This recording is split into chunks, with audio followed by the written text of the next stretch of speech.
Hello and welcome back to my channel. Make sure you like and subscribe to my channel. Let's begin. Chapter 13, Restored Path. Restored Path. With Ichigo. For the hybrid, it was an annoyingly long flight back to the capital. His death was still cradled in his arms, having no practice in Shuanpa or racial manipulation left her with little choice other than to be carried like a bride in his arms. There's one thing he liked about the general: she didn't tease him in matters like these. Likely due to taming her, as she would put it. After a few hours, they successfully returned back to the capital. Night when they left that empty island and morning upon their return. The effort was taxing, trying to prevent major health risks while flying at high speeds while in a flesh and blood body, but they succeeded and Ichigo would be happy to just collapse on the couch in the Jaeger's base. His death had plenty of rest, sleeping in his arms. She was cute in her innocent moments. Too bad there weren't many of them when he isn't around. He landed in front of the headquarters, letting his death get on her feet, and entered the empty building. Well, mostly empty. They were greeted to the sight of Kurome, using her sword like a crutch as she tried to get to the door. Captain. A.H. The assassin girl started before slipping, his death quickly catching her subordinate. I'm cold. She was shivering despite the high fever, not nearly recovered from her detoxing. Let's get you back to bed, Kurome. You know you shouldn't be walking, not in your condition. His death quickly scolded, picking up her subordinate. Once she did, Kurome latched onto the general's shirt sleeve. I am still a useful member of this team. Right? She asked, almost terrified of the answer. I can still remain. Please. Again, Ichigo had to suspect the conditioning and whatever trauma she must have gone through during her assassin training. I'll train you myself, Kurome. His death suddenly promised, holding a caring, almost motherly, smile on her face. You'll surpass your old self in no time. I promise. Kurome looked so relieved, she was about to break down in tears. There was a night raid sighting. She suddenly said, surprising both of them. It looked like they were heading east to Teloch. Run took command and left with Bowls and Wave, but night raid has a day's lead on them and I would have slowed them down. I insisted that I go along, despite my state. His death held Kurome to her, stroking the girl's hair. I didn't want to be abandoned. She admitted, Ichigo joining in on the hug. I already told your sister, but just be patient. He said, pulling back to look her in the eye. You two will be a family again. And I'm going to have a few words with Wave about teams and partners sticking together. His death promised, with a smile that promised to hurt Wave later on. Now let's go. She said, carrying Kurome with her as she went to wherever she kept her dragon. Not like it could stay with the horses. Ichigo was about to dismiss it as none of his concern, until he remembered that they were heading east. He felt a spiritual disturbance to the east of the capital while they were on the island, and now night raid was heading in that direction.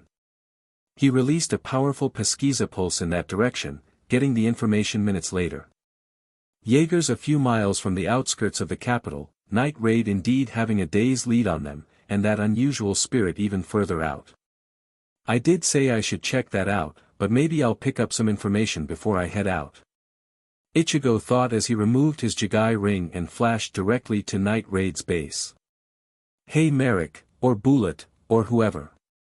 Someone get out here and tell me what I missed. Answering the summons, Merrick appeared before his king and knelt down.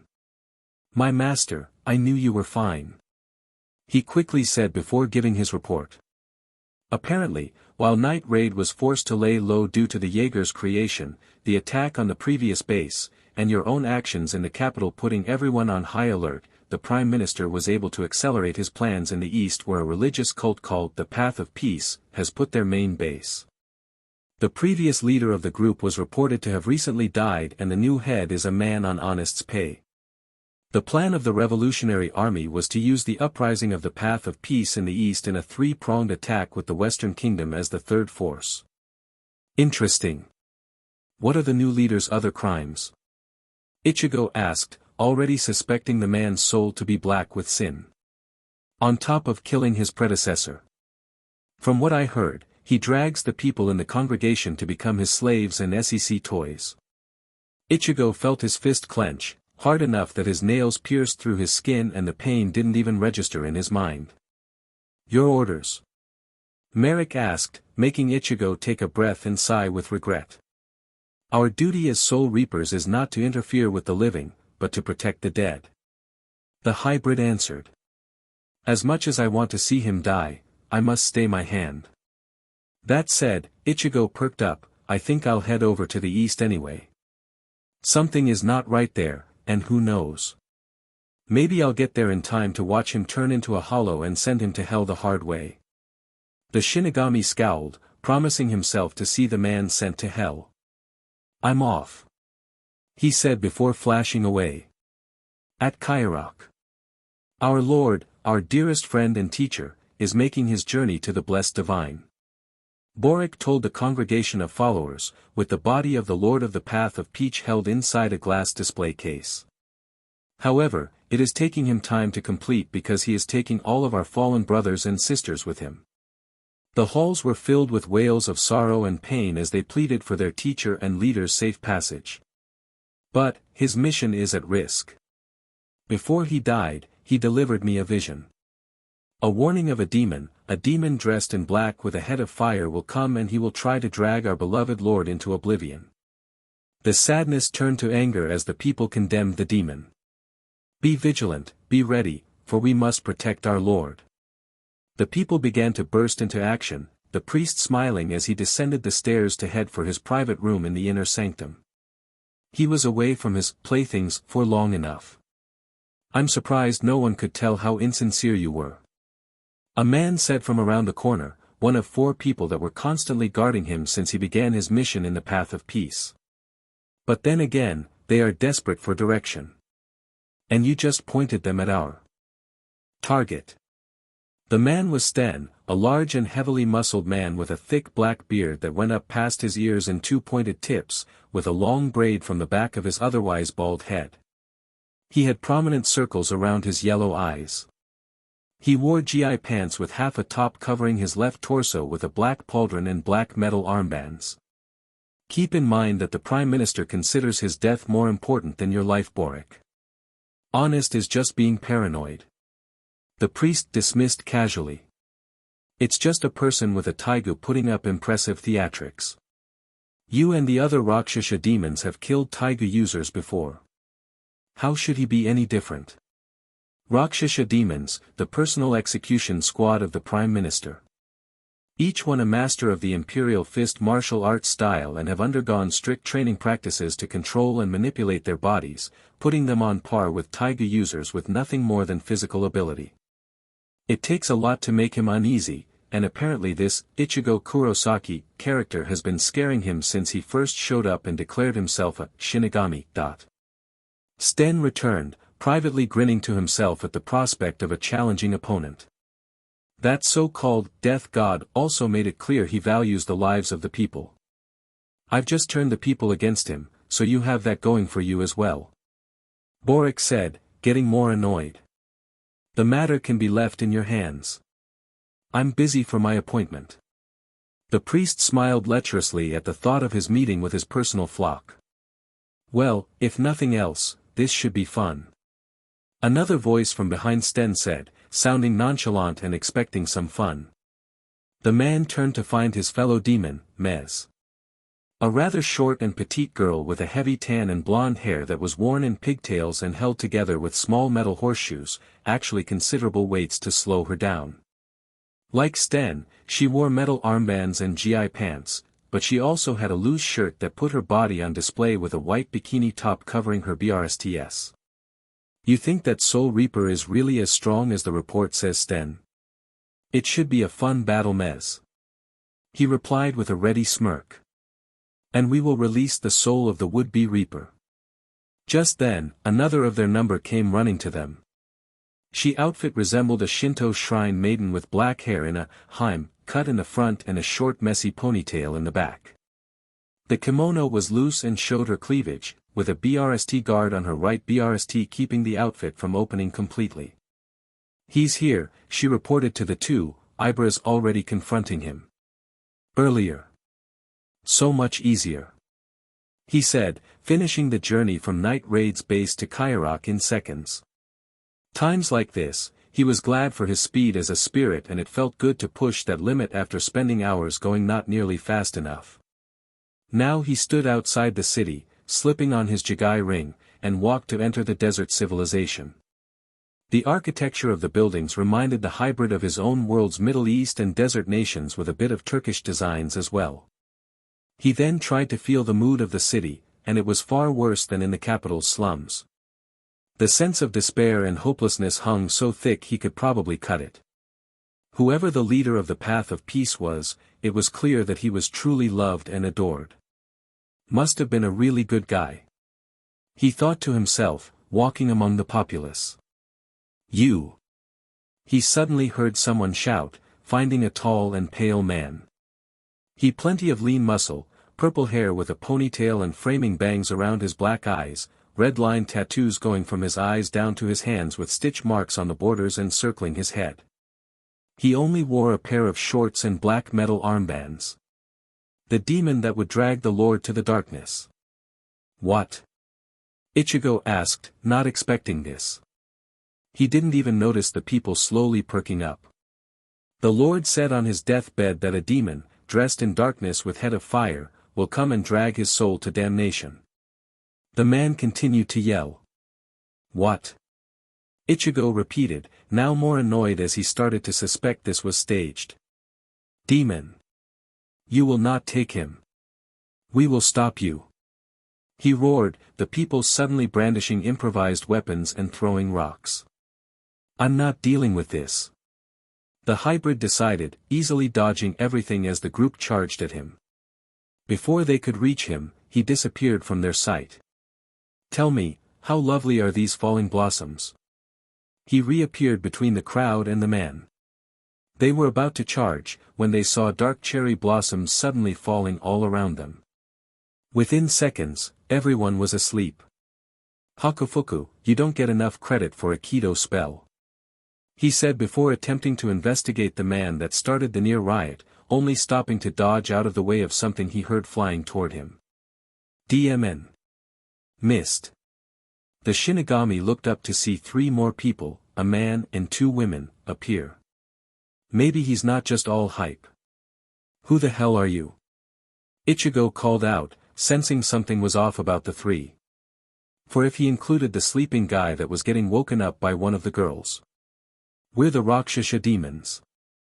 The strongest masters of the Imperial Fist style," the man said before introducing his team. "I'm Sten, the dark one is Mez, the other girl is Suzuka, and that guy is Ibra." The 4 spread out, poising to attack. "And we're here to kill you." Ichigo raised an eyebrow and then bolted, stunning the 4. After him. Sten roared as they gave chase. With Ichigo. "Gotta get some distance between us and the civilians," Ichigo thought as he looked for a more proper battlefield, settling on a field near the city's edge. "Okay, now that that's done, time to focus on the fight. Maybe my Hakuda against their Imperial Fist. Been a while since I did just plain martial arts." He was brought out of his musing when he heard something zipping through the air, jumping to avoid. Nails. That were extending from Sten's hand. That's new, he thought as the other Rakshasa demons tried to spear him with their nails as well, Ichigo dodging by skating around on Hirenkyaku. "Okay, that's not a taigu. But they feel human. Pretty odd style to use your nails like that," he said after landing, hoping they were both arrogant and stupid enough to boast. "The training is to strengthen our bodies and allow us to control them to our desire," Ibra said, Ichigo pleased he fell for it and disappointed at the cliché. While the martial artist seemed to stretch and flex his shoulders. "The broth of the lake kraken danger beast allows us to do things like this." He threw an arm at him like a bullet, his nails extending along with the entire arm and doubling the speed of the attack. The nails touched Ichigo's gut and then bent and broke, shocking all four of the demons as Ichigo's veins began to glow blue. "You're not the only ones to undergo harsh training for the martial arts," he said before flashing in front of Ibra, moving an open palm at the man's chest. "Tessho." Ichigo spoke upon contact, sending the demon flying back with an indention on his body from Ichigo's attack. "So do you want to see which is stronger? My skills or yours?" Sten glared at him, Mez smiled, and Suzuka looked excited. Not as death excited, she reminded him more of Nell when she was being punished. "Not another one." He sighed before dodging another stream of attacks from all sides, swiftly getting into a handstand and spun around with his legs out. The demons forced themselves back due to the speed of Ichigo's spin, and seeing what he did to Ibra made them more cautious. "You'll pay for that." Ibra roared, coming back to the fray, shooting his arm at Ichigo. The hybrid dodged and caught him by the wrist before crushing it in his grip. "Ah!" The demon screamed in pain, just before Ichigo yanked on his arm.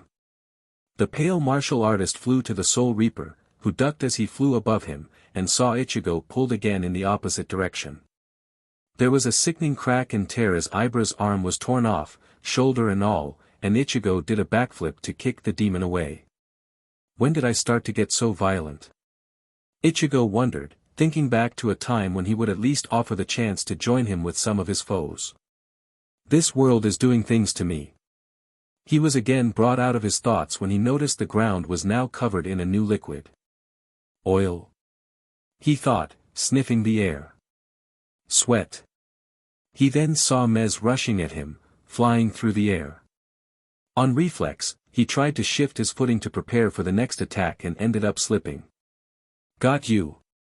She called out, throwing an extending punch while Suzuka threw an extending kick at his leg, and Sten shot his nails and his beard, all at Ichigo's heart. The combined attacks threw Ichigo off his feet and sent him flying back by quite the distance, though his hardened skin protected him from the worst.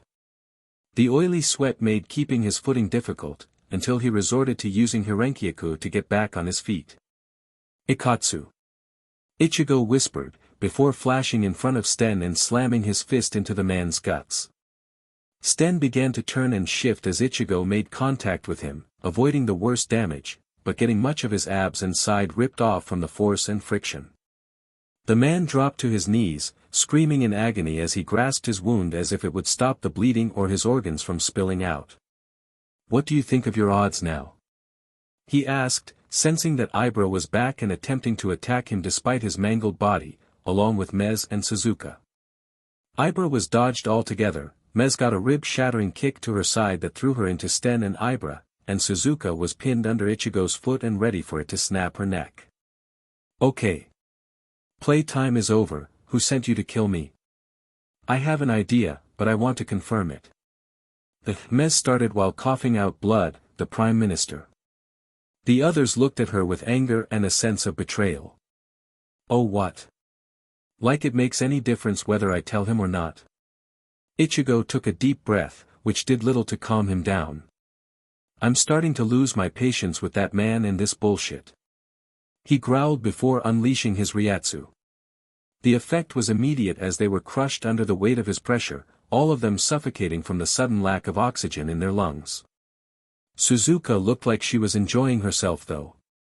"I didn't come here expecting a fight. I was hoping that the Prime Minister would learn to leave me to my own devices. Instead, this happens. Someone challenges me." His veins turned red as he charged his blood artery. "And then they die. Maybe if I stay like this, they'll leave me alone." His black rapier swirled around him for a few seconds, eventually revealing Ichigo in his Vasto-Lord state. Maybe then, he'll end his interference. He put his fingers against Ibra's forehead and prepared to flick. "Or maybe, I'll accelerate Makoto's attempts to find him guilty and be rid of him like so." He released his finger and blew off the top part of Ibra's head. "But for now, I'm content with taking my anger out on you," he said before punching Sten's head into a red mist, decapitating Mez, and crushing Suzuka's neck. He then reverted back to human form and removed his Jigai ring, less likely to get involved in another attack that way. Is this what the afterlife is? He heard Mez gasp as the four now became newborn spirits. No. Not sure what your lingering attachments are, but you're not in the afterlife yet. Ichigo answered. I'm going to go deal with something first. Until I return, think about whether you wish to pass on or join me. He then disappeared, leaving the four martial artists alone to think. Path of Peace Cathedral. Finally. He thought, flashing in front of the temple gates. Now, the disturbance seems to be here. Let's see what it is. Due to having been attacked earlier, he decided to stay in spirit form for the time being. Probably should have done that from the beginning, but he wanted to experience the city for a little bit. He phased through the wall and found a massive throng of people, singing hymns of passing and sorrow and hope in a hopeless world, but the thing that stood out the most was the clear glass display casket and the pale man in chains pleading to the people. Remember the point of it all. The man called out, still preaching to his people despite his current state. Do good to and for others, never be cruel, always remember those that walk the path with you, and persevere throughout all the hate. Do not give in to hatred. He continued until he saw Ichigo walking toward him. Do not fear death, for the passing of the soul is not the end. He is not the demon that Borick named him as. He is the Reaper and I dash. Just stop already. The hybrid said, somewhat annoyed. I'm not an actual god, just a being that helps souls pass on. The spirit of the man looked confused. What do you call that, if not a godlike being? He asked the Shinigami. I don't want unrealistic expectations. Okay. He answered as he scanned the man. He surprisingly didn't feel human. There was something else to him that was enough to make him inhuman, but what was it? I understand. The soul said, nodding. He too encountered people that expected greater things than he could deliver. Undoing someone's death was a recurring matter, but beyond his power. But if I may, could you tell them the truth of my passing? He asked Ichigo, who was barely listening as he studied the man's body. I made a poor decision in trusting my advisor Borick, for he dash. Is he? Ichigo wondered as he felt a tinge of life still in the body, finding the chain on the man's soul was still connected to his physical form. He went through the glass and placed his ear against the man's chest and listened, drowning out everything else. After a few seconds, his eyes widened. Alive. He said, silencing the spirit. You're in a coma, but still alive. How? He yelled, doing a quick diagnostic check on the man. Mix of drag overdose, cardiac arrest, and... yeah, a slide. And your body is still alive. Ichigo put on his Jigai ring and broke open the glass, blowing away the shards before they could cut the body and also scaring the congregation. I don't know what this falls under, but I know this. I only send those that have already passed on, not those with life still in their veins. He grabbed the man by his soul chain. Get back to life. He roared before shoving the soul back into the body, ignorant of the many people that recognized him as the demon and began to charge at him. All were silenced as a deafening gasp filled the air. I'm back. The man said as people slowly reached out to him, almost scared to find it to be a lie. My friends, my family. I'm alive. He got to his feet and laughed. I'm alive again. Lord. Our good deeds did come back to us. A woman said, tears filling her eyes. Our Lord is back. She reached out and he took her hand. Rakul was your husband Agath. And I remember you as well. He turned to his people as the woman began crying tears of joy. My soul was removed from my body, but my flesh did not die. He announced, the people calling it a miracle. The demon Borick told you of was in fact the Reaper of Souls. I thought he had come to deliver me to the land of God, but it seems the opposite was true. I was not yet ready to depart and not yet truly dead. He restored my life, which I will continue to live with our message in mind. Be good. Be kind. Lord. Lord. Lord. The people chanted, bringing a smile to Ichigo's face. Finally, a decent happy ending. Praise to the Soul Reaper that returned him to us. That part was less appreciated, but all were silenced when the Lord raised his hand again. Now listen, and listen till the end. He said, taking a deep breath. I was not stricken with illness, but was betrayed and poisoned. The people gasped in horror and shock, which quickly gave way to anger. I forgive him. The Lord announced, surprising everyone. I forgive the one that betrayed me, for if I held hate in my heart for him, then everything I stood for would become meaningless. I will not give in to my hate, my anger, but I will still see him punished.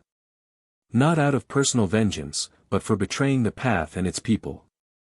He turned to Ichigo and bowed. May I ask for your protection in this? I doubt that he would leave gracefully. Lead the way. Ichigo said, as the prophet made his way to find the man that betrayed him. Inner Sanctum. Borick was indulging in the pleasures of the flesh with one of his more recent inductees, eyes still glazed over from the drag she drank, all without a care in the world. That is until he heard a commotion, not the singing of the memorial service that the people were holding of their choice. Soon he heard the calls of punishment and heathen all getting louder and louder. The confusion pulled him away from having his way with his SLV, only to be utterly shocked when his last personal bodyguard, Horimaka, blew through the door. Your Taigu is pointless if you don't actually use it. He heard someone say, looking to the door to find a certain Soul Reaper with a scythe in hand, the entire congregation, and a still living lord. His deceptions were laid bare for the people, his guards were all dead, even if he made it out of here then Honest would dispose of him. He had no hope of escape. Emma my lord. Borick started, turning into a sniveling wreck of desperation, covered his lower half and stumbled toward the inhuman priest. Why you have returned to us. Truly, you are a dash. Borick, you are excommunicated from the path of peace. The Lord stated with finality. There was no mercy, no love, not even hate. Just that, a sentence. You have betrayed the teachings, lied to my followers, and sought to bring the entire movement to ruin. And why? Because you were a SLV to your greed. I'm sorry that I failed to save you, but I cannot help those that only indulge themselves. He turned away while the people of the church ransacked his office and documents to find where the other members of the church were and what Borick used to poison them. Please my lord. Borick cried out, tears falling from his face before he tripped and fell. He abandoned any sense of modesty and shame as he crawled to the Lord helplessly desperate and naked. I was wrong. I've seen this miracle of your revival for myself. I just want to save your own disgusting hide. Ichigo growled, getting in front of him. You're not actually repenting, you just don't want to die. Like a filthy coward. The rage Ichigo felt toward the man boiled as Ichigo could smell the stench of sin on the man, almost as foul as Honest's own presence. Here's my own prophecy for you. The hybrid said as he slowly turned to his more hollow form. You will be abandoned by the people and forced out into the desert with nothing more than the skin on your back. Even if you survive the heat, the weather, and the beasts, you will be hunted by agents of that corrupt master of yours as punishment for this failure. You will become a soul and I will wait until you succumb to the rot of hunger and madness that will turn you into a monster. After that, I will find you, break you, and when you lay on the border of your second pathetic death at my feet, then I will send you to your final punishment in hell. He roared, feeling something burn inside of him as the gates of hell suddenly appeared. What are those? The Lord called out in fear, Ichigo himself looking surprised at their presence. Did I summon them at will? Ichigo wondered as they opened and chains flew out toward Borick, who screamed in pain as he was impaled. Soon, his body's scream stopped as his flesh fell dead and his soul was ripped into hell. My lord! What did you see? What happened? The people begged and asked their leader. Borick. I think he was dragged into hell. He turned to Ichigo. That's where those gates led to, right? To hell. The hybrid nodded, noting that this person or, maybe thing, could see things on the spiritual plane. Figured he'd run into someone that could at some point. Ichigo then began puking up black ooze. Not this again. He muttered before retching out another torrent of blood and blackness. I need to rest. Ichigo ripped off his Jigai ring and collapsed, the Lord catching him as he fell. You returned light to my people's soul reaper. He said as he lifted Ichigo and turned to his congregation. Let us guard you while you sleep.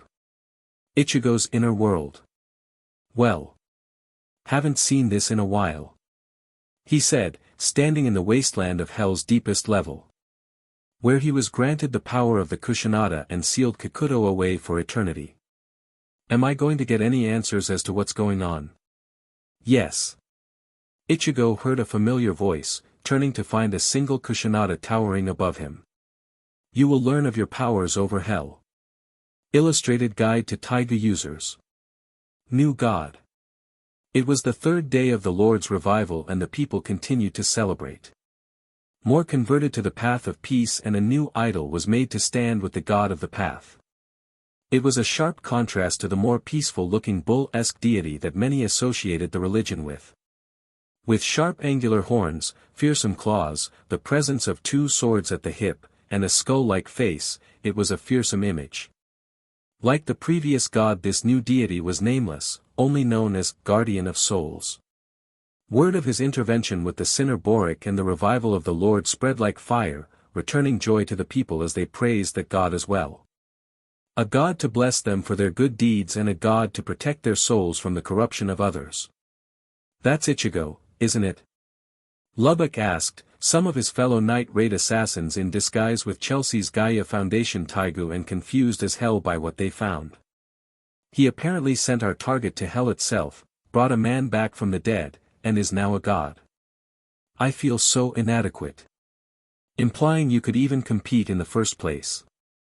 Leon snickered, mine and Chelsea joining in. Shut up. He whispered loudly, Tatsumi offering a sympathetic pat on the back.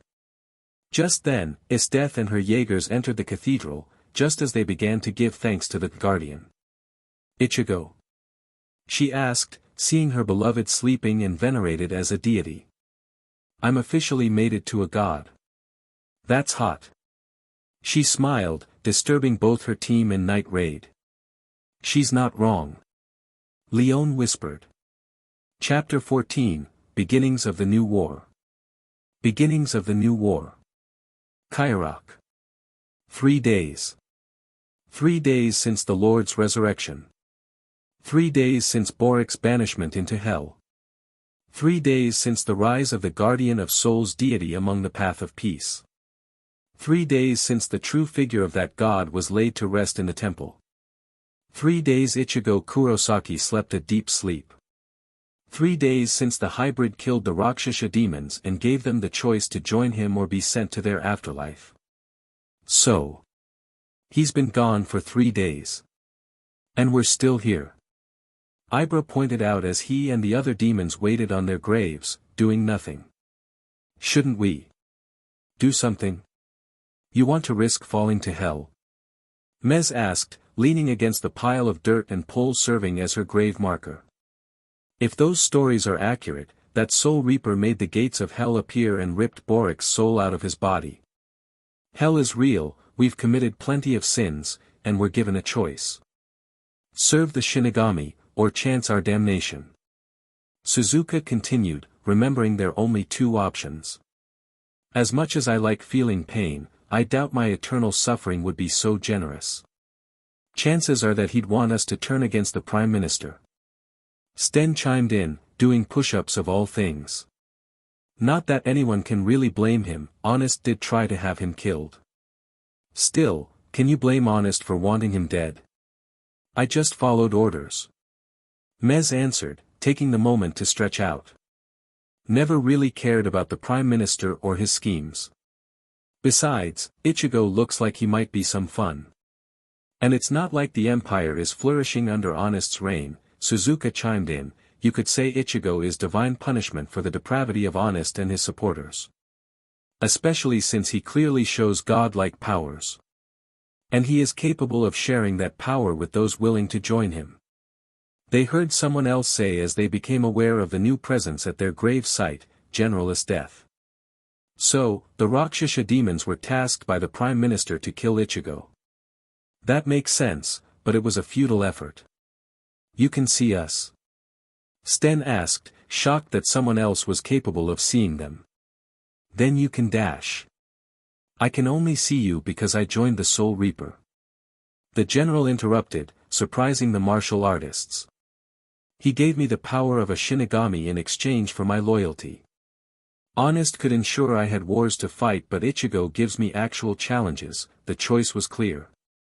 She said dismissively. Now, what did he say to you? Either join him or pass on. Suzuka answered for the group. We're still deciding. IchigoXEsdeathXAkame smiled, one that hit her SDST nature. Then let's see if I can't help you with that decision. She said, grabbing onto Suzuka's soul chain. I'll interview you one at a time and help you make a final decision. But first, I think I'll punish you for attacking my mate. She suddenly yanked on Suzuka's chain and making the MSCST scream and out in pain. Torturing her might be a challenge. She thought, noticing the indecent look on Suzuka's face. With Ichigo. The hybrid gazed up at the massive jailer of perdition and tormentor of the Dmed, wondering what happened to him from his brief fusion with the Kusinada. Apparently the spirit being never left him and he can only question why. The landscape was lava, fire, and tall pillars of barren rock decorated with trees of bones and constant flashes of lightning all around him, reminding Ichigo of the lowest level of the hell he went to. The hell that the Shinigami sentenced the sinners they find and where he fought Kikuto before ensuring the man's eternal imprisonment. Now he's back and about to be told what new powers he has. I thought I returned that power. Ichigo shouted up to the unchanging gaze of the Kusinada. What do you mean, my power over hell? And isn't hell's energy toxic? To anyone else, the power of hell slowly converts any soul here into that of a Togabito and become trapped here forever when consumed by a Kusinada. The towering behemoth started. However, you have the unique ability to channel the power of hell as evidenced by your fusion with me and domination of hell in that brief window of time. As for returning it, the Kusinada decided to change the rules of this hell. This hell? The hybrid asked, surprised by the information. You mean there are others? Those realms are not our concern. The Kusinada answered as it continued. The purpose of this hell is to purge any black soul of its sins or to crush it into nothingness as a new soul takes its place. And as with any system, when there is a problem or change to it, then the system must adapt. In this case, a being that could properly control and withstand the power of hell and survive. Then why was I puking up blood and whatever that black stuff was? You can HRNSS it, but hell's power is still toxic to other souls. Especially living souls. The plan was to have you slowly adapt over years with only the most basic ability of the Kusinada. Being able to sense sinners. Ichigo nodded, guessing that's where the rancid scent and disgusting feel of some people he's encountered came from. It will take a full decade before you can HRNSS this power without suffering the toxic effects, and that was the plan. However, this world is so mired in sin and wickedness that some of it has seeped to the surface and has responded to your will, dragging that last sinner into this realm. Well, that explains what happened to Borick. Ichigo thought as the talk continued. What else happened? What changes occurred? This hell is now part of you. That surprised Ichigo. As we Kusinada are integral to the system of hell, now you are as well. The Kusinada have separated this realm from any other and linked it to you, making you this realm's god. So long as you are within hell, you are all-powerful and also benefit from the changes you made. Changes I made? Ichigo tried to think back to what he did, what he sentenced Kikuto to. You will be trapped like this, given the erasure of every sinner that was fully crushed and broken so that you can fuel the Kusanada. He turned Kikuto into a living battery, strengthening the Kusanada with every crushed soul. Since then, we've become more aggressive and vicious in our duty. The jailer continued. Allowing sinners to gather as much power as they could before feasting on them and crushing their spirits until they become dust. Empowering both ourselves and you. And the Kusanada truly chose me to be the master of hell? He asked, thinking something was very wrong with that. He wouldn't deny any edge he could get in his coming fight with Yawach, but he still had to draw a line somewhere on how he got that edge. If you so desire, you can close your connection to hell, but doing so in your current state is ill-advised. You're currently too weak from forcibly summoning the gates, an ability you shouldn't have until the decade passed. Closing your connection may result in a prolonged comatose state, whereas now your soul is devoting much of its power to your regeneration. The Kusanada warned, advice Ichigo was definitely going to take since he couldn't afford lapsing into any more comas. Would you like to hear what new abilities you will have now? No, go into the conditions and costs first. Ichigo said, knowing that this kind of power came with a cost and special conditions. Very well. The Kusanada nodded to Ichigo. First, these abilities are most effective against sinners. They can be used against foes that aren't sinners, but you would have to supply your own erasure to use them effectively. Second, until you are fully acclimated to the power of hell, the strain will be severe. It is estimated that you are at 60% of your true power. That was not a minor inconvenience, and he'd need to be careful if Quincy do appear, which he was already suspecting was the case in this world. Now for your powers. As stated, you can sense the sin of others and whether they deserve damnation. You can also summon the armor you used when you were granted power over hell, that will be for a defense increase instead of much else. Finally, using your body as the conduit, you can summon and control the chains of hell as you see fit. Both these and the armor will require you to supply the erasure unless you're fighting sinner. And when I'm in hell, I'm basically the god of the realm? He asked, getting the Kusanada to nod again. Understood. I'm a little on the fence on using these powers, but there are some people I should be sending to hell. Now wake me up. I've been sleeping for too long as it is. Back in Kairok. People moved in procession to an altar where Ichigo continued to sleep, some offering flowers or charms or small idols, and prayed for the spirits of their loved ones and for the mercy of the guardian of souls.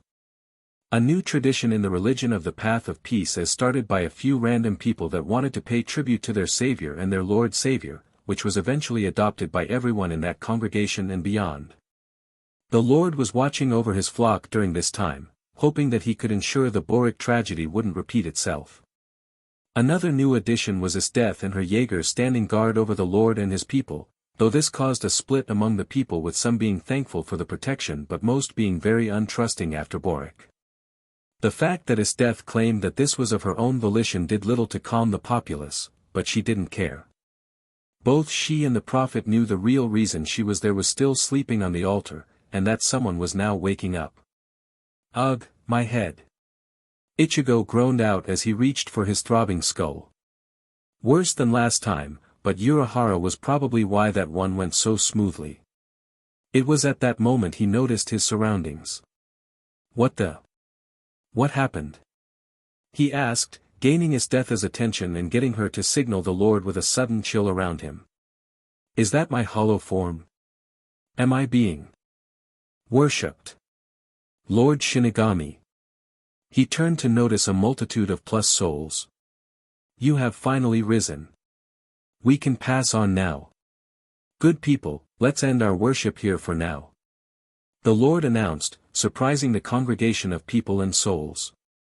It is well past lunch time, and I feel we could all use a bite. I believe those volunteers are back with some more food. Isdeath joined in, Ichigo noticing chains around her wrist. Bowls. Get to the kitchen. She ordered as she escorted the Lord to his new, and more secure, office while gesturing Ichigo to follow them. Taking a look around and deciding he needed answers, he followed. He was led to a very Spartan room with no furnishings beyond a desk, a chair, and a bed.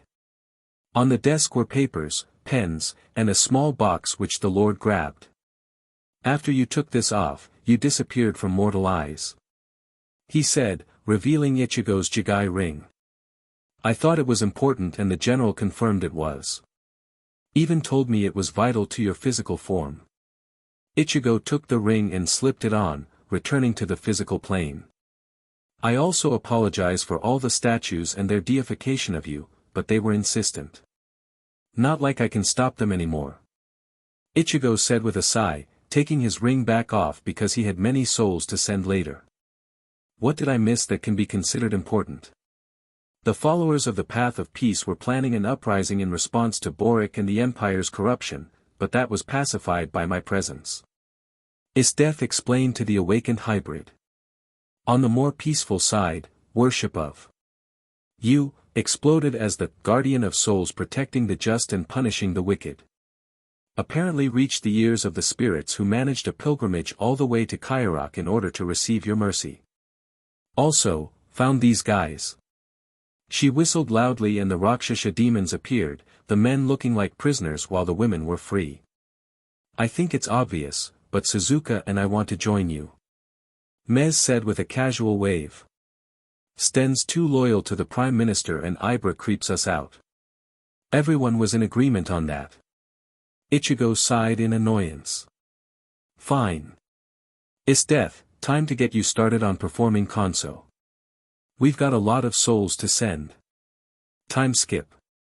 Before they got started, Ichigo donned his hollow mask and released a loud reverberating howl that even the living heard, calling on the Arrancar Merrick to come to his side. From there, Ichigo separated IchigoXEsdeath from her body and they got to work on sending the hundreds of souls that appeared in Kairok. During that time, Ichigo figured out that Night Raid were among the volunteers helping around Kairok with various odd jobs. They remained on edge but kept to their roles while disguised. Probably because the situation was sensitive enough as it is, one misstep would make or break the revolution in this case, or she wanted to see the Jaegers for herself.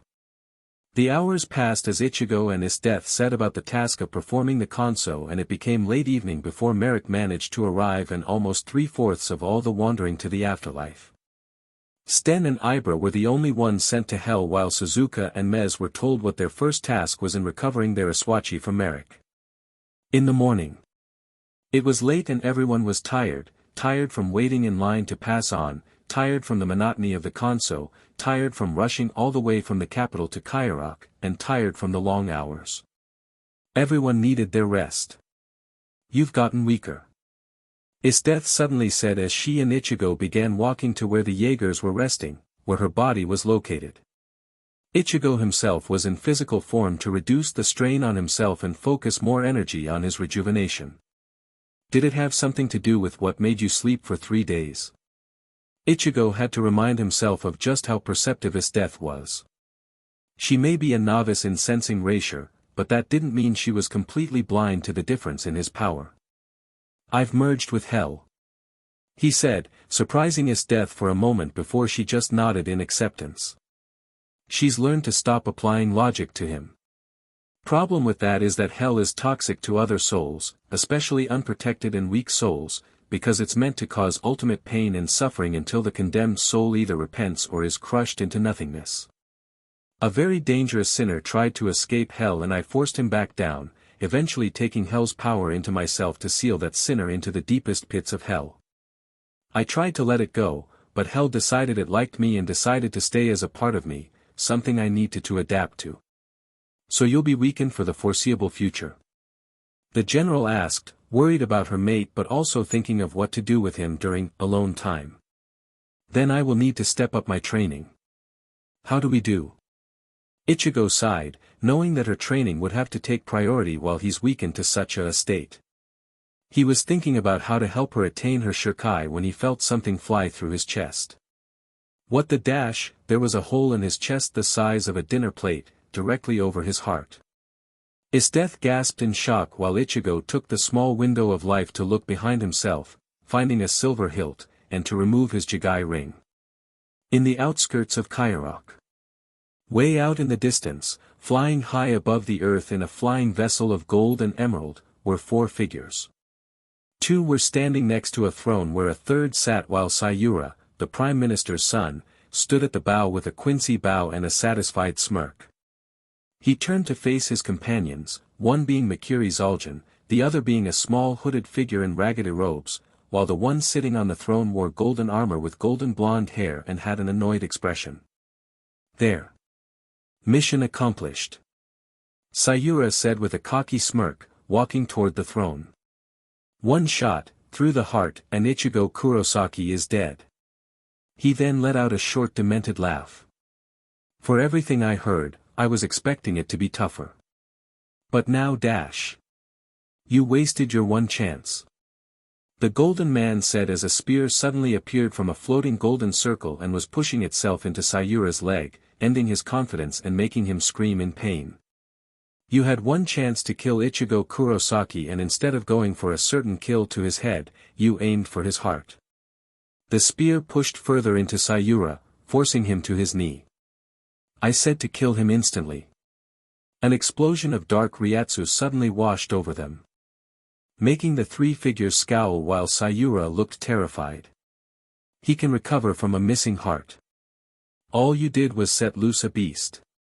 The golden vessel turned tilted, giving its occupants the view of Ichigo, standing less than a mile away, in his Vasto Lord Hollow form. Now I have to put him down. What a worthless servant you are. The man in gold said as he rose to his feet and floated off his ship, sending it away to avoid any coming damage. Kneel before me and die mongrel. He commanded the hybrid. I am Sternritter G and the one true king of all. Author's Rift. And now the beginning of the end for Soul Conviction. I said, taking a moment to stretch and pop my fingers. The rift door opened as Last Kenpachi and Wacky Biscuit came in. Hey, Gilgamesh is entering the fray now. Last Kenpachi said, looking over the end part of the current chapter. This should fun. Which one is Gilgamesh? Wacky asked, not familiar with the Fate series. He creates portals and shoots out weapons from inside that are basically an artillery bombardment. Last Kenpachi explained. In a fight between him and Yawatch, I put my money on Gilgamesh. Yesh. That's gonna be trouble. Think anyone might question Ichigo surviving without a heart? Wacky asked. No, this is the catalyst that gave us the original Vasto Ichigo during the fight with Ulquiorra. I said, getting up from my seat and stretching. I like to think that the armor mask material or whatever it is actually reforms into his new heart when all is said and done. My friends and beta readers raised the eyebrows at my logic. Hey, you try to explain how he turned back to normal after that. Now for something that's going to PSS some people off. Oh man, what is it? Last Kenpachi asked worriedly. Remember back in chapter 80 of Awakens, when I said I was writing my own novel? I asked, making the two look at each other before checking. Huh. I'll be med. Wacky said. Yeah. Anyways, I've usually been doing a chapter for my fanfic and then a chapter for my novel. But for the past few months, it has been just fanfic chapters and job work until this English teacher I knew finished reading it with a red pen. I got it back not too long ago and now I have to do some cleaning up. Close to finally finishing the first completed draft too. So you'll be taking a break? Last Kenpachi asked. Break implies I'm stopping. This is just working on something else. I'll get back to Soul Conviction soon. The final arc in Ichigo's war is about to begin. Chapter 15, First Clash. First Clash. Ichigo vs. Gilgamesh. What good was it to tell you that much? The Quincy said as he floated high above the hybrid, fully aware of the waste of energy and focus to keep himself aloft but too prideful to face his enemy as an equal. After all, you are no different from a rabid dog right now. Behind him, 10 portals appeared and glowed bright as 10 different weapons appeared in the portals. Try to entertain me. 2 spears shot at Ichigo at supersonic speeds, exploding on contact and digging deep craters into the ground. Next he shot 2 swords to the right, where Ichigo moved to dodge the spears, only to miss again. Releasing a small growl of annoyance, the stern Ritter fired the remaining 6 in rapid succession, one directly at Ichigo and the others to where Ichigo was going in an attempt to intercept the hybrid. "I've heard tales of your abilities, mongrel," Gilgamesh said when not a single one of his shots hitting their mark. "But you seem a bit sluggish. 50 portals appeared this time, can you dodge this?" Once again he fired at the hybrid, keeping track but not fast enough to land a hit, then he sped up the attack. An axe dug its way into Ichigo's chest, bringing a disappointed smirk to the Quincy's face. "I was expecting more from Dash." He was silenced when a foot slammed into his cheek and sending him plummeting into the ground. Gilgamesh landed on his feet, tearing a gash into the earth with a deepening crater from the force of the strike. He was shocked to find that Ichigo was unharmed, standing above him now, and that he was struck. "You dare strike your better and force me to the ground?" he growled, shaking with anger. "I'm done playing. Nothing will spare you from my wrath." He roared as hundreds of portals appeared with hundreds of weapons, all ready to shoot at the hybrid. Ichigo held up the axe that Gilgamesh once thought found its mark and threw it back to the Quincy. The axe was flying so fast and spinning with such force that Gilgamesh had to focus 10 of his blades to stopping the attack, leaving Ichigo to charge straight at him with both Zangetsu blades charged with Getsugas at the ready. The Quincy launched the remaining weapons from his portals in an effort to damage Ichigo and cancel out the Getsugas. The 2 attacks clash and unleash an explosion that made the very earth tremble. Kairok. The city was in a panicked uproar, many fleeing in terror while others dropped to their knees in frantic prayer until forcibly moved by the evacuation. After Ichigo turned into his hollow state, the entire city felt the crushing pressure of his spirit and the dark primal fear of being in the presence of an apex predator. Luckily for them, the intended prey was far from the city, but not out of danger. People noticed when the fight began, large explosions and earthquakes are hard to miss, and began to panic before his death ordered an evacuation. The general herself stayed behind, acting a massive wall of ice when she saw the fiery explosions and telling her subordinates to continue the evacuation while she maintained the barrier. It did little to quell the earthquakes, but it did shield Kairok from the heat and shockwaves of the explosions. "This is nothing like when you summoned those hollows," Isdeath thought as she stood atop her ice wall. "That's just one person, but he still commands powers beyond that of any Taigu." She felt herself smile savagely, gripping at her chest. "This is it. This is what I've craved. A new war. Stronger enemies." She unconsciously took a step forward before being pushed back off of the wall. "That's not exactly a smart move, Isdeath," Merrick said, gaining her attention after she landed on her feet. "Ichigo is in a state of pure instinct. If you get in the way, then you're going to be lunch. Besides," he looked to the raging battle, "anyone that can keep up with the king is someone that's far out of the league of anyone without a Bankai." "You mean there's another level of power I need to reach beyond this Shirkai?" Isdeath asked, wondering just where she stood among the powers of the Shinigami. "Ask the king for details. When he comes back," Merrick answered before flashing away. Isdeath growled in annoyance before hearing another explosions and her ice wall cracking.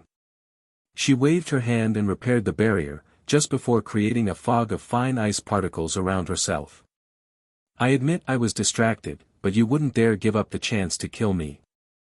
The general turned to find an old enemy of hers, the leader of Night Raid, Najenda. Isdeath glanced around to spy the other various members of Night Raid getting into a position to attempt to strike her down. "So why give me the chance to catch on to your assassination attempt?" Najenda took a drag of her cigarette. "You're certainly crazy, Isdeath, always have been from the day I met you," the assassin leader answered. "But you aren't crazy enough to talk to thin air for no reason. Meaning only one thing, you can see and speak to spirits." Isdeath found a pink-haired girl with pumpkin aimed directly for her head and see the cursed edge of Murasame in her peripheral. "So why don't you tell me how you're connected to our resident Soul Reaper, Ichigo Kurosaki?" Isdeath smiled, ready to play the game. Back to the fight. The two combatants burst out from the cloud of dust and smoke, the golden-armored Quincy utilizing Hirenkyaku and jumping off the weapons he summoned to fly around the battlefield with Ichigo in hot pursuit. During this chase, Gilgamesh fired at least a dozen weapons at Ichigo, who would destroy them with Siros and Balas. The Quincy could feel his fury burn, being forced to the defensive like a weakling. By a mongrel like the hybrid when all he is right now is a mindless beast. Such insolence could not be tolerated, Ichigo had to die. You will know pain. Gilgamesh roared out as he shot another dozen swords and spears at Ichigo, who swung a Getsuga Tensho to destroy them all. The hybrid burst from the smoke cloud aftermath, closed in on the golden Quincy with his teeth about to rip out Gilgamesh's throat, who was paralyzed in fear before smirking in triumph just as Ichigo was hit. A spear through his stomach, a sword through his back, a scythe severing his legs, and a mace slamming him back into the earth. Know the price for bearing your fangs at your better. Gilgamesh taunted as thousands of portals opened, all aiming from the downed hybrid. Now die. And repent for the sin of defying me.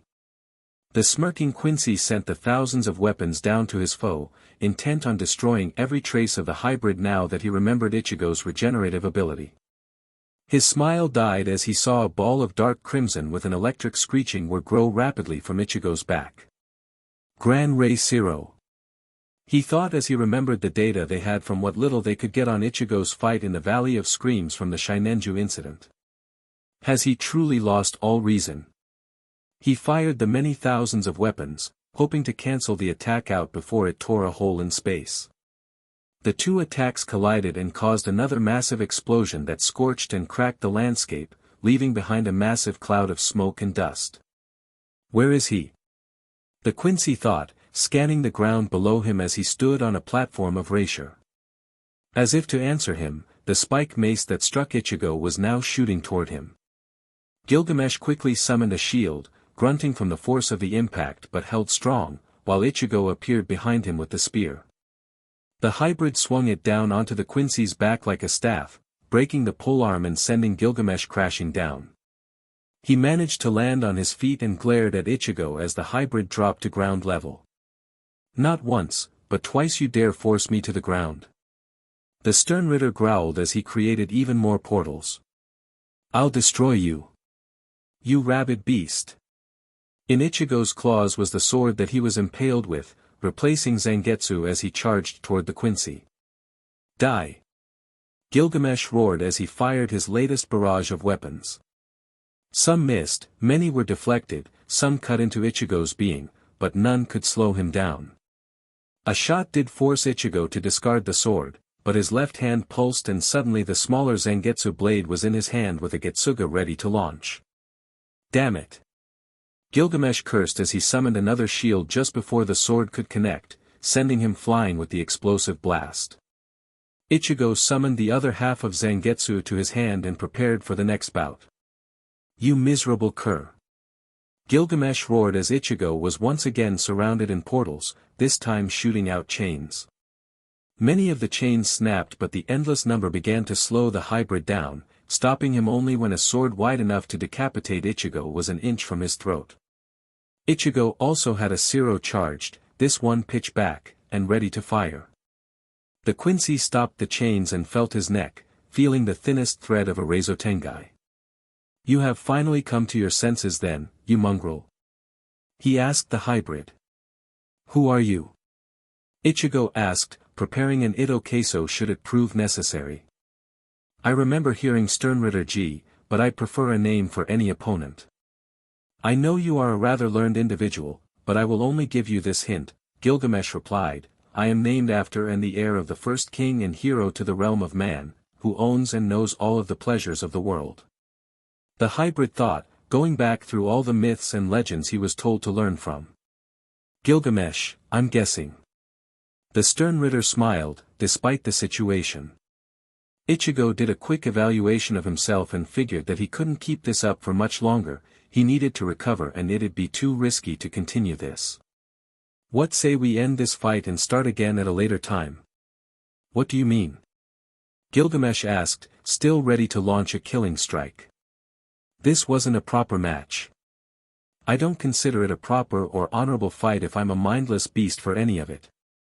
You probably still have a few tricks up your sleeve and I haven't even used my Bankai. What's more impressive if you win, killing me when I'm weakened or defeating me when I'm at my best? Ichigo loosened the thread around Gilgamesh's throat. Gilgamesh, in turn, soon released the chains and made the sword disappear while Ichigo did the same with his techniques. Very well, mongrel. We'll fight when you are at your best. The Quincy summoned a smaller version of his golden vessel and sat on its throne. As future king of all. It wouldn't do if I didn't fight and defeat you at anything less than your best. This was merely stalling until you came to your senses. With that the Quincy flew away on a ship of gold, leaving Ichigo to feel the weight of his battle. You really saved my butt this time, Zangetsu. He grunted, watching as Gilgamesh faded into the distance. Next time, I need to go all out. He flashed away, returning to IchigoXEsdeath's side. Kairok. You expect me to believe that he actually made you a Shinigami? Negenda asked her former colleague, who never dropped her smile. Then the world shook with another massive explosion, this one shattering her ice wall and knocking out some of Night Raid. What is happening there? IchigoXEsdeath whispered under her breath before turning her attention back to Negenda. Like I said, it came with certain restrictions, but I was indeed granted the power of a Soul Reaper. When Ichigo is done fighting whoever he's fighting, then he can vouch for me. Till then, shouldn't you see to the comrades that were injured? Not unless you're either dead or incapacitated. IchigoXEsdeath. The assassin leader responded, looking out to where the chaos raged. Every instinct in me is screaming to just have you killed because I also know you could very easily kill us all. But you haven't. Yet. Just then, Ichigo emerged from beyond the ice and took in the sight before him. I do not have the patience for this. The Soul Reaper sighed as he walked over to IchigoXEsdeath and held out his hand, knowing she had his Jigai ring. Ring. IchigoXEsdeath glanced at him and dropped the ring into his hand, which soon found its home on his finger. Yes, IchigoXEsdeath can see spirits, and it's because I made her a Shinigami. Negenda. Ichigo said the moment he appeared on the physical plane, making Negenda do an impression of a fish as she tried to process the information. Also, the both of you are going to hold a ceasefire as everyone comes together. I have some things to say, and this civil war ends in the next few days. Evacuation camp, meeting tent. Everyone was gathered in the largest tent, torches giving ambient light, a wide table separating the Jaegers and Night Raid with Ichigo and the Lord sitting at the head of the table. The religious leader was there to help serve as a more peaceful mediator since Ichigo thought it might help, especially with how Negenda and IchigoXEsdeath were glaring. Negenda was glaring at IchigoXEsdeath for past grudges and at Ichigo for giving a psychopath access to greater power. IchigoXEsdeath was glaring at the Lord for sitting next to her mate. Ichigo was glaring at both for acting so childish. Everyone else was horribly uncomfortable with the glares and the silence. Except for Susanoo and Bowles, who were serving tea and refreshments, they were getting along. Okay, let's get this thing started. Ichigo said, taking charge of the meeting he organized. The point of this meeting is to accelerate the end of this war, arresting Honest and his allies, and I can give my full focus on the Quincy with a clear conscience. The enemy that you were preparing for, IchigoXEsdeath answered for the group before anyone could ask about the Quincy, spiritually powered humans that disrupt the balance of souls, which in turn threatens creation.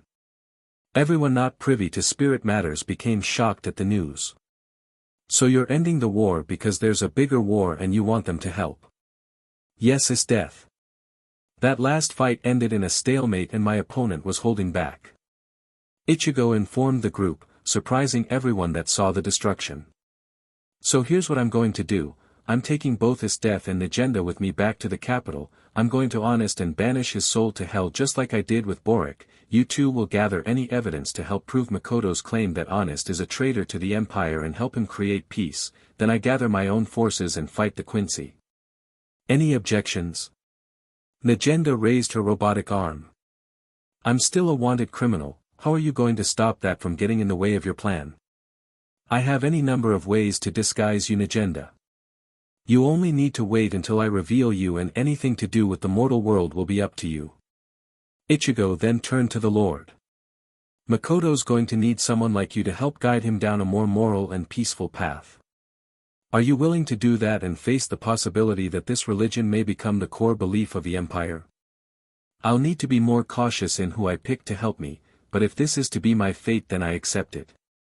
The Danger Beast hybrid said with a smile. Then let's get a move on. Ichigo said as he ended the meeting and pointed at the two generals. You two are coming with me, everyone else stays behind to protect Kairock.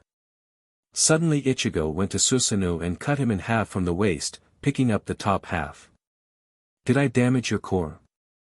The taiga shook his head. You can regenerate. The taiga nodded. You're coming with us. The Shinigami said before walking out. Death laughed, following her mate.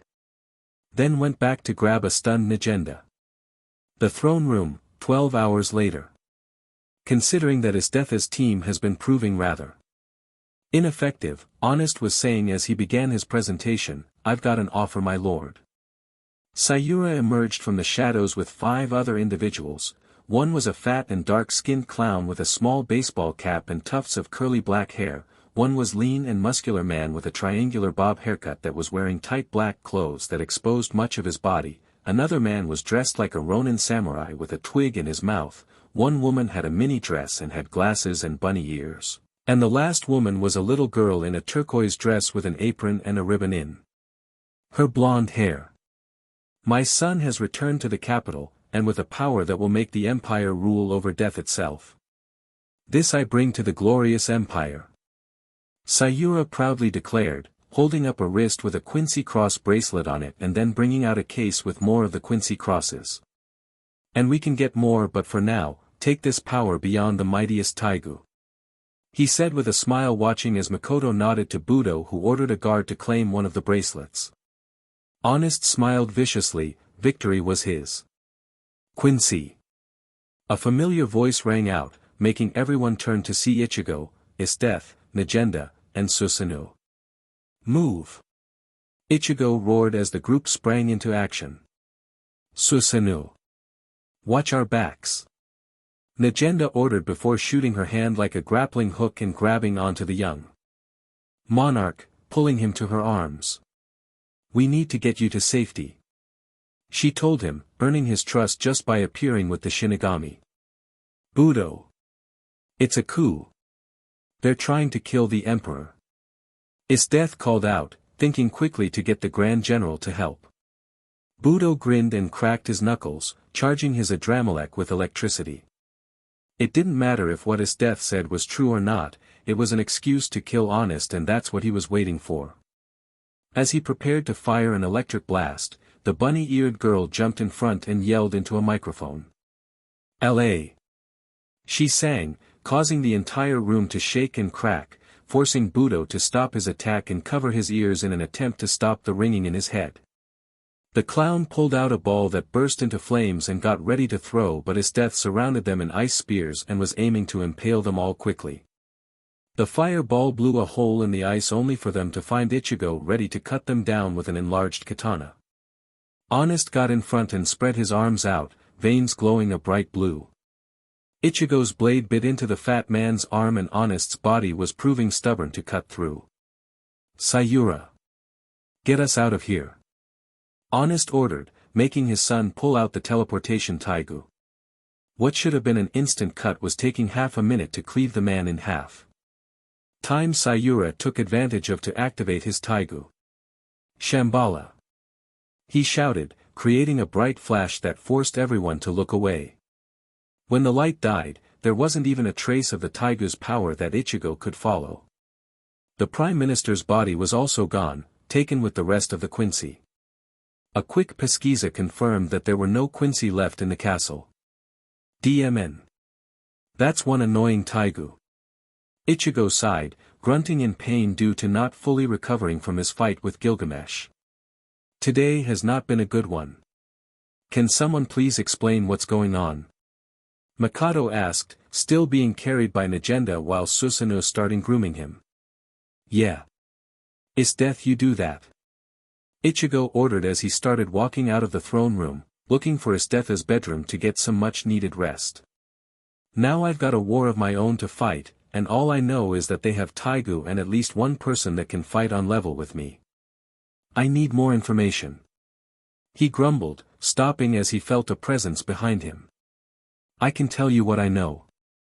Ichigo turned to see the Ronin looking at him with black eyes. My name is Aizu and I have information. I've heard about you, Ichigo Kurosaki, and I want to fight you. Author's Rift.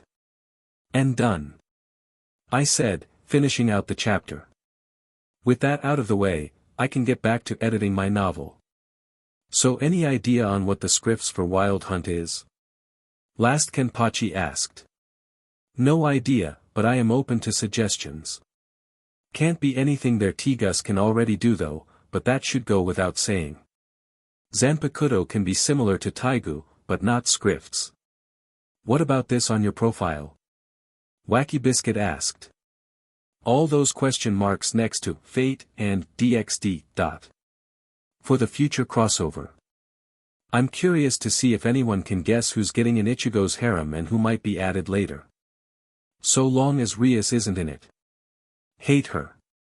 Last Kenpachi told us. Yes, because she let Issei nearly die to take away his choice on becoming a devil and is too arrogant without being able to back it up. I know you hate her LK and I'll punish her accordingly with training when we get to the DXD crossover. I'm making a poll now. 4. Wacky asked. Aizu.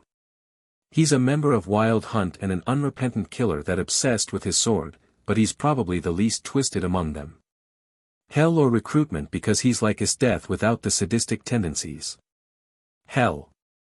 Last Kenpachi voted. Click it on the profile Cyberasi.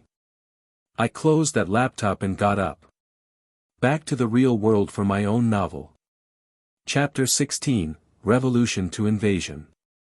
Author's Rift. Teloch. Wacky Biscuit called out as he entered my domain in the rift. Starting up the next chapter. Yep. Time to get back to soul conviction. I responded while opening up my laptop. Oh God. My eyes. Last Kenpachi cried out from behind a locked door. I still see it when I close my eyes. Wacky looked at the door in shock. So, from here on out it's going to have to be original content but it will also be the final arc. And there's this one more OC I said I'd bring in. Maybe this whole chapter will be all the exposition and other important but not interesting stuff. Teloch, was that LK? Wacky asked me while pointing at the door. Yep. How long do you think I should make that duel with Aizu? Why is he screaming? Not important. Think I should do the Akamex Ichigo Lemon next. Why is Last Kenpachi screaming Teloch? Ugh. Fine. Remember last chapter when we discussed the future DXD crossover? Vaguely. LK wanted me to make it clear that Rias wasn't going to be part of Ichigo's harem and I wanted to make the stance clear. She's definitely not my favorite, but I'm also only on book 6 and she's yet to impress me other than becoming possessive, which hurts her stance. Not that I'm fond of Issei either. Comes so close to dignified and falls on totally perverted. Hard. I sighed, remembering my current biggest issue with DXD. Anyway, I also wanted people to actually guess who might become part of Ichigo's harem from the Fate series and DXD. Only one person guessed anyone. Tiamat and Ophis. So which one? I didn't say, though it did make me curious. Besides, I thought I already made it clear that Scathach was going to join Ichigo's harem. Wacky raised a finger to say something.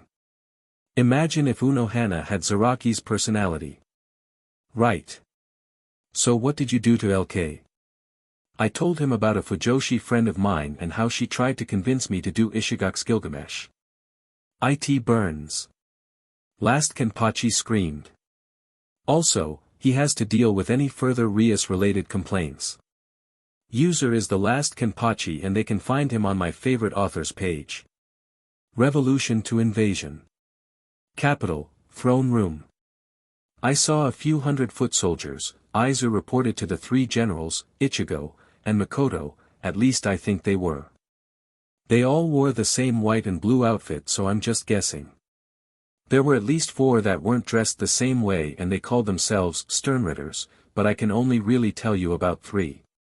You can describe their looks to a sketch artist later, Ichigo interrupted, tell me about their shrifts or what their letter is. For example, Gilgamesh is G4. Gate and he can create portals.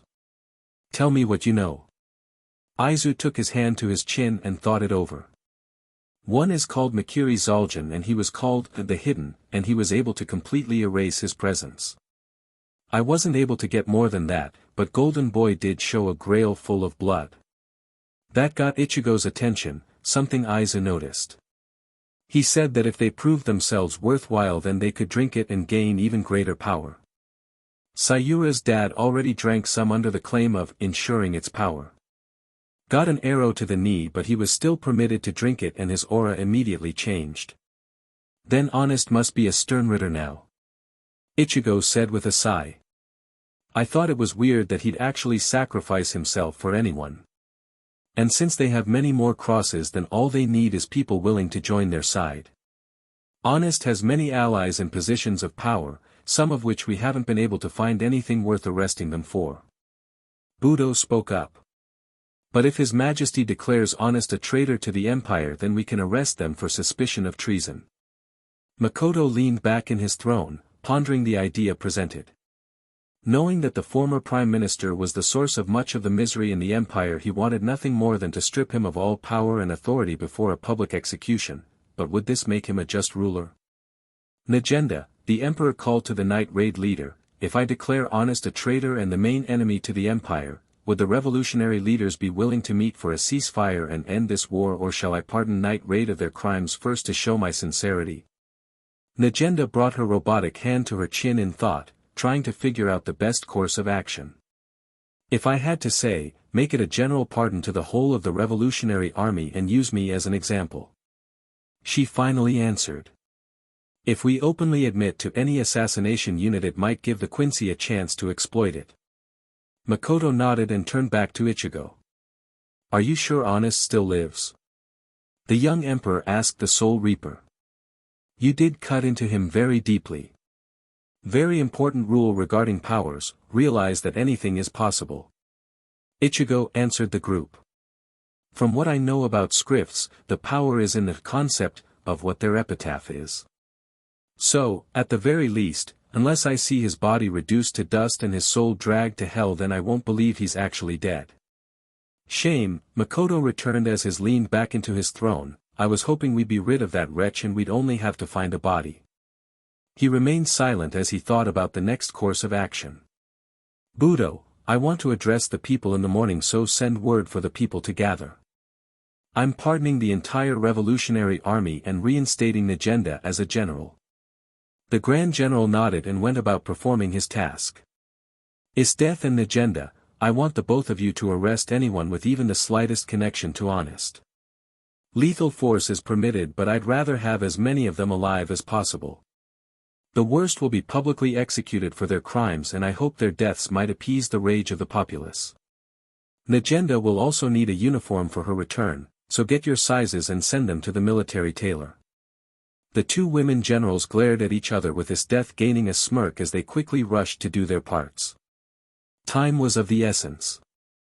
I'd have to say that was fairly well done, Ichigo said as Makoto slumped in his throne, and we have a ready executioner right here.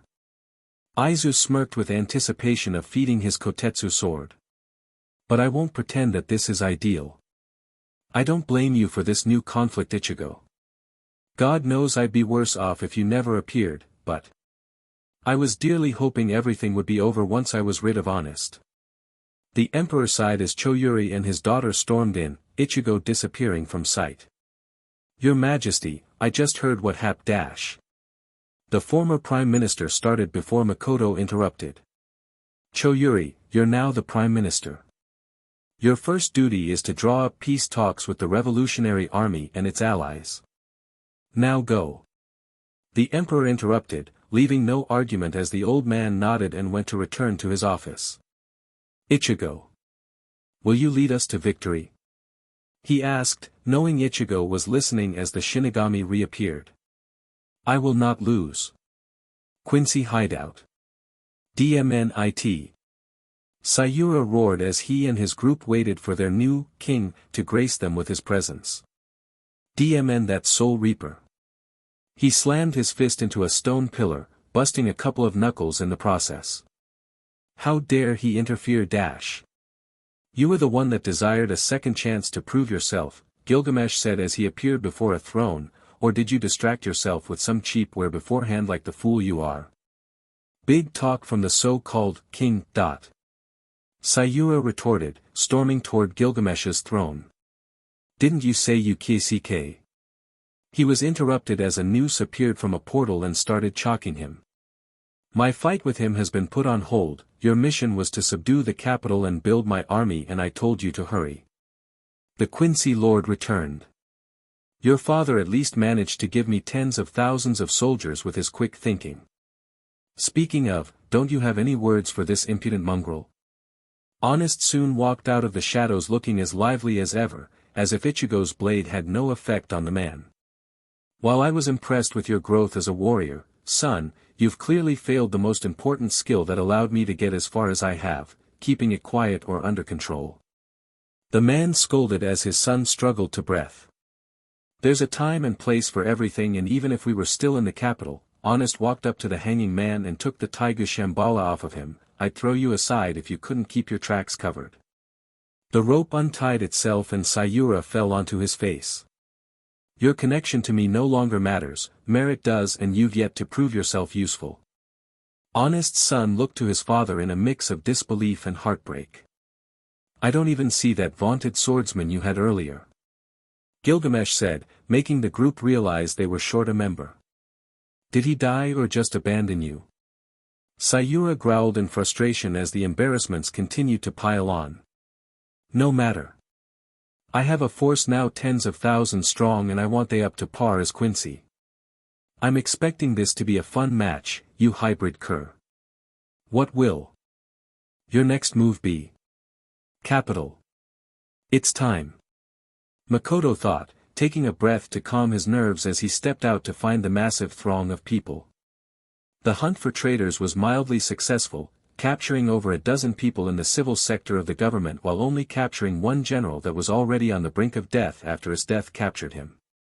Many other high-ranking military officials that were confirmed traitors were already gone, probably warned by Honest before the attempted coup. The Jaegers and Night Raid reached the capital a little while ago and split up, the Jaegers acting as guards between the masses and the soon-to-be-executed prisoner while the assassins were hiding among the populace. Budo and his death stood at either side of Makoto as he stood on the balcony overlooking the square with Najenda, dressed in her old military uniform, waiting in the back for her pardon. She sent a message earlier with Makoto's, Budo's, and IchigoXEsdeathXAkame's signature that was explaining the situation to the Revolutionary Army. Now all that was left was to make it official. For years, he started to the hushed crowd, I ruled based on honeyed words and manipulation. A puppet on strings dancing under the guise of a proper emperor, obedient and blind by the puppet master's whims. Many seemed confused while some of the smarter members of the populace had an idea of who he was talking about. I am a pathetic emperor. Makoto admitted, stunning the entire square.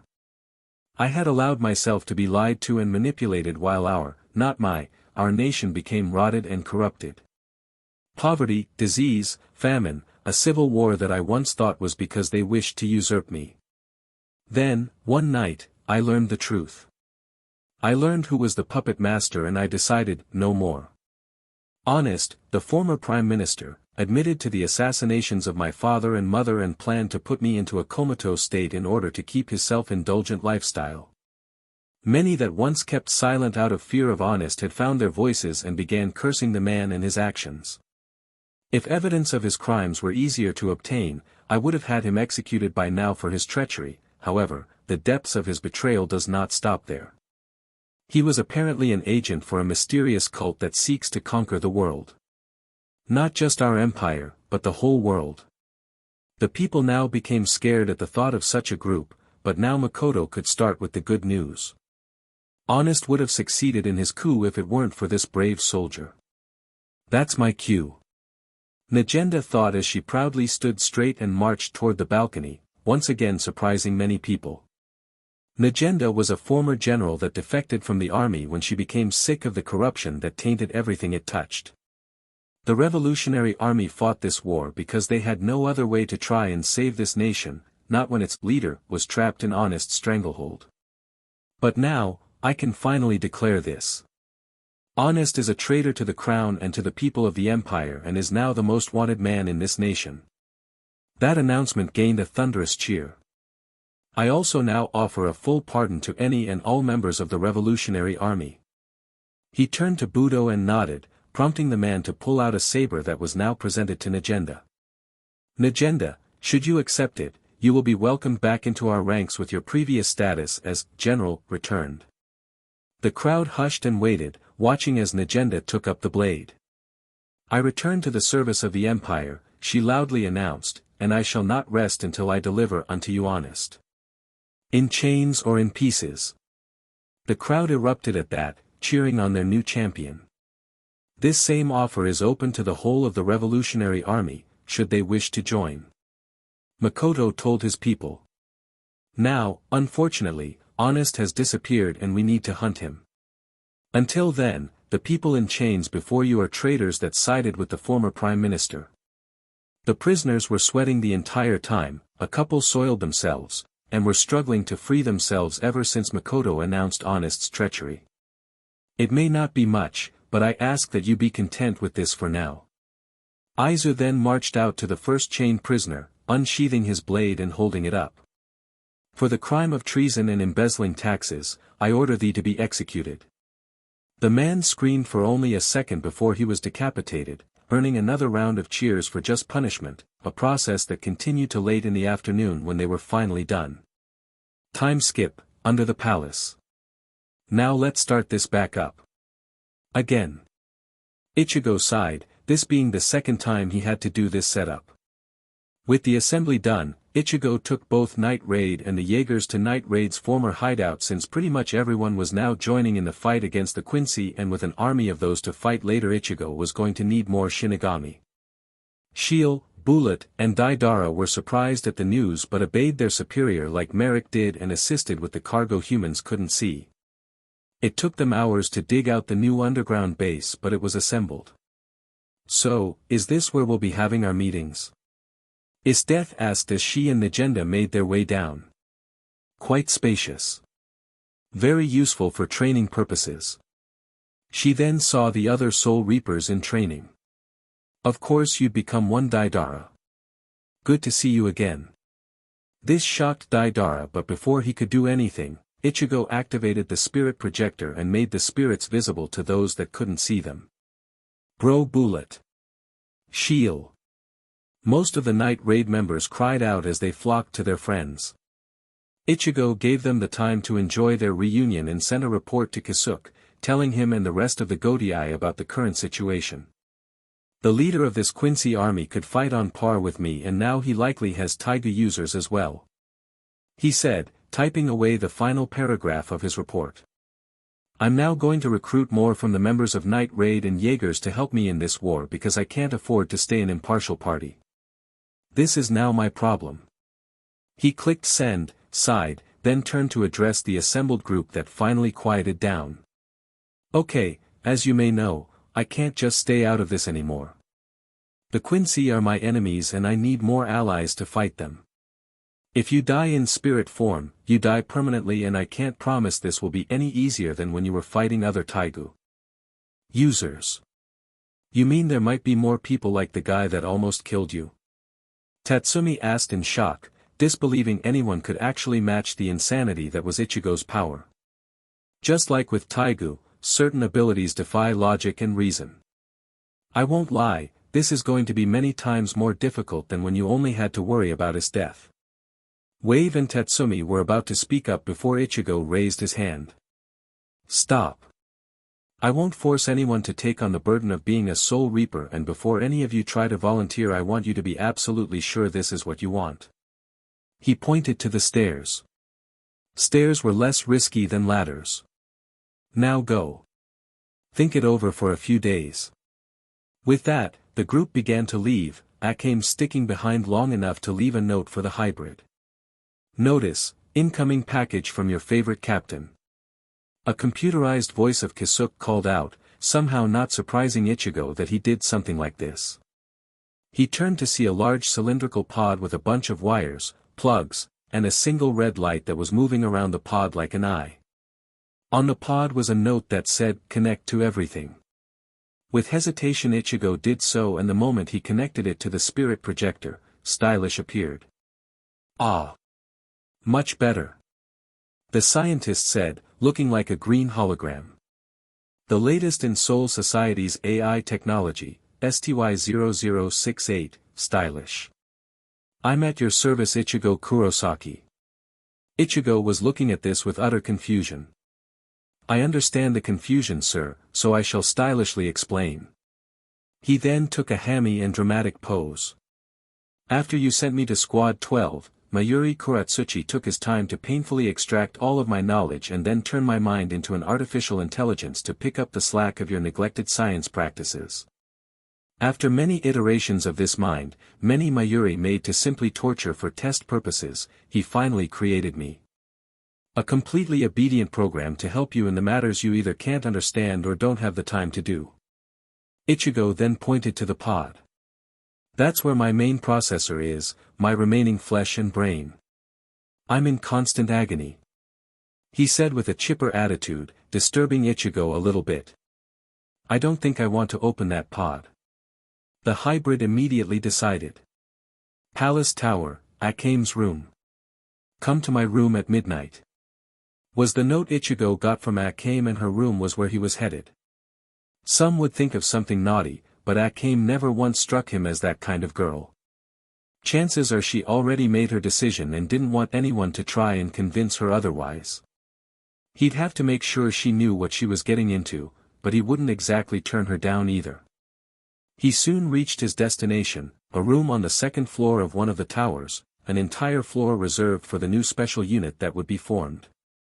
"I'm here, Akame," he announced, knocking on the door. She opened it and pulled him inside, still dressed in her usual attire. "Is there any chance I can talk you out of it?" he said, knowing that she'd know what he was talking about. "No. Someone's going to have to take over your duties when you leave," she said, making her intentions known. "They told us. Shield, Bullet, Daidara, is death. They told us that you'll eventually leave to continue this war against the Quincy. When you do, what will become of the souls still here? I will take on the burden of the Soul Reaper." "And why?" Ichigo asked, feeling the conviction in her words.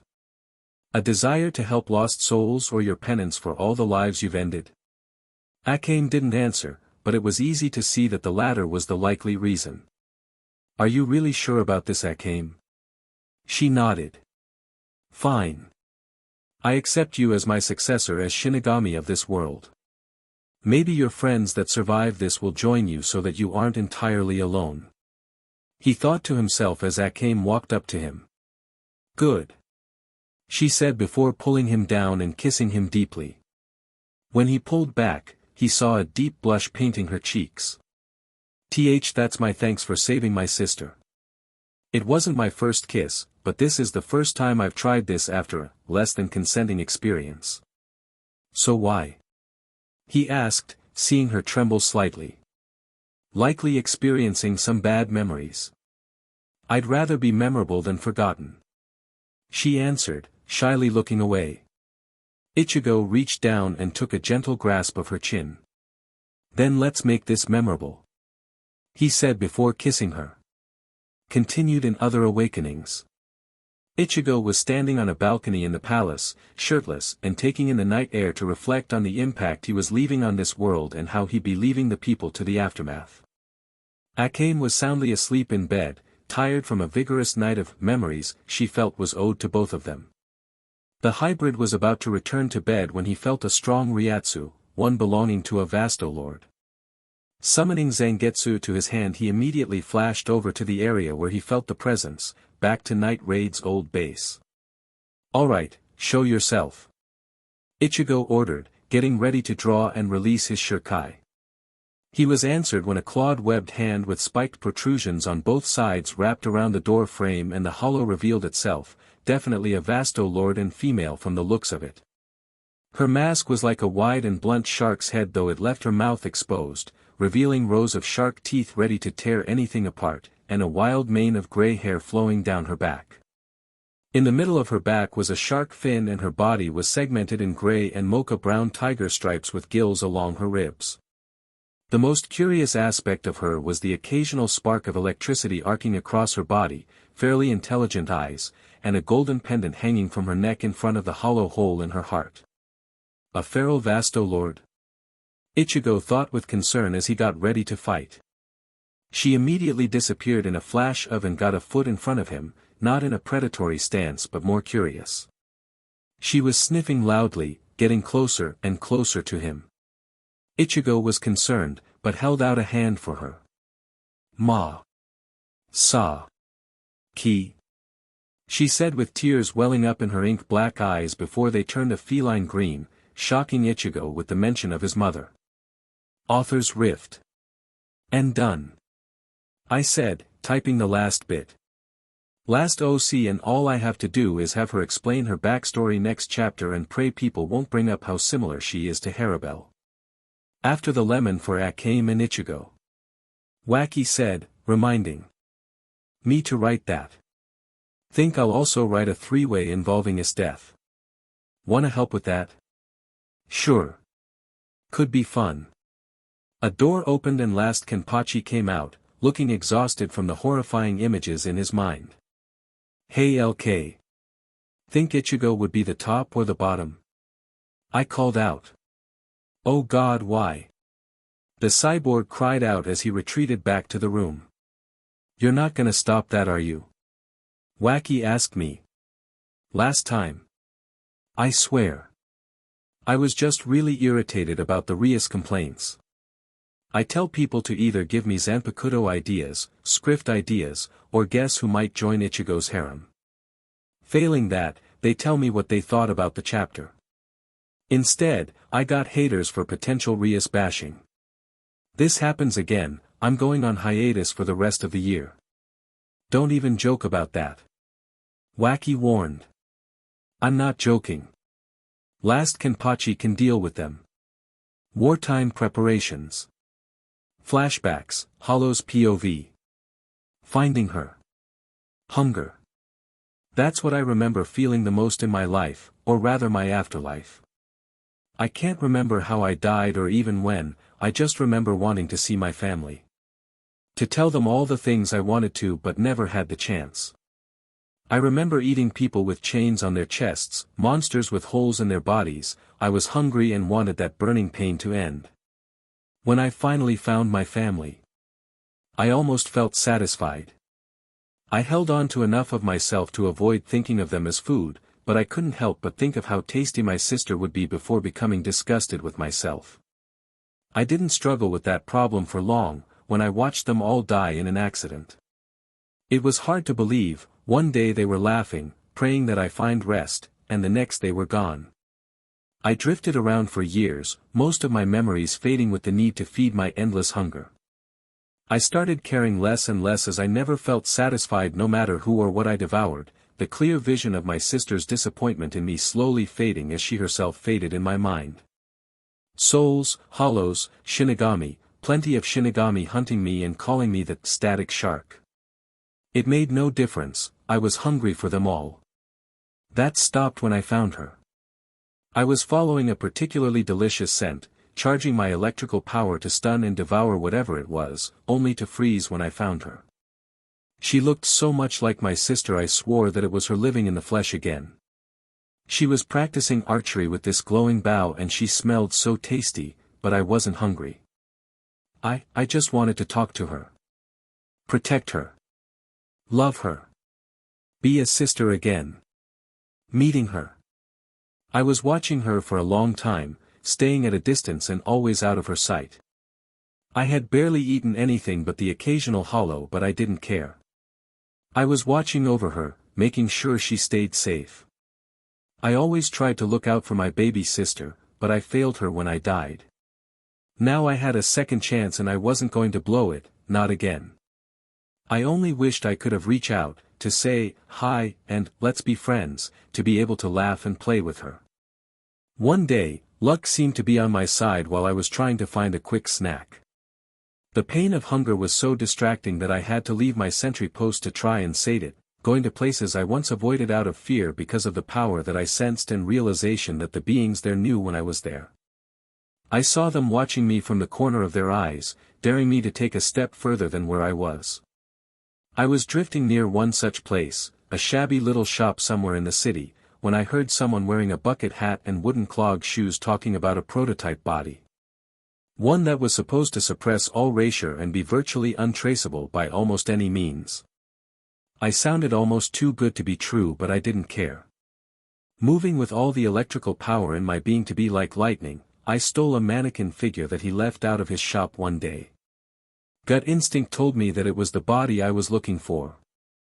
I took it with me, deep into a forest, and studied it for hours, trying to figure out how to put my large shark form into a small human-sized body.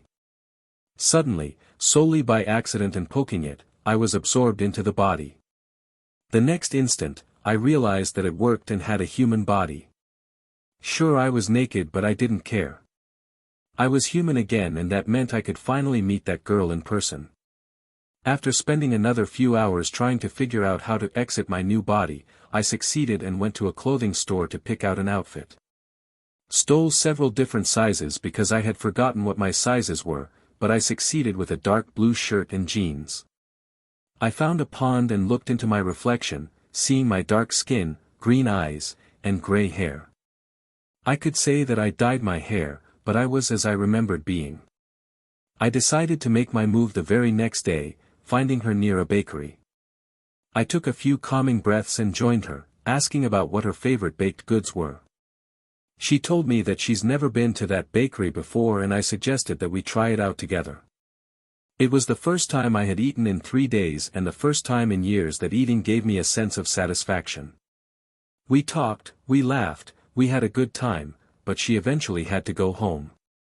She wanted to exchange numbers, but I didn't have a phone, so she just gave me hers and said to meet at the arcade if I wanted to hang out tomorrow. I finally had a name for the person I was watching over, Masaki Kurosaki. Befriending her. I had taken on the name of Mera, my own name, just a faded memory, and had been using that in my time with Masaki. Months passing by so easily, just the two of us hanging out and having fun. I learned that she lost her family too when she was younger, taken in by the Ishida family with the intention of marrying her to the son of the family. She didn't mind, but it didn't seem like it was going to be a loving marriage. I thought about talking to her about it, but she found a way to deflect the conversation as we went into an arcade. I wanted to think of something to tell her, talk to her about it, find any shred of advice that might be able to help, be a supportive sister, but what advice could I have? I was the last person that should be telling her how to live her life when I've been spending most of my afterlife watching her. Instead, I talked to her about how she would prefer her future husband, and future family, to be like. Someone that played off her playful personality, someone that was willing to laugh with her, someone that she could tease, someone that could actually feel alive with her.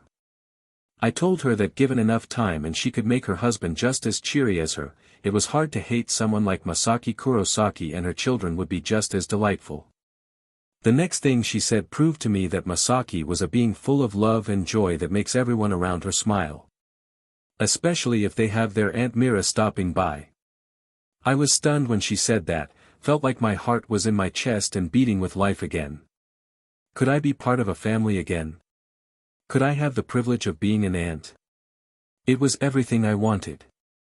I was so busy trying to think about if I deserved this that I didn't notice Masaki dragging me into a photo booth and begin posing with her. I swore to myself that no matter what I would always be with my sister. Leaving her. I remembered the rain, the pounding pellets of water as I ran to that shop I stole my body from.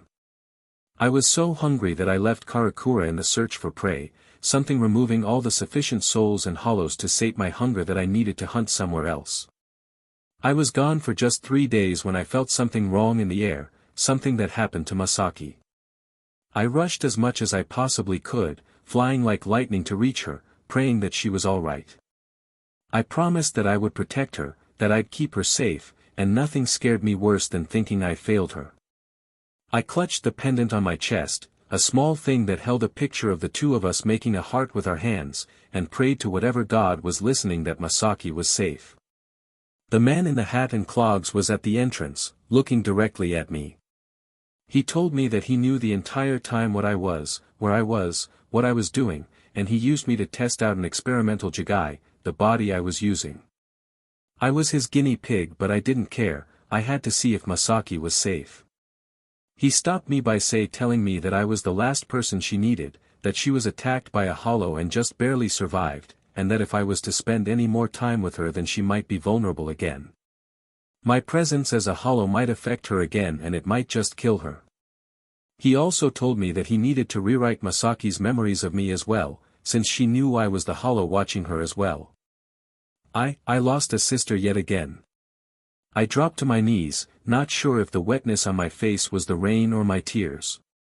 He said he needed my body back, to study the data for another Jigai model, and that I had a choice.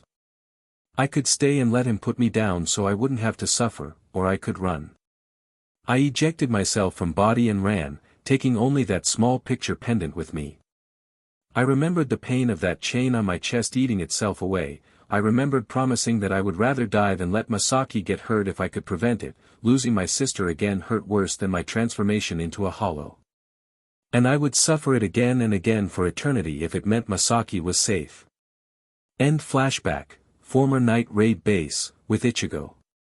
I wandered about Hueco Mundo for a while. Mera kept telling Ichigo her story, rubbing her pendant, lost myself to the eat or be eaten mindset and fully gave in to my instincts. I just ate and ate, trying to forget my pain, but it backfired. I became a Jillian and never lost myself, held on to my identity long into my transformation into an Ajuchas. Eventually I tried running from Hueco Mundo and found myself in this world, rich in hollows and souls. Eventually I became this and I stopped being hungry. At some point, I just started repressing my memories and wandered about. One day, I found a familiar scent. And thus you found me. Ichigo concluded while Mera hugged her knees. They were on the roof of the night raid base where they spent hours listening to Mera's story after Ichigo told her about his relation to her Masaki and asked for her story. Becoming a Vasto Lord in about 20 years.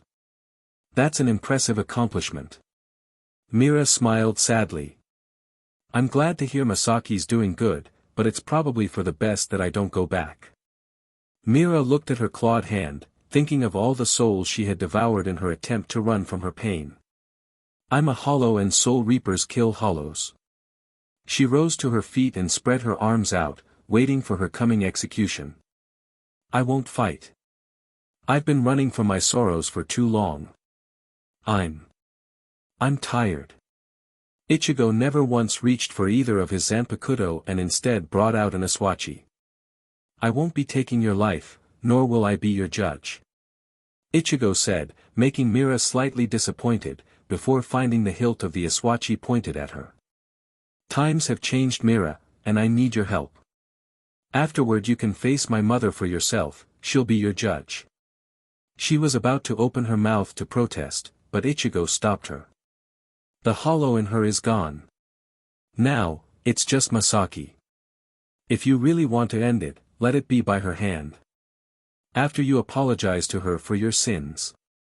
The look in Ichigo's eyes was the same steely resolve she saw in Masaki's on occasion.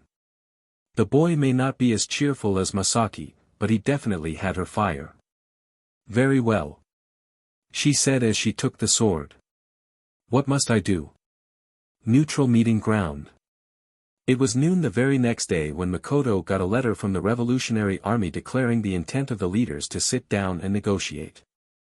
The meeting ground would be in the previous night raid hideout before stylish sneak attack forced them to relocate, the only place that was out of the way with fitting accommodations for their meeting. With the child emperor were generals Budo and Negenda, acting as advisors and guards while Choyuri remained in the capital and tried to clean up the mess that was the governing body of the empire.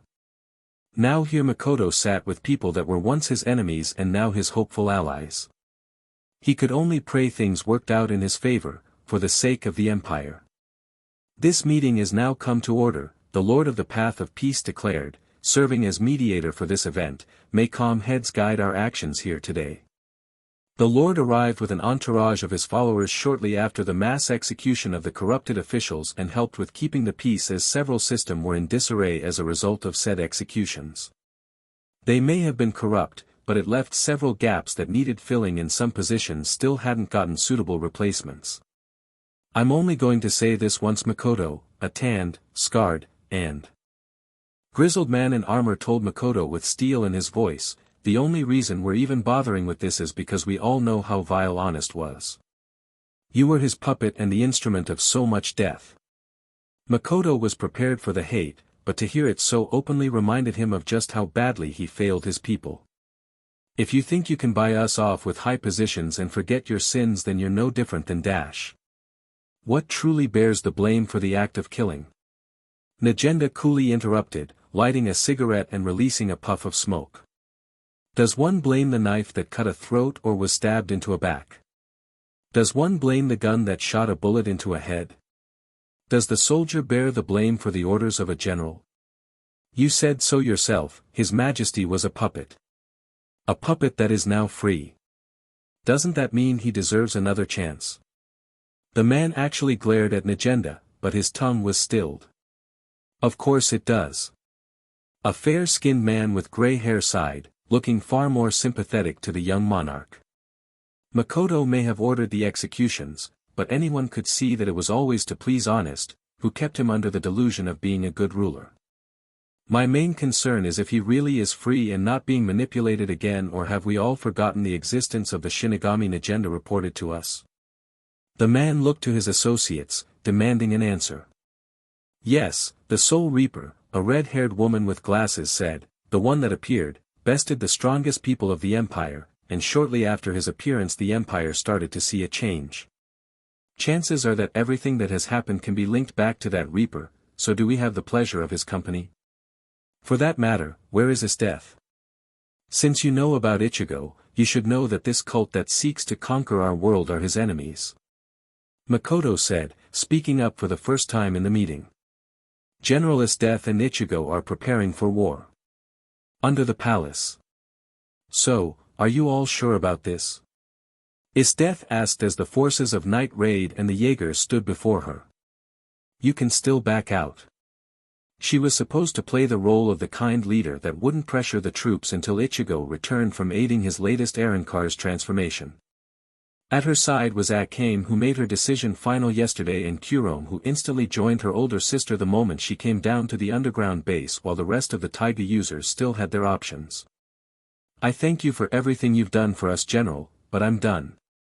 Bowles said as he set his flamethrower Taiga down. The only thing that kept me in the service was the idea that I was helping and protecting the people. But now I don't know if I've done anything but cause pain and suffering. The masked man reached for his mask and pulled it off, revealing spiky blonde hair and blue eyes on a handsome face. Unless absolutely necessary, I'm done with killing. He placed his mask on Rubicon's fuel tank. I just thought I should tell you in person. He turned and began to leave. I think I'll open a restaurant when the war is over. Come find me and we'll all celebrate. Bowles! Wave yelled out, making the man turn his head. Thank you for being my friend and comrade. I'll come by every day I can. The rest of the Jaegers agreed with the sentiment, making Bowles shed a few tears at the feeling of acceptance. As for me, Wave continued as he walked to Kurome's side, I'm sticking with you, partner. He told the girl with a confident smile, reaching for her hand before Akim pulled her sister away with a glare that said, mine. Well, this looks fun, so I'm definitely in. Leon said with a smile. I was only ever in this for the fighting anyway, so a new challenge is welcome. She looked to his death with a more predatory gaze. Though, I did want to try fighting you once. Before realizing how scary you are. Don't worry, you'll have a chance in training. IchigoXEsdeath returned the smirk before turning back to rest of the undecided group. Anyone else want to back out? Run stepped forward with a determined look set upon his face. Yes, Run. When I was a civilian I was a teacher, he told everyone, and I took great pride in my students.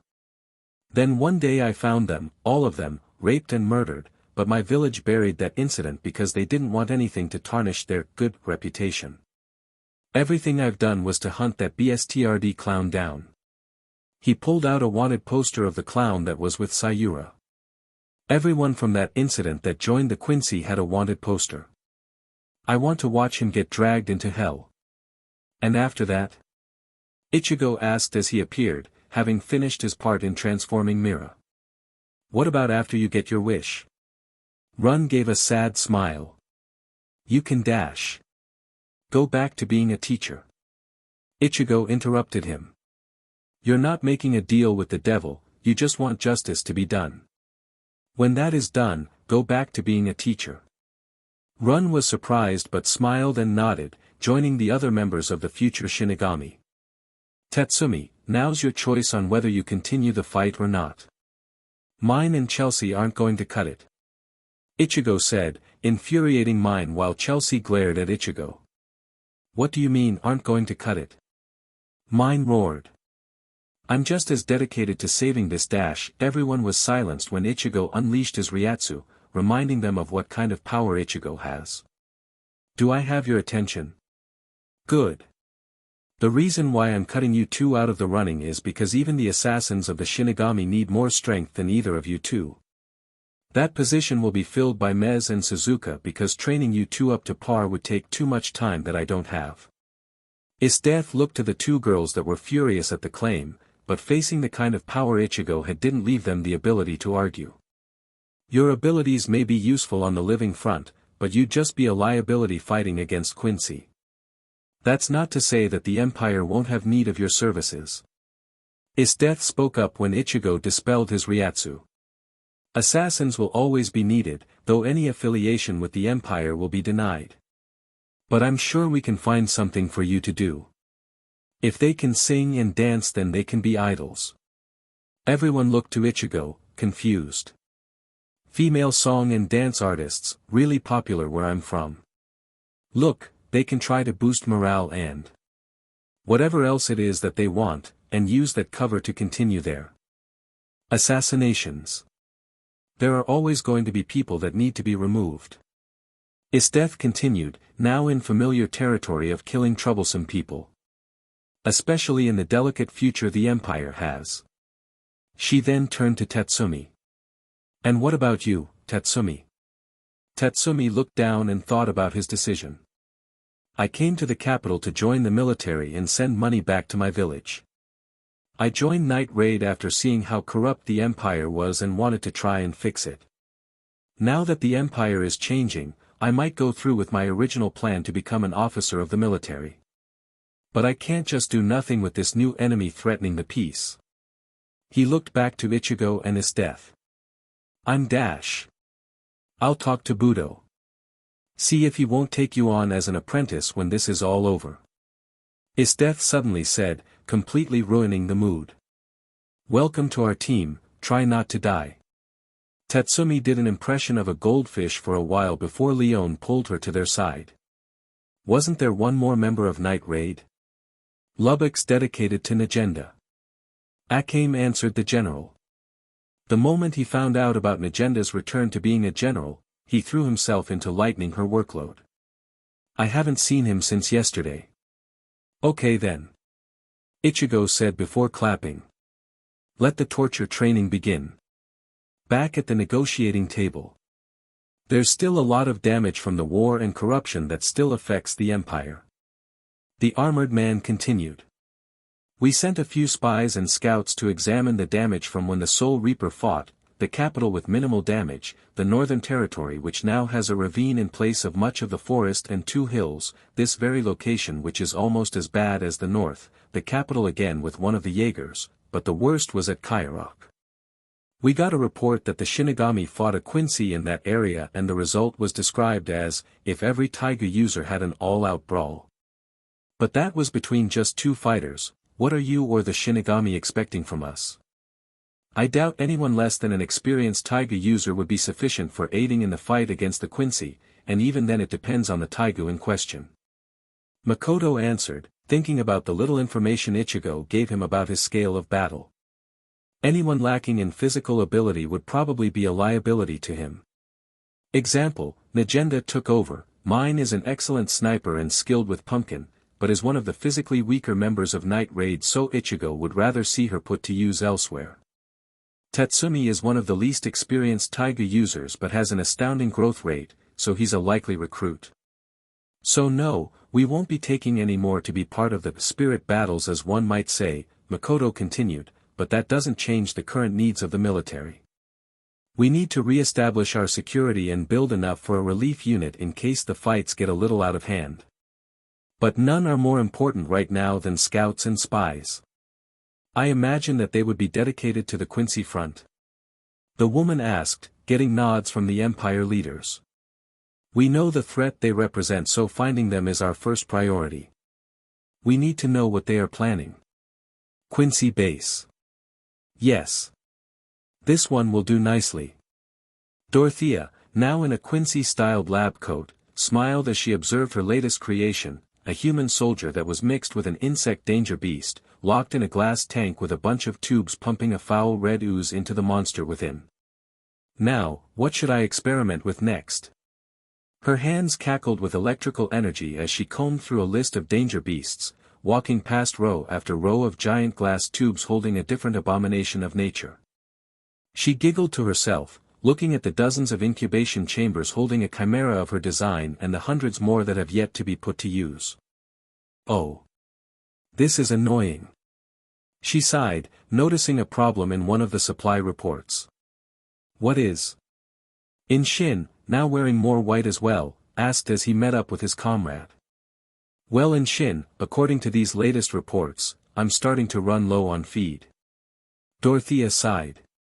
I didn't think I used that many people as feed for my creations. What gluttonous babies they are. Lord Gilgamesh did give you a 1,000-person limit from our own forces. Can't be going through all of the cannon fodder to feed these things now, can we? The pirate smirked while Dorothea looked to her hands. I suppose my new script, the alchemy, made me a little excited. She looked at her hands, an ever-shifting transmutation circle on the back turning to the different elements. So many things I could do in such a short amount of time, all the experiments that I didn't think I could get to for so long. Now my only limitation is my lack of supplies. Food for my creations, materials to work with. If I had these, then I could accomplish 100-fold what I did these last 2 days. That's why His Highness allowed you to attain a script, but maybe you can help me get one too. The man suggested, getting Dorothea to raise an eyebrow. I was a pirate before Sayura recruited me, remember? I may have been the pillage and RPE sort, but I suppose I can restrain myself to gathering your materials. The alchemist thought for a moment before nodding, beginning their walk to Gilgamesh's throne room. By the way, do they need to be alive? Just fresh. Chapter 18, To Unknown Lands. To Unknown Lands. Empire Underground. It was a couple of weeks after Makoto's meeting with the revolutionary leaders and the civil war was brought to an end, but there was still plenty of damage that needed fixing. Makoto was traveling the country with his nation's best and brightest to repair what was broken and cure the sick, distributing what he knew was the stolen money of the people. Relations with the Western Kingdom were still strained, seeing as the Empire invaded and conquered a few of their territories while Honest was in command, and the people of the North were in far worse shape and mood, demanding IchigoX's head as recompense for their destroyed kingdom. In an effort to try and reach an understanding, he offered to meet the both of them in a neutral space of their choosing in the hopes that he could inform them of the true measure of the threat their world faces. Budo and Choyuri were working together to compromise on budgets, Choyuri needing to focus on the economy and well-being of the empire, and Budo with the military might and attempting to find any trace of the Quincy with Negenda. The hiccups there are that they don't always agree on what takes priority, and every time Negenda brings up even the faintest of leads, Budo wants to send a battalion to crush the enemy.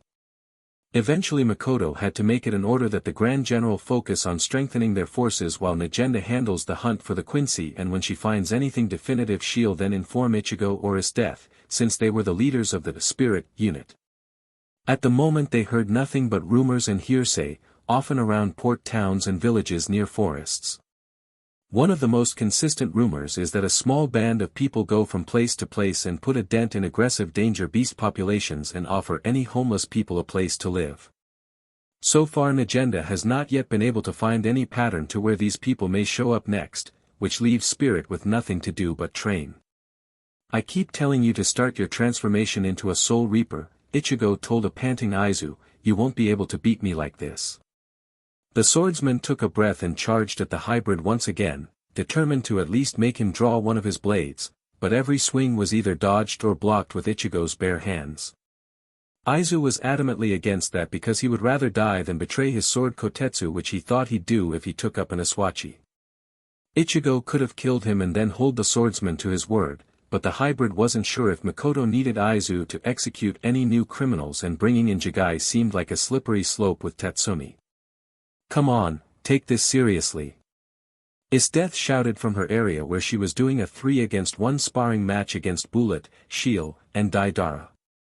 She eventually stopped defaulting to any of her Taigu abilities while in soul form and has been pushing herself to gain her Shirkai, having only recently gotten a hint of the Zanpakuto being a reflection of the wielder. Come at me like you want to kill me. The ice user best understood herself in a life or death struggle, but Ichigo was occupied with honoring a bargain and the Arankar were overseeing the newest Shinigami to the team. Thus she had to spar with the only other ones that managed to learn Shirkai. Cut. Ten no Sendan. Shiel called out, charging at his death again while her katana morphed into a thick broadsword with a grip that resembled a scissors. She swung the large blade with ease, with his death knocking it away by hitting the flat of their blades together. Eventually Shiel pulled the grips apart and revealed that her Shirkai was just like her former Taigu, except the two halves came apart like dual blades and her movements became more about speed than power. Isdeath still adapted fast enough to outmaneuver the glasses-wearing Soul Reaper and knock her back. Impale. Shirioku no Yari. Bullet yelled out, gaining a spear with a large triangular blade. Rend. Yakubo to Notatakai. Daidara roared, getting a large double-sided axe. The two of them went at his death in a pincer formation, swinging their blades at her at the last possible second. Isdeath used the hilt of her sword to knock the flat of the axe and throw the former beast off balance while threw her leg up in a back kick that smashed into Daidara's chest and sending him flying. At the same time she grabbed onto the of Bullet's spear and yanked on it. Bullet's tight grip on his weapon forced him to move with Isdeath's tremendous strength, throwing him away as well. This is getting me nowhere. She yelled out in frustration, releasing a pressure comparable to a strong lieutenant or a low-ranked captain. She definitely had potential to be a great asset and Ichigo should probably focus on making her stronger, but she had to understand and confront herself if she wanted to get any stronger. Perhaps sending her to her inner world is necessary, but he was concerned with what he'd see in there and he didn't trust her enough to leave her unsupervised. Especially with what her potential Shirkai might be. Come on. Don't let up. Merrick shouted at the three sparring pairs with Mera shooting the occasional bolt of electricity at them. Mera in her new Arankar form had a slender and firm build with a six-pack on her stomach and a large chest, slightly bigger than Leon's and the lion girl checked, all colored in an exotic mocha-colored skin. Her mask fragment was in the form of a hair clip made from shark teeth on the left side of her head with her hollow hole in where her heart should be. Her outfit consisted of tight black Arankar pants, white sandals, black socks, a white vest that stops above her navel, a black shirt, white fingerless gloves, a sword on the left side of her hip, a choker with the kanji for lightning, and her golden locket with the picture of Masaki and herself. Merrick and herself had the rest of the team sparring against each other while Merrick unleashed his Ryatsu with Mera shooting anyone she thought wasn't trying hard enough. Akim was fighting Wave, Tatsumi was fighting Kurome, and Leon was fighting Run, all of them having completed the task of claiming their own Aswachi. Well, it's something. Ichigo thought, catching Izu's blade in his fingers before moving his palm into the swordsman's chest and sending him flying. I doubt it'll be enough though. I doubt Gilgamesh would have weakling under his command. Somewhere in the Eastern Ocean. Shin sat on top of the bridge of his new ship, an armed cargo freighter powered by experimental Racier propellers and was large enough to hold a crew to 50 to operate it with a cargo bay for 1,000 or 2,000 people if he wanted to push his luck. He took a moment to breathe in the ocean air, excited to get back to his original profession of pillage and RPE. Dorothea convinced his new master Gilgamesh to grant him a script and this new vessel with a crew of 48 soldats to command, along with Sayura who was gifted this chance to prove himself. 3 weeks of waiting around for their new plan, gathering meat for Dorothea's creations and materials for this vessel, now he was to sail into unknown lands to cut loose and bring back as much materials as he could. There you are. Shin purred when he saw the massive and ever-present storm that separated the east from the rest of the world. He jumped onto the deck, where Sayura was waiting, and grabbed a blue jeweled trident. The trident was a magical artifact to control the seas and Sayura was there so he could record the location data for Shambhala so they could leave the storm intact to cover their trail. You ready to taste what the East has for us, my friend? Shin asked his dark-skinned partner before holding the trident aloft. Let's go. He shouted as the spear's head pulsed and the waters and wind before them calmed. All ahead full. He yelled, moving the trident forward and sending his vessel flying through the waters. It was a genius plan in theory, even if some found it rather disgusting. Because of that storm the way to the eastern lands was impassable to the point that the nation was almost a myth if not for the book Taigu Rongo Rongo being a complete series of maps of the whole world. Sayura studied that book extensively before leaving on his journey around the world and the east was the one place he failed to go to, a problem he was now going to rectify. As for the plan itself, it was no secret that Dorothea's experiments demand a lot of resources, but they had to keep their base of operations a secret while they gathered their strength.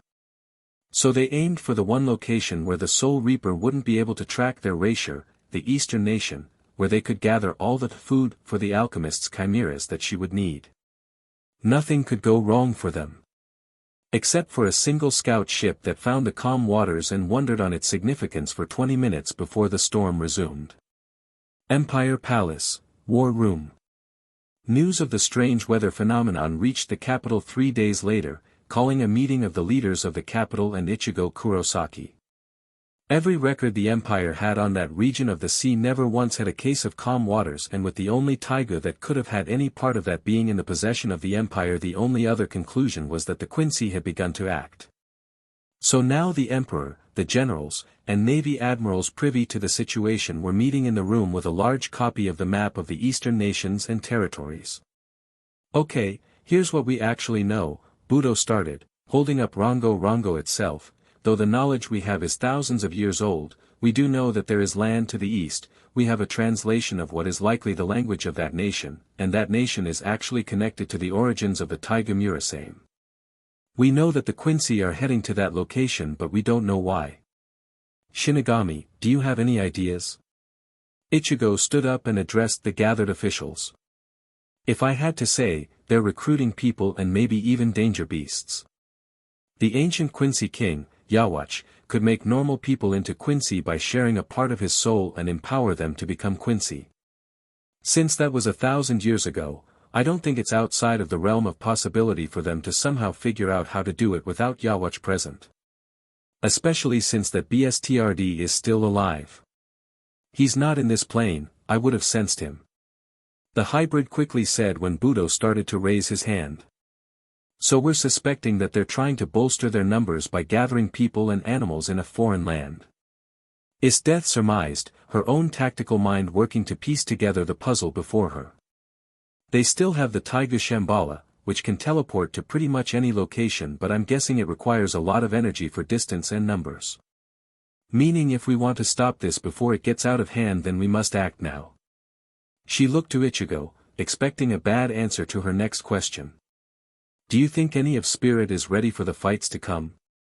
You, Merrick, and Mera are the only ones I think are ready enough to fight, and I don't have to worry about dying without me to watch you, but I don't have a choice since the Quincy are moving.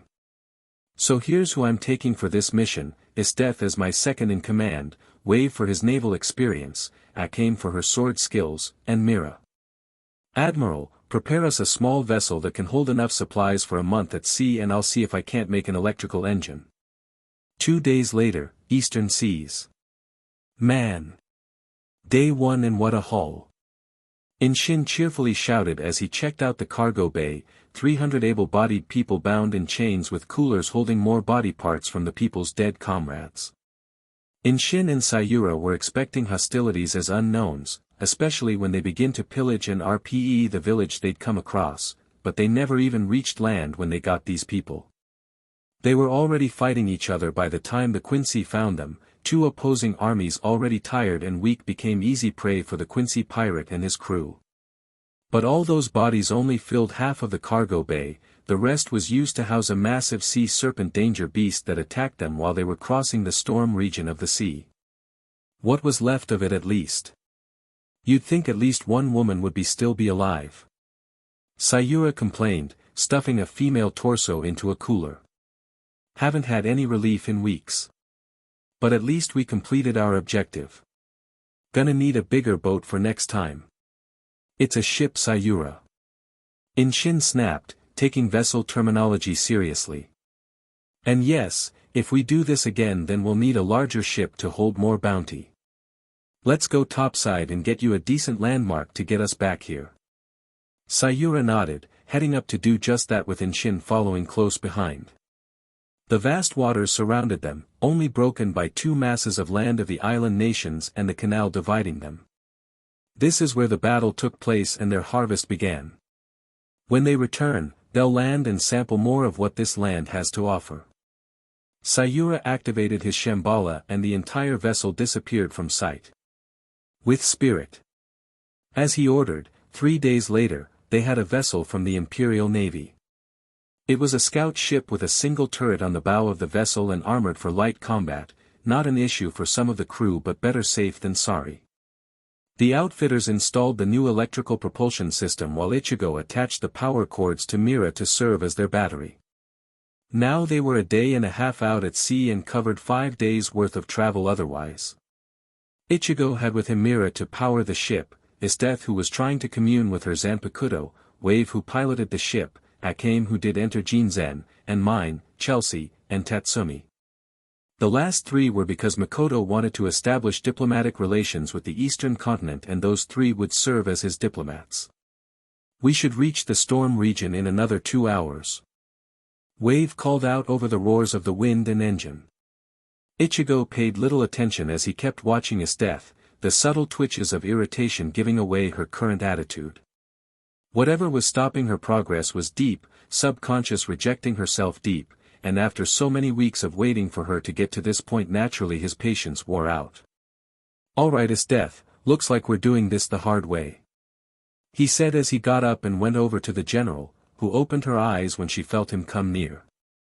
I think we can both agree that this is taking too long and we don't have the time to have you do this naturally. So just relax and open your mind. She took a deep breath and watched Ichigo place his hand in front of her face. She saw a white light emanate from his palm and she blacked out. Wave. Wake us up when we get to the storm. Ichigo called out to the young Navy officer as he picked up and carried IchigoXEsdeathXAkame to the sleeping quarters. Alright, he said as he set her down, let's see what this world of yours is like. He sat down and used his connection to her soul to go to her inner world. IchigoXEsdeathXAkame's inner world. Ichigo wasn't surprised by what he saw, he was expecting a blizzard and ice. Lots and lots of ice and rock. It was a frozen wasteland of death and that fit IchigoXEsdeathXAkame perfectly, it was only missing thousands of corpses and the general would likely feel right at home. Instead she was looking around with a frenzied focus, trying to find something that only she could feel. He's coming. She said cryptically as the ground began to shake. Soon a massive skeletal hand broke through the ice and started to push the rest of a massive body free from beneath them. A colossal skeleton with ice for its flesh, a freezing cold blue glow in its eyes, mouth, and chest flashing like a beating heart. In its right hand was a massive blade as long as the creature's arm, on the head were 4 massive and weathered horns, with what looked like 2 lower jaws that split open to release a stream of frozen air, so cold that frost was appearing on the pair's skin. "You are not welcome here, boy," it said in an ancient and tired tone that still spoke volumes of madness and bloodlust. "Leave this place." Instead of getting intimidated, Isdeath stepped forward and challenged the being. "You're my Zanpakuto, are you not?" she roared at the giant, standing tall and proud. "Give me my power. I don't have time to care about whether you think I deserve it. Do not presume to command me, weakling." The giant growled, making ice spikes erupt from the ground and stop just inches from stabbing into Isdeath. "The strongest of the Empire? So easily broken? So desperate for power? You enslaved yourself? Is that why I'm not welcome?" Ichigo called out. "Because I pretty much decide whether she lives or dies." The giant's response was to lift its sword aloft and bring it down on Ichigo's head, but just as it begun the downward swing he was restrained with lines of burning black rapier. Ichigo's rapier. "Down. Behave yourself," Zangetsu ordered, appearing on the giant's horn. The blizzard grew fiercer, reflecting the giant's rage. "Like you can scare me," the hybrid blade taunted as it dropped down to his master. "So, how do you think to fix this?" Ichigo took a moment to think. "Isdeath, do you resent me for beating you?" he asked the ice mistress, surprising the woman. "Do you think of yourself as weak? Do you hate me for our deal?" She was about to answer before Ichigo pointed at the skeletal giant. "The Zanpakuto is a reflection of its master, your every strength and weakness, so before you answer you should take a good long look at yourself."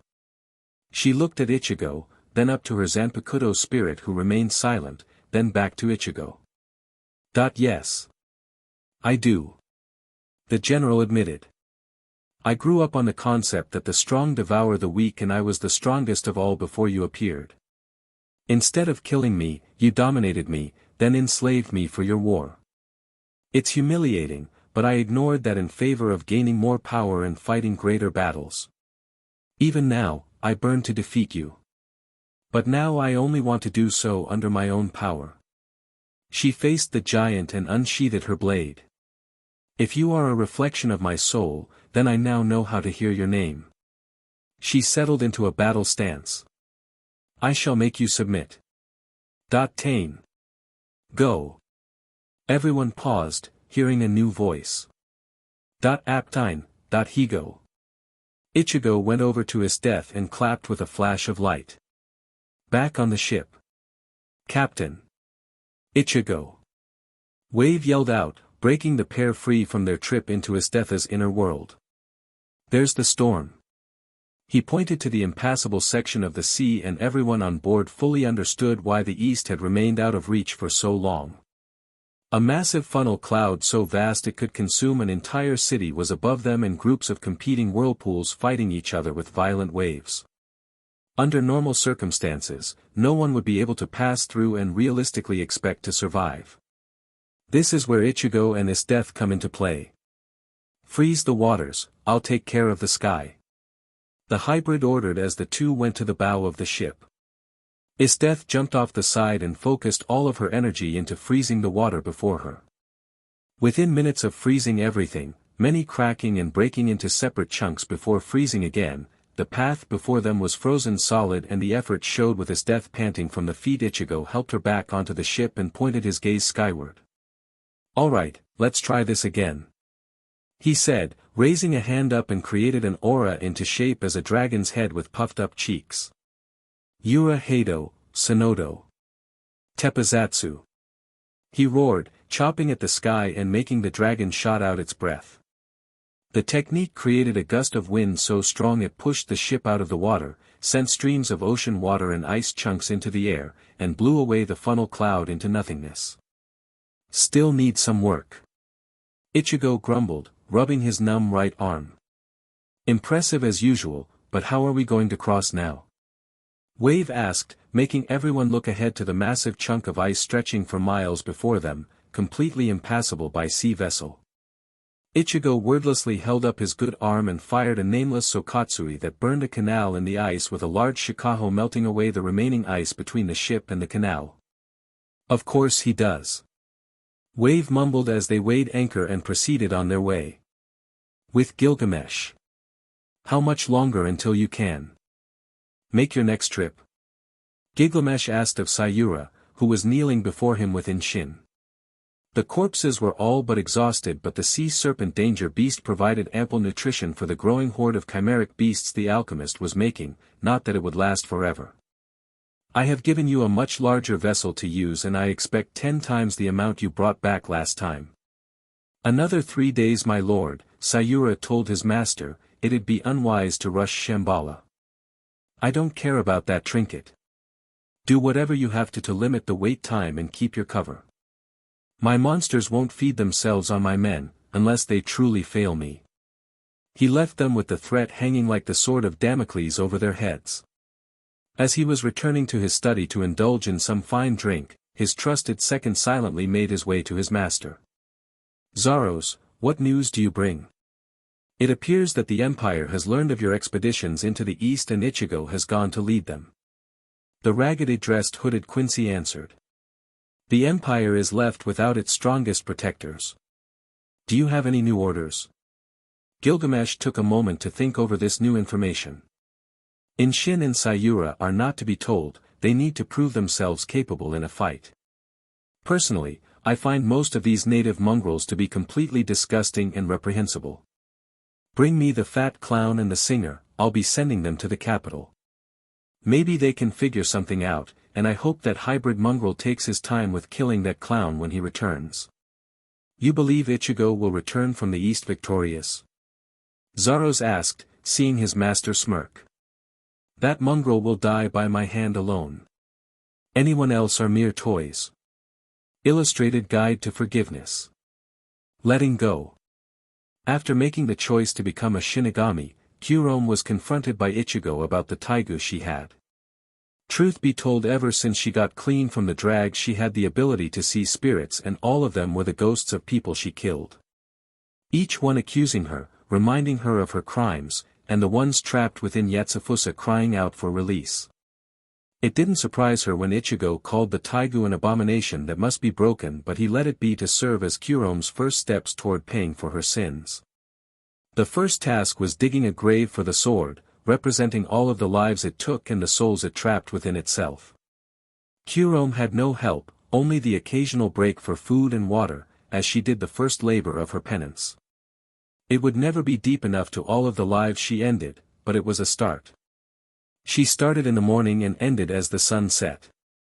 Once she finished, Ichigo ejected her from her body and told her to console every apparition that appeared before her and save the people in her taigu for last.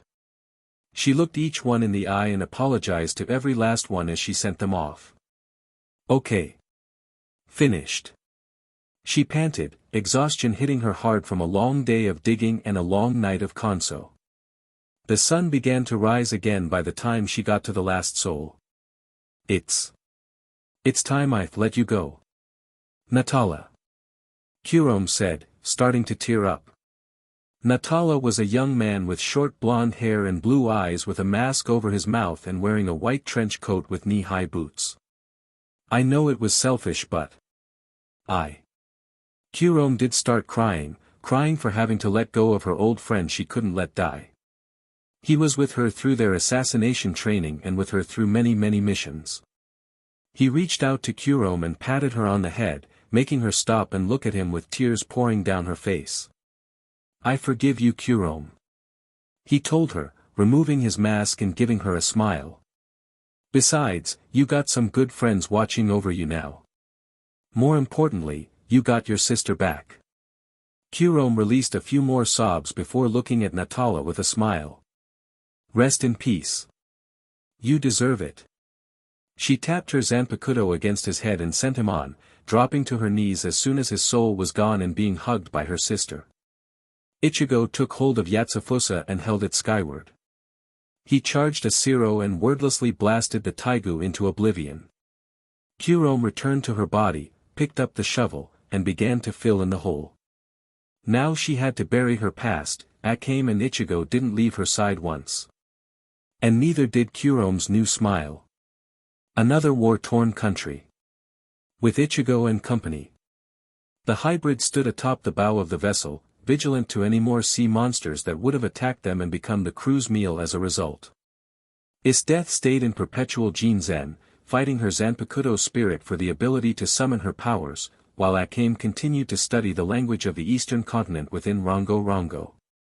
She was also teaching Mine and Chelsea since they were to be the diplomatic envoys of the empire, while Wave and Tatsumi failed to be any kind of fluent in the language. Ichigo figured he'd pick it up from the souls of the dead if that was possible. They were sailing for another day or so before finally seeing land again. Land ho! Ichigo called out, getting everyone's attention. It appears we've reached Jinwa. Or whatever this place will be called now. We'll find out from the locals. The hybrid stopped as the rest of the crew joined and saw and felt what he did. It's actually worse than the Empire. Hollows, hundreds of millions of souls and hollows could be felt. Look alive, people. Be ready for if this place is as depraved as Honest's Empire. It took Ichigo forever to deal with all the wandering souls when he first came to this world in the Empire's capital region alone. Sure, he has some more Shinigami now, but they'd likely be far too busy with diplomacy. Looks like we're drawing a crowd. Mine said, looking through Pumpkin's scouter scope and seeing all the people gathering on the beach. For Ichigo it was like looking at an old-time fishing town of Japan, straw and wood buildings and huts, people wearing fundoshi loincloths. They may as well have gone to the Warring States era of Japan, especially with all the souls flooding the land and the smell of death that permeated the air. That old guy off to the side might be able to tell us something. Ichigo squinted before taking a pair of binoculars and seeing the man in question with 5 teenagers, 3 boys and 2 girls. The old man had a long pointed and white beard and mustache, wearing light robes with a walking stick. The first teen was a girl that had chin-length red hair and a blue headband and blue eyes, wearing a halter top and short shorts that were colored black, white, and blue, and she held a single-edged straight sword. Next was a young man with a black ponytail with brown eyes, wearing a white shirt with a black vest and blue trousers with a brown sash. He also had a sword. The next boy had black hair and brown eyes as well, with his hair tied in a pulled-back ponytail top-knot mohawk with shaved sides, wearing a black long-sleeved shirt with a baggy white jacket and blue trousers, and he had a bow with arrows. The last boy had dark hair and dark gray eyes and dressed like he worked in a temple shrine with a spear in hand. The last girl had knee-length blonde hair in a ponytail and gray eyes, wearing a small white tank top and baggy black pants with 2 swords at her side. Those kids have spilled blood. IchigoXEsdeath said, recognizing experienced hands but not true warriors. Probably experienced in fighting off bandits and pirates, maybe, possibly with hopes of joining an army later. Wave. I don't see a proper dock, so let's stop as close to the beach as safely possible. IchigoXEsdeath ordered, with the naval officer getting to work on that. Mera. Come here. Ichigo summoned the Arrancar, who almost immediately appeared at his side. Start rounding up the hollows here. I don't want to spend too much time distracted by all of them. She nodded and flashed toward the inland to do her given mission. They practically beached their vessel, pulling up the keep and Wave removing their propellers, while Ichigo, Tatsumi, and IchigoXEsdeath pulled it onto the sand. As they did, the old man and the children walked toward them, with Akim, Mine, and Chelsea going to greet them. Greetings, Mine hopefully said in their language. Is this land Jinwa? The people looked surprised, but the old man took it in stride. This land hasn't been called that in a very long time, hundreds of years in fact. Now it is known as the Sokai Nation. Are your companions all right?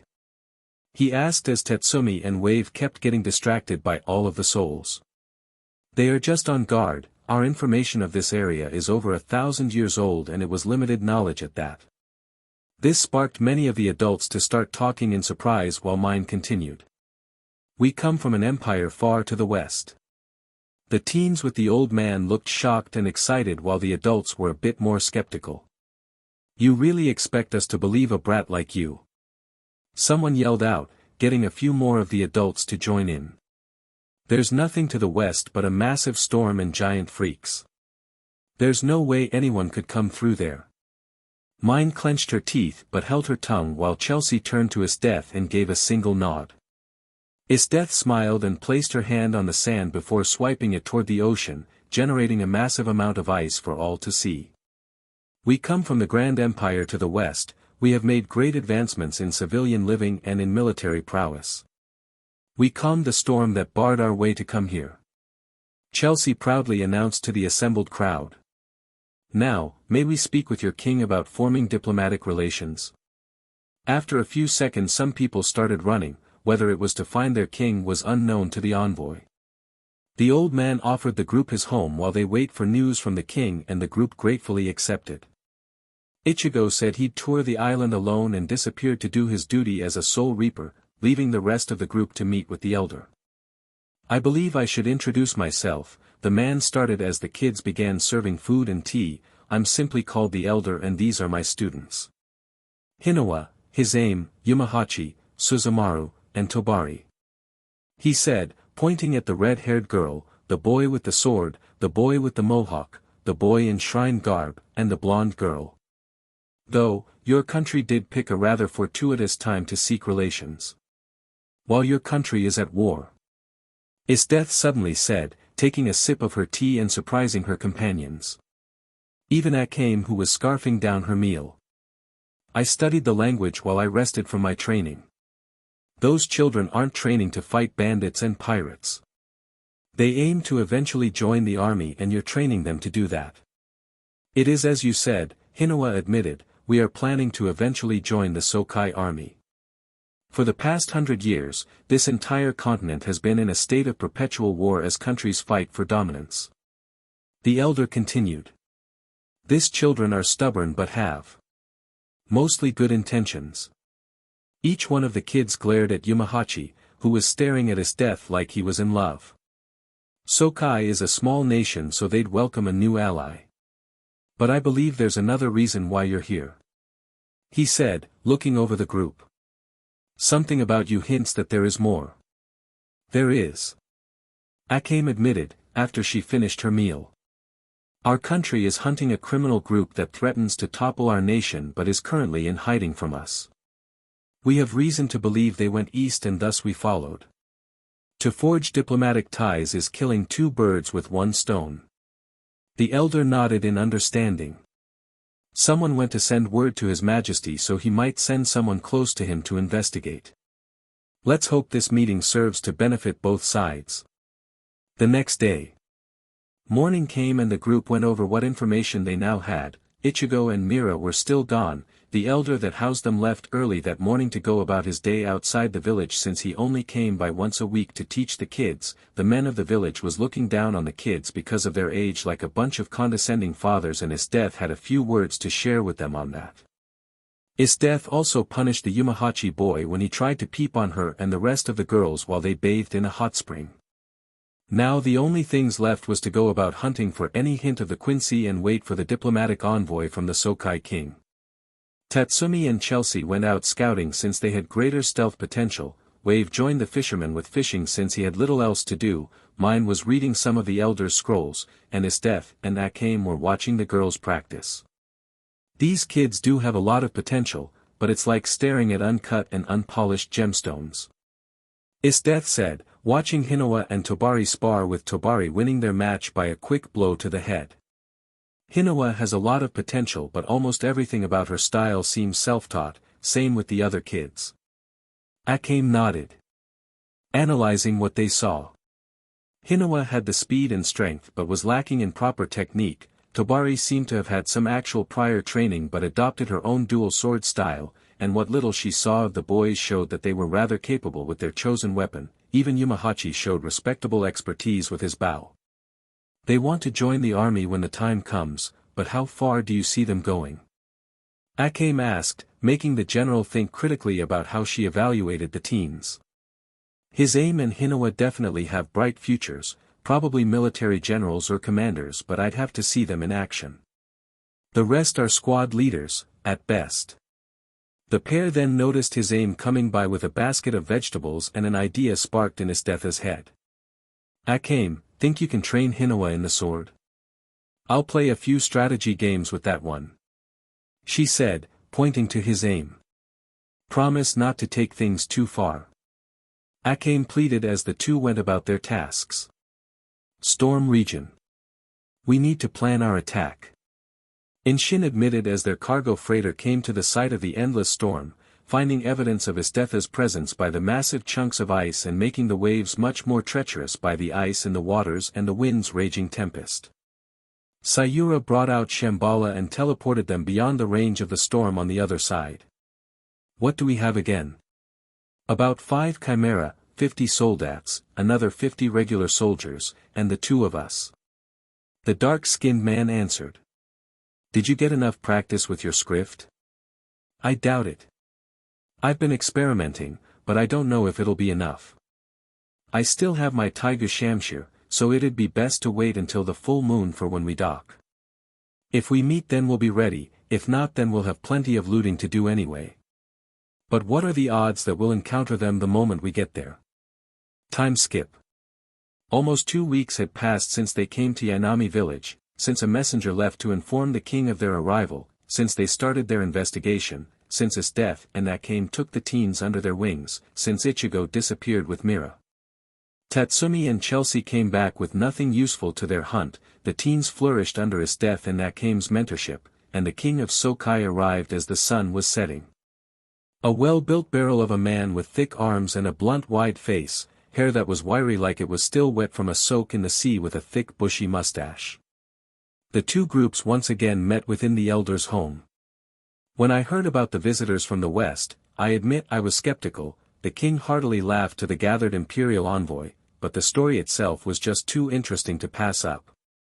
To think, a ship made of metal and a woman that could command ice. A beautiful woman I might add. He winked to Isdeth, who promptly ignored it. I am Sotetsu, king of the Sokai nation. I heard you were on a diplomatic mission from the Grand Empire to the west. The king didn't dress like one would expect a royal to, wearing baggy leggings and a thin short robe that left his chest exposed and a bandana on his head. He looked like a regular fisherman, but his soldiers couldn't be mistaken for anything else. A deeply tanned man with a similar build to the king with a short beard stood out among his peers as a dangerous one. Yes, we are, mine answered. Our emperor wishes to eventually unite the world and end war or at least make it less common. This got the attention of the king and his entourage. According to our history the nations of the world were at one time connected 1,000 years ago. Jinhua, one of the former names of this place, was cited as the origin of one of our most dangerous weapons. At that Akame took out her Murasame and presented it to the king's group, some of whom gasped in surprise. Is this a Meiho from your land? Asked a more slender man with sharp-pointed features and then saw the confused looks on the faces of the Empire party that could understand the language. Meiho are weapons made using freaks as a base to grant them enhanced abilities. That is similar to most of the Taigu. Isdeth said to her companions before turning to the king's party. We call our weapons Taigu and they are the result of the greatest minds at the time coming together to create them. That sword is known as the one-hit killer, Murasame, due to its ability to kill any living thing with a single cut. Everyone from Sokai edged away from Akame when they heard that. That was but one example and the blade is said to have originated from this land. These two Ichigo pointed to Wave and Tatsumi, have swords that cloak them in armor that enhances their abilities. My own power, she created a ball of ice, is in my very blood. Many of the techniques that created these weapons were unfortunately lost to us. Do you think you could make more if you had the proper experts? Sotetsu asked, his mind already at work on trying to get the best out of the situation. Sokai is a small nation but a prosperous one. My initial interest was in how could this meeting make my country more rich, but I'd be a poor king if I didn't think of how to defend my nation and people. Unfortunately, Your Highness, I cannot speak of what my emperor is willing to give until I can get back to him with the results of our talks here. Mine said, making the king frown but give an understanding nod. I'm sure he'll be happy to negotiate when he hears you accepted creating ties with us. When she finished that, there was a loud explosion and screams began to cry out. This made everyone rush out of the building to see the Empire's patrol ship gutted and on fire with a Leviathan vessel heading for the shore. Normal humans saw holes suddenly appear and people falling dead, but the spiritually aware saw glowing arrows of light. It's the Quincy. Move! IchigoXEsdeath shouted, making the group of Taiga users spring into action. The general immediately summoned a wall of ice that completely blocked the rest of the village from any further arrows while leaving a small gap on the bottom that was only wide enough for 2 people to get through. Mine ran off to the side, getting Pumpkin ready, and searched for a vantage point to snipe any target she could while Chelsea had to take over the evacuation and the unenviable task of explaining what just happened. IchigoXEsdeath and the rest of the team gathered by the opening in the ice and planned for their next move.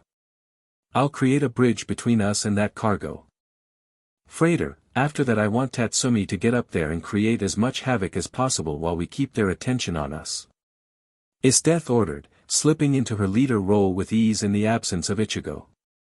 On my mark. Ready? Everyone tensed, Akim and IchigoXEsdeath materializing their Zanpakuto as a result of their spiritual training. Mark. They all leaped into action, IchigoXEsdeath using all of her leg strength to close the gap and dodge every bolt.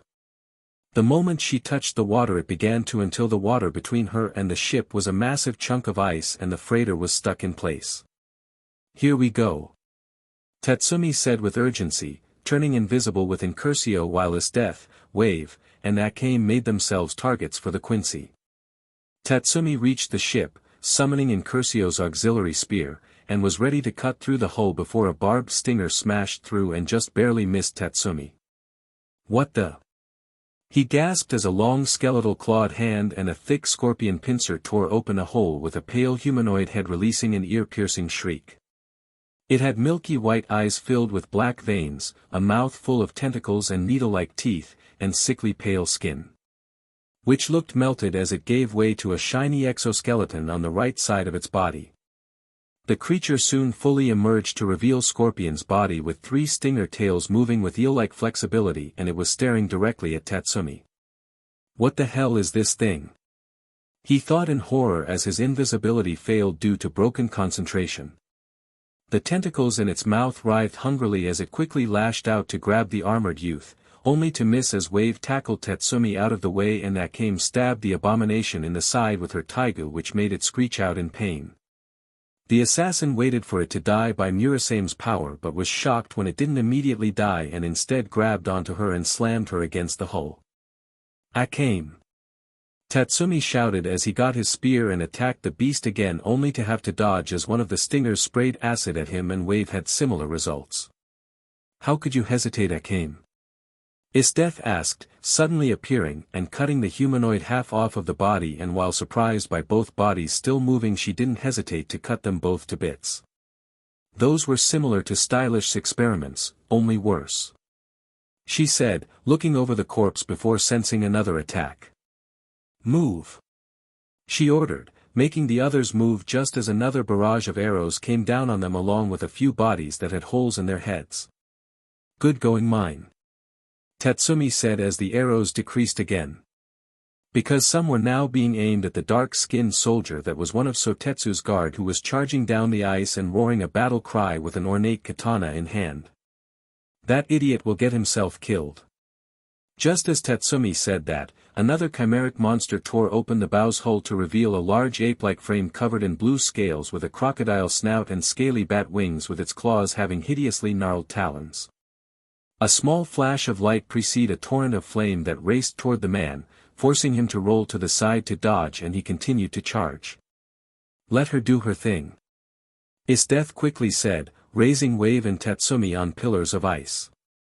Take care of the enemy topside, I'll go inside and see if they have any more of these creatures.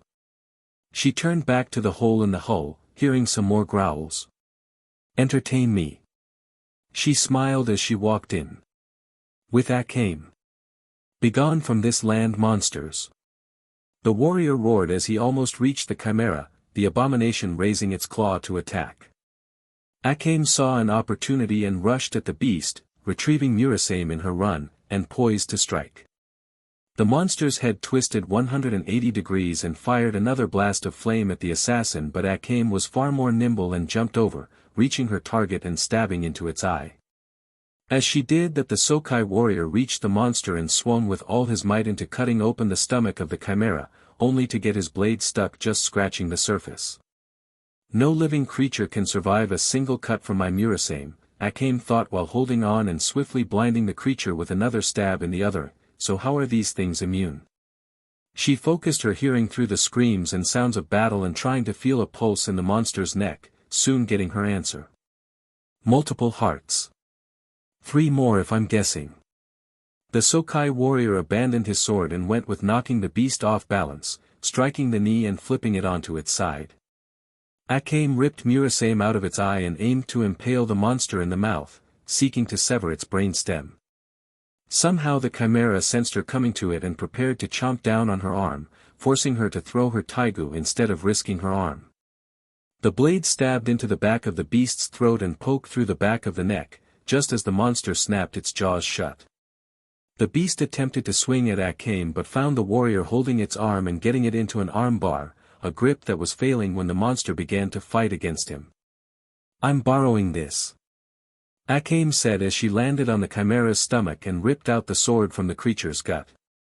It roared at Akame, trying to get to its feet and throwing the warrior aside, and Akame took the opportunity to cut the hinges of its jaws and made the lower jaw go slack. Akame reached for her taigu but the beast released another torrent of flame enforcing her back. The warrior came back, didn't shy away from the fire and grabbed onto the hilt of the sword, ripping it free and quickly decapitating the chimera the rest of the way. The heat became too unbearable for the warrior and he dropped the taigu, looking at his badly charred and shaking hands, and was smacked aside by the still-moving body that was flailing about blindly and smashing the ice.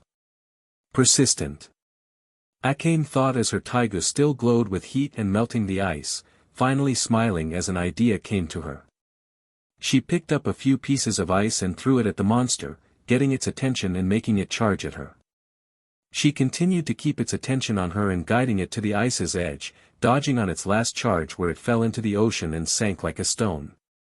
Akame stayed to watch the bubbles slowly end as the monster failed to float in the waters until it finally drowned. With that done, she made her way back to her taigu to inspect the damage, finding the hilt and guard practically burned away. You could have died, Akame stated as the warrior came to her, holding ice to his burned hands. Your companion told us about who these enemies of yours are and what soldier doesn't act when his nation is being invaded. He returned as Akame rose to her feet and sheathed her taigu. My name is Wanaba, a commander of the Sokai military. Akame. Special Forces, and thanks for the assist. Tatsumi and Wave. The pair shot up on a pillar of ice to the deck of the freighter, both armored youths dodging spirit arrows and falling bodies as they closed the distance. Within a second they were already on deck and moving as fast as their armor-enhanced bodies would allow, Tatsumi throwing his spear at a soldat in the group that was shooting at mine while Wave went to take care of the ones shooting at Akame. The Quincy were dangerous beings with their spirit bows and arrows, but they were still humans, only as dangerous as their training and skill makes them. In other words, the soldats were no match for 2 trained taiga users and their sniper backup as the pair quickly mowed down the enemy with a mix of martial arts and spear work as Incursio's auxiliary spear was passed between the two. That the last of them? Wave asked while snapping a soldat's neck. Probably, Tatsumi replied while flinging the remaining blood of his spear, but I didn't exactly count how many were up here first. Some may have run down into the ship. Wave started walking toward a door that would lead inside the vessel when the sound of metal groaning stopped him, making the pair look around before getting back to back and prepared to fight again.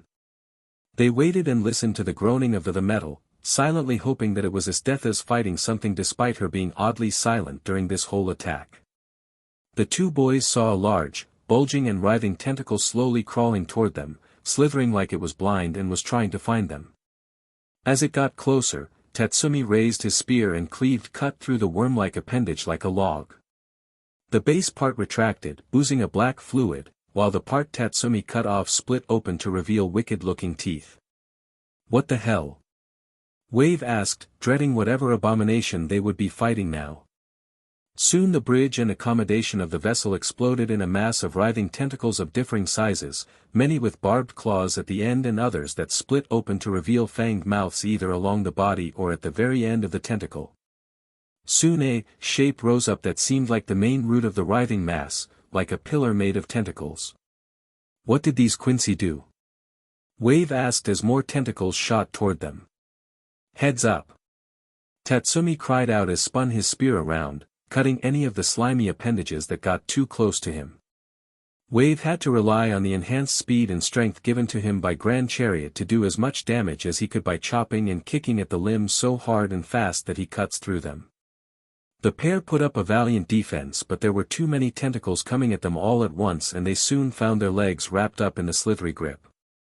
The two were yanked off their feet and were soon hanging helplessly in the air as more tentacles wrapped around them, keeping them immobilized as two-mouthed tentacles came for the pair. The one that came for Tatsumi opened its tip and began to swallow him whole, making the teen scream in horror and struggle as much as he could. Tatsumi! Wave cried out as he watched his teammate get sked into the massive limb while the one that came for him revealed the teeth and mouth along its body before latching on in a hug of fangs and claws, trying to bite through the armor. I am not your food. Wave roared as adrenaline flooded his system and rage pushed him beyond any limit of the body, ripping his hands free of their confines and grabbing onto the jaws of the tentacle before ripping it in half. The tentacles let go of him and lashed about in pain from the action while the one that ate Tatsumi began to balloon and explode, revealing a new incursio.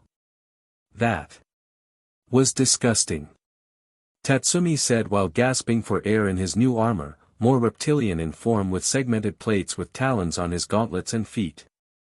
Did Incursio evolve again? Wave tried to get to his partner while both were taking in the new appearance of the evolving Taigu, unaware of the monster growing and the giant tentacles rising behind them and helpless when they slammed into the pair. Heavy blows rained down on them from the massive limbs, bending the metal beneath them from the force of the attacks and the crushing grip of the tentacles as they wrapped around them and the ship's body and threatening to crush them under the weight of their power.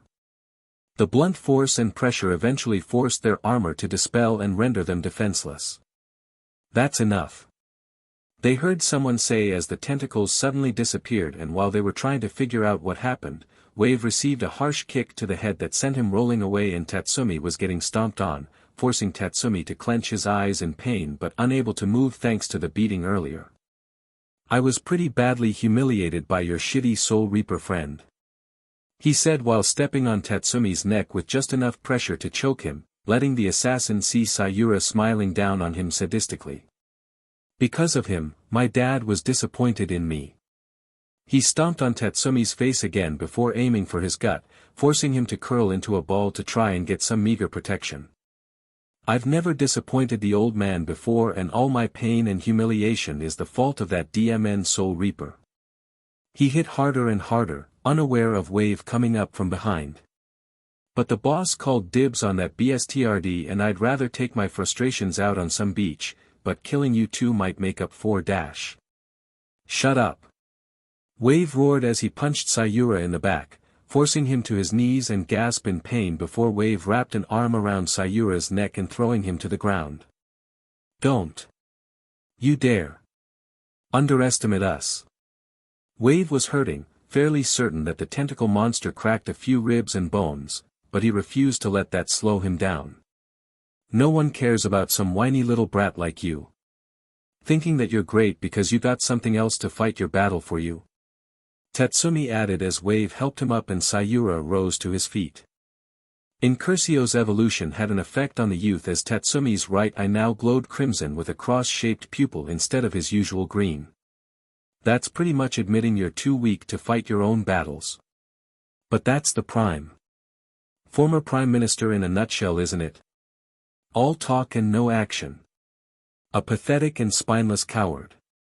Congratulations, looks like you take after your shitty father after all. A filthy soul bound for hell. The three glared at each other until Tatsumi and Wave charged at the same time in a pincer maneuver, soon slowing down when they noticed Sayura's veins glowing blue. Blut Vene, the Quincy defensive technique? Looks like. The two shared a quick glance and nodded again, conveying a silent conversation. They reached Sayura and began their attack on the two sides of him. Years of practice and training made itself evident in Sayura as he began blocking and deflecting their attacks, though Tatsumi and Wave were managing to keep him on the defensive with their assault. After a minute Tatsumi winced and flinched, leaving an opening. Sayura grinned savagely, pushing Wave back and taking the chance to land a punishing blow on Tatsumi but was quickly caught in a full Nelson hold by Wave who already began applying plenty of pressure. You really are an arrogant little sheet. Wave smirked as Tatsumi stood up and pulled out Incursio's blade. We were given a warning about Quincy powers and that you might not have a full understanding of the power of the Quincy. As such, Blut Vene is a skin-tight armor. But what about attacks where your armor doesn't help? Incursio began sparking with electricity. Heido number 11, Tsuzuri Raiden. Tatsumi quickly chanted, placing his blade against Sayura's stomach and electrocuting him with Wave releasing him just in time to avoid getting shock. Sayura was screaming in pain as electrical energy pulsed throughout his body. This was the one spell Ichigo forced on all of us to learn. Wave added as Grand Chariot's blade also became charged. But you deserve no pity from us. Heido number 11, Tsuzuri Raiden. He added his own attack to Tatsumi's, making Sayura scream louder in pain. Before they could continue their assault with their fists, the ship shook furiously and knocked them all off balance. What the? Did that thing get bigger? Wave asked in horror as the tentacle monster rose from the waters. With his death. To say she fought would imply there was a struggle. To say she fought would imply she was challenged. To say she fought would imply some measure of fear. There was no fight, not for her. When she got inside of the ship's cargo bay she was attacked by two more chimeric beasts and two bloody piles of unrecognizable flesh was all that remained the instant the attack began. Her Nodachi-length Zanpakuto would have proved an obstacle but all of her fighting with her Zanpakuto spirit had long since taught her how to control the length of her blade. Now she was searching for more prey, her next target. I know you're in here, she called out, sensing the presence of her next target. Stop trying to hide or I'll sink this whole vessel. The threat did its job as Inshin appeared before her, bearing a confident smirk that said he believed he could beat her. So. Anything interesting I should know before I torture you for information? Make all the threats you want, General, you can't hurt me. He boasted, which his death immediately put to the test with a powerful kick. The instant her foot connected she noticed something was off with the attack. It didn't feel like she was kicking him but some kind of armor or shell. That didn't change the fact that the force of the attack still sent him flying through the metal hull and onto the frozen waters of the beach. His death went over everything Ichigo had told her since being his second in command of the new unit had him inform her of all she needed to know. Normal Quincy can control and manipulate ambient erasure to their will, making it their weapons, armor, or a way to accelerate their movements to move at incredible speeds. His voice echoed in her mind as she walked toward her foe. However, there are some Quincy called Sternritters that have letters carved into their souls that grant them incredible abilities in association to the letter and epitaph. For example, someone with the letter H with the epitaph of heat could command fires more devastating than your ice taiga. So. Is that a taiga that's protecting you or something else? Death demanded, allowing her Zanpakuto to grow to its Nodachi length. Inshin smirked, not even injured from the powerful strike and gaining more confidence from being immune to the power of the Empire's strongest, pulling out a curved sword and holding it to the full moon. This is my Taigu, Moonlight Sword Dance, Shamshir. Inshin answered. The power of this sword is dependent on the lunar cycle but yes, there is something else that's going to be the reason you die to me. He gave a come-hither gesture and his death summoned some ice shards, shooting them at the man. The ice either shattered a foot from him or was deflected entirely. My new power, the defense. I can stop any attack with an impenetrable shield, meaning dash. He didn't have the chance to continue as his death immediately began a second assault, no Taigu, just her own physical power and all bouncing off a bubble shield harmlessly. You're failing, his death heard her Zanpakuto spirit taunt, again. Why don't you rely on your Taigu to fight, again? After all, when you start losing in a fight that truly matters, you always rely on that Taigu. On borrowed power. Shut up. She told the tired voice of the giant demon that was her spirit. I'm aware of what my reliance on that Taigu, what my own complacency as the strongest did to me. Kept me from improving, and I've been fighting tooth and nail to undo that mistake. Not for you or anyone else except for me. I am strong, I am powerful, I am not weak. So either finally give me my power or shut up and let me kill him on my own. She mentally roared as Inshin swung his shamshir and sending out blades of wind, blades that she easily dodged. Every time she felt herself about to use the power of the demon's extract, she clenched her fist hard enough to pierce her skin and focused her frustrations on trying to find a weak spot. I will win, and I will do so of my own power. I will match Ichigo in power. Because I dominate. She swung her blade with enough force that it generated a wind blade that cut through Inshin's own and surprising the pirate. Finally. The old fire returns. Isdetha's blade began to glow as an icy chill, colder than anything she ever felt, raced down her spine. Now. Win. Her frown twisted to a predatory grin as words suddenly fell from her lips. Conquer the frozen hells, Sandora Akuma. She roared out, swinging her blade down and firing a ball of ice that slammed into Inshin's shield, but the ice also spread out on his shield. He released his barrier and jumped away from the resulting collapse.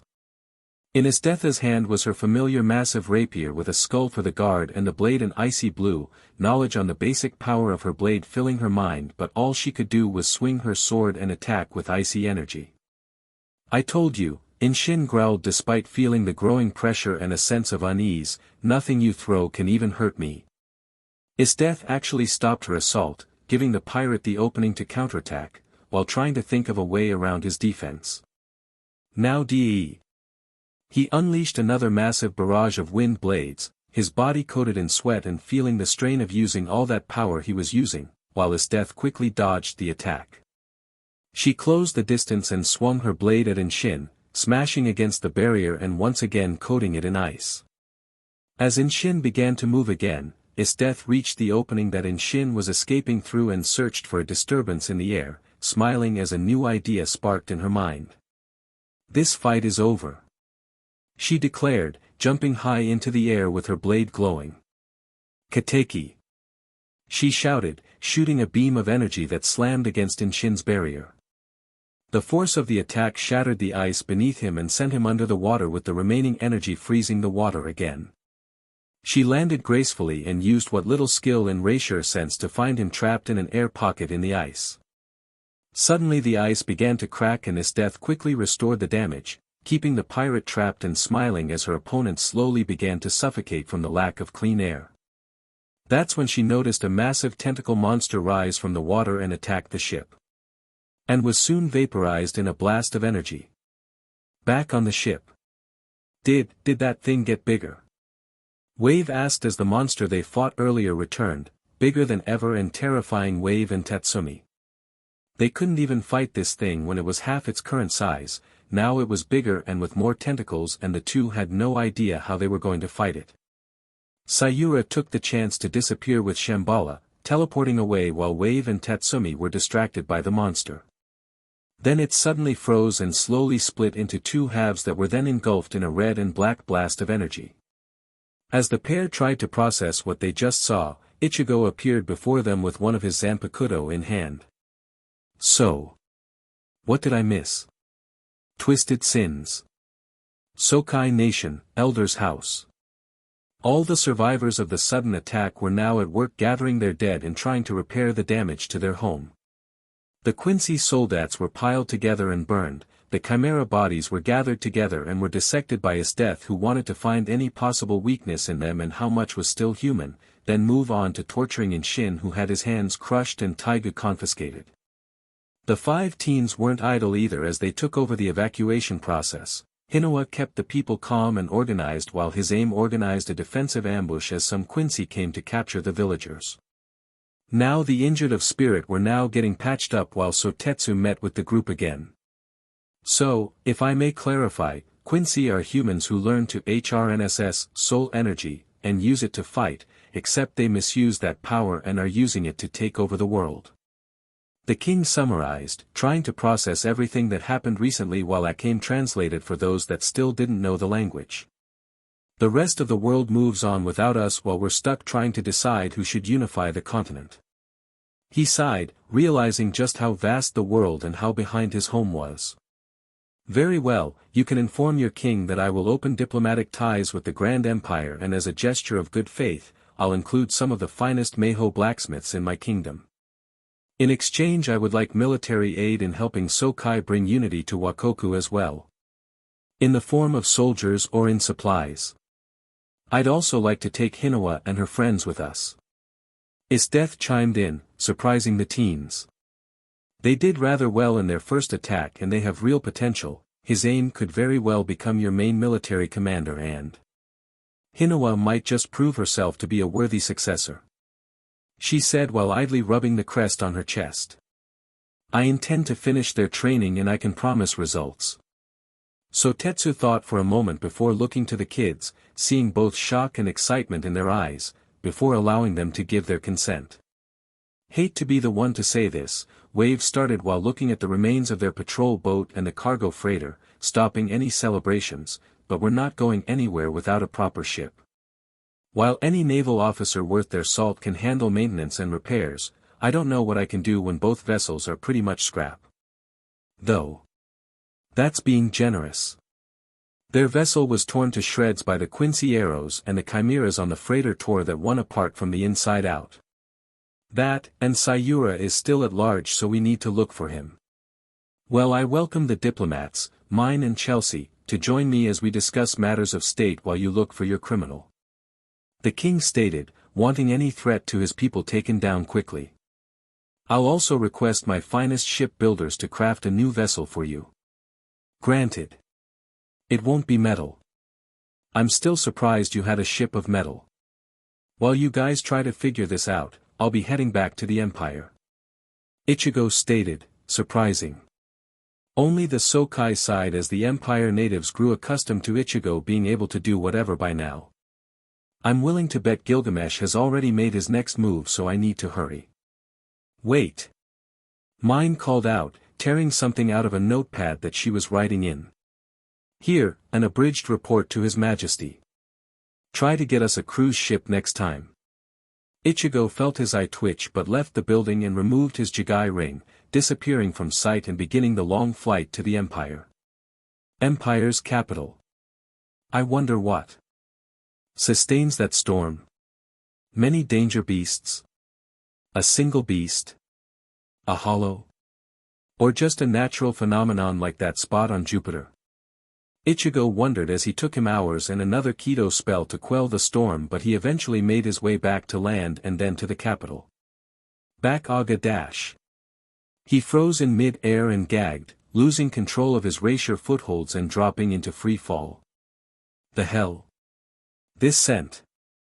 He thought as a glowing outline of a Kushinaga appeared around him and faded just as quickly. What could possibly? He managed to get control back and stop his descent just a dozen feet from the ground, slowly lowering himself and coughing the whole time. This scent. A truly vile sin. The Kushinaga spoke in his mind. As your connection to hell grows, your ability to sense someone's sin grows as well. Find the sinner. Burn them. Kill them. It was hard to argue, the stench was as bad as when Ichigo first arrived and the ambient racer itself was borderline toxic. If that was how it worked, then he could only guess that Sayura only managed to hide from them because of Shambhala and getting enough distance to be out of his range. This sinner would not escape him, his scent was too wretched to be allowed mercy. While Ichigo was reflecting on this, Mez appeared at his side. Becoming a Shinigami, she now wore a shihakusho but still chose to flaunt her chest and expose her bikini top. "Master," she greeted her teacher and new boss, "the Emperor requests your aid. Several people and entire families have started disappearing and he suspects the Quincy may be involved. The team has been searching almost non-stop for the past month to find the culprits." Ichigo took a look around to see guards everywhere and the people looking scared. Unfortunately, the stench of sin was like a thick fog over the city. Mez started to return to the castle while Ichigo began to follow, pausing to look around again after he thought he heard something. Throne room. "The situation only continues to deteriorate, my lord." Run reported to the leaders of the Empire as he flew into the throne room with the rest of the Empire's new special forces coming into the throne room, Run being the only one of the team not in soul form. Ichigo's soul projector was in the room so they could all converse. Susanoo was standing at the Emperor's side, serving as butler and bodyguard to the monarch while Negenda and Budo took command of spirit in Ichigo's absence. We see dozens of people all over the capital act strangely but never one that gives us any concrete leads, almost as if they're watching us and selecting the ones we aren't watching. These Quincy have gotten rather arrogant, considering they're only acting while Ichigo isn't around and they continue to hide. Budo growled, furious at his helplessness in the current matter.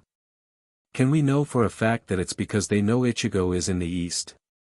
Negenda questioned, trying to think of any possible angle. Very likely that it is that, but how did they know? Maybe this was always a plan while we get preoccupied with the matters to the east. Did we play into their hands? That was when Ichigo finally appeared, still grimacing from the disgusting stench of sin. "Ichigo! You've returned!" Makoto called out, running to the hybrid and embracing the man he's come to look up to as his savior and older brother figure. "Do you mind reporting what happened with you, Ichigo?" Budo asked, hoping for some bit of good news. The continent is called Wakoku. It is divided into 22 nations with each one battling for sole supremacy of the continent. The Soul Reaper said as he pulled out the letter mine wrote. "After we made landfall I had to leave to deal with all the souls of Wakoku. I only left when I felt the disturbance of a Quincy attack and they've seemed to be making chimeric abominations that Stylish would give his soul to work with." Choyuri took the letter and started to read it over with Makoto, then Ichigo turned to the military forces. "So. What did I miss here? At minimum that we've counted, over 100 people have disappeared and were reported missing." Run announced, surprising the hybrid before he grimaced again from something. "There has been almost nothing linking these people together, but the highest numbers are from children and handsome young men." Run himself felt his teeth clench as a scowl formed on his face. "I have a theory of who our culprit might be, but I have been unable to find him to clarify."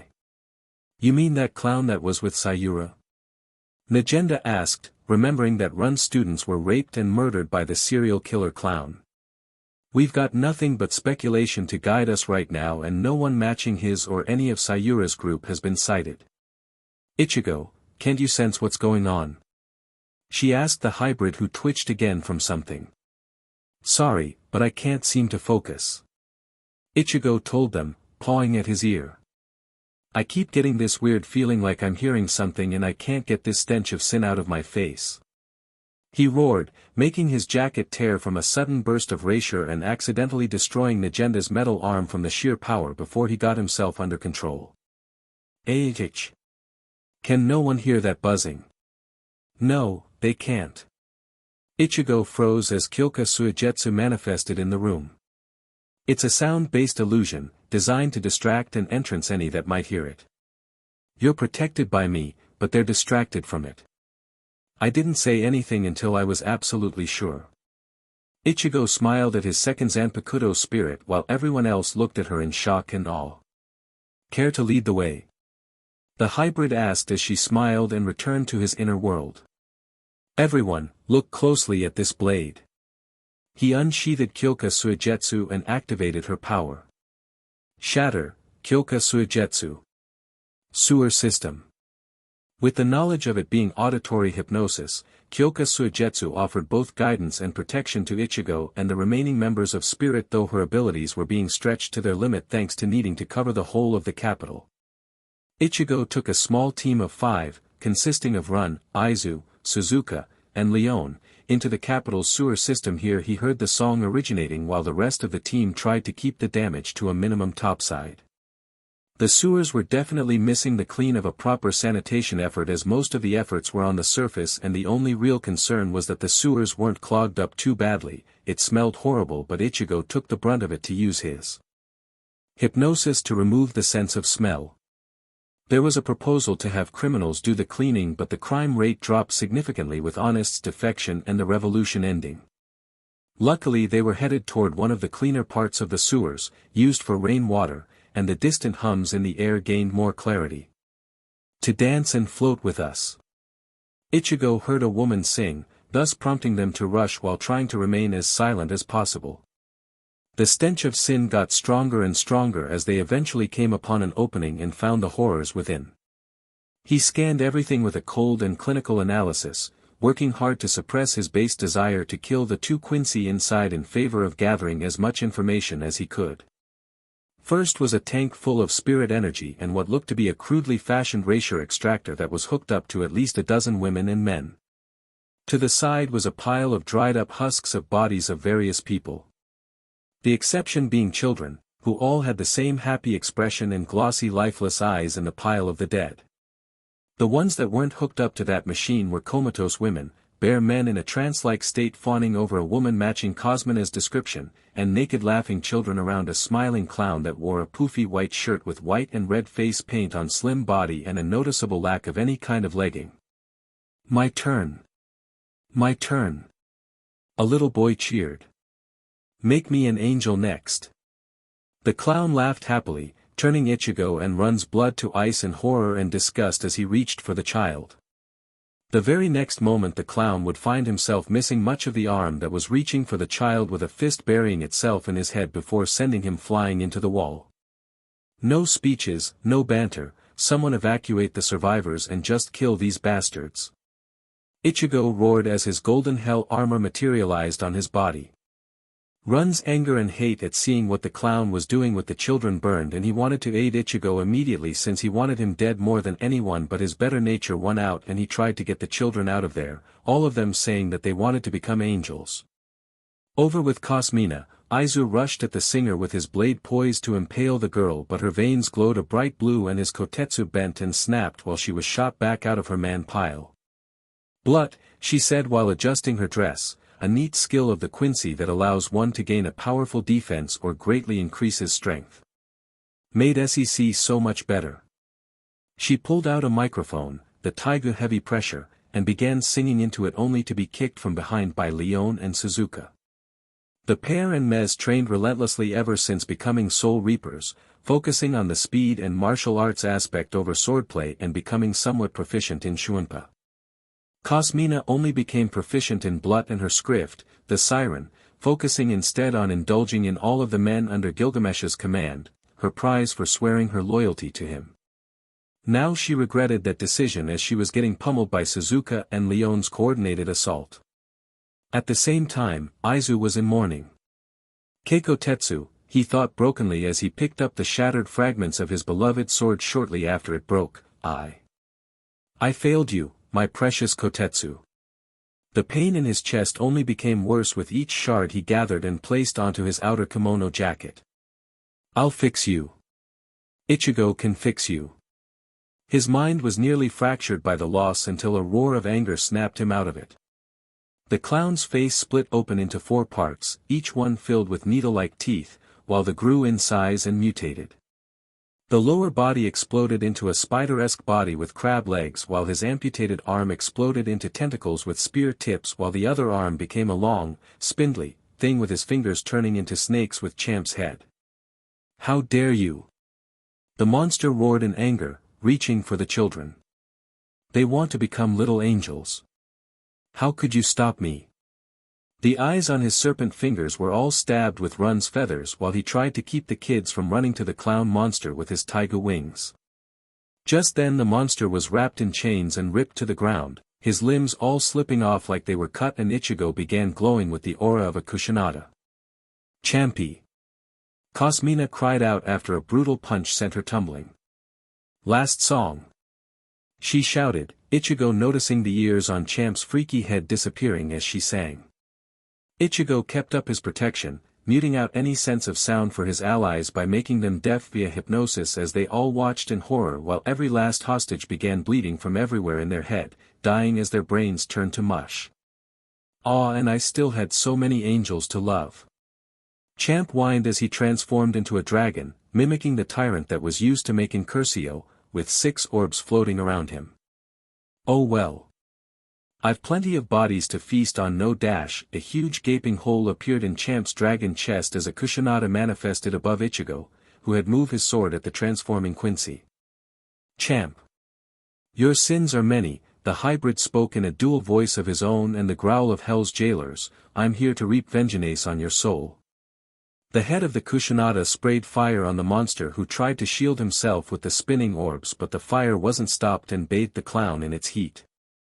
Champ screamed in unbridled agony and transformed into thousands of different things, hoping that one would be immune from the heat of the fire. Even turning into some kind of fire-type danger beast did nothing to alleviate his suffering as he turned back to the fat clown that was his original form. What did you do to me?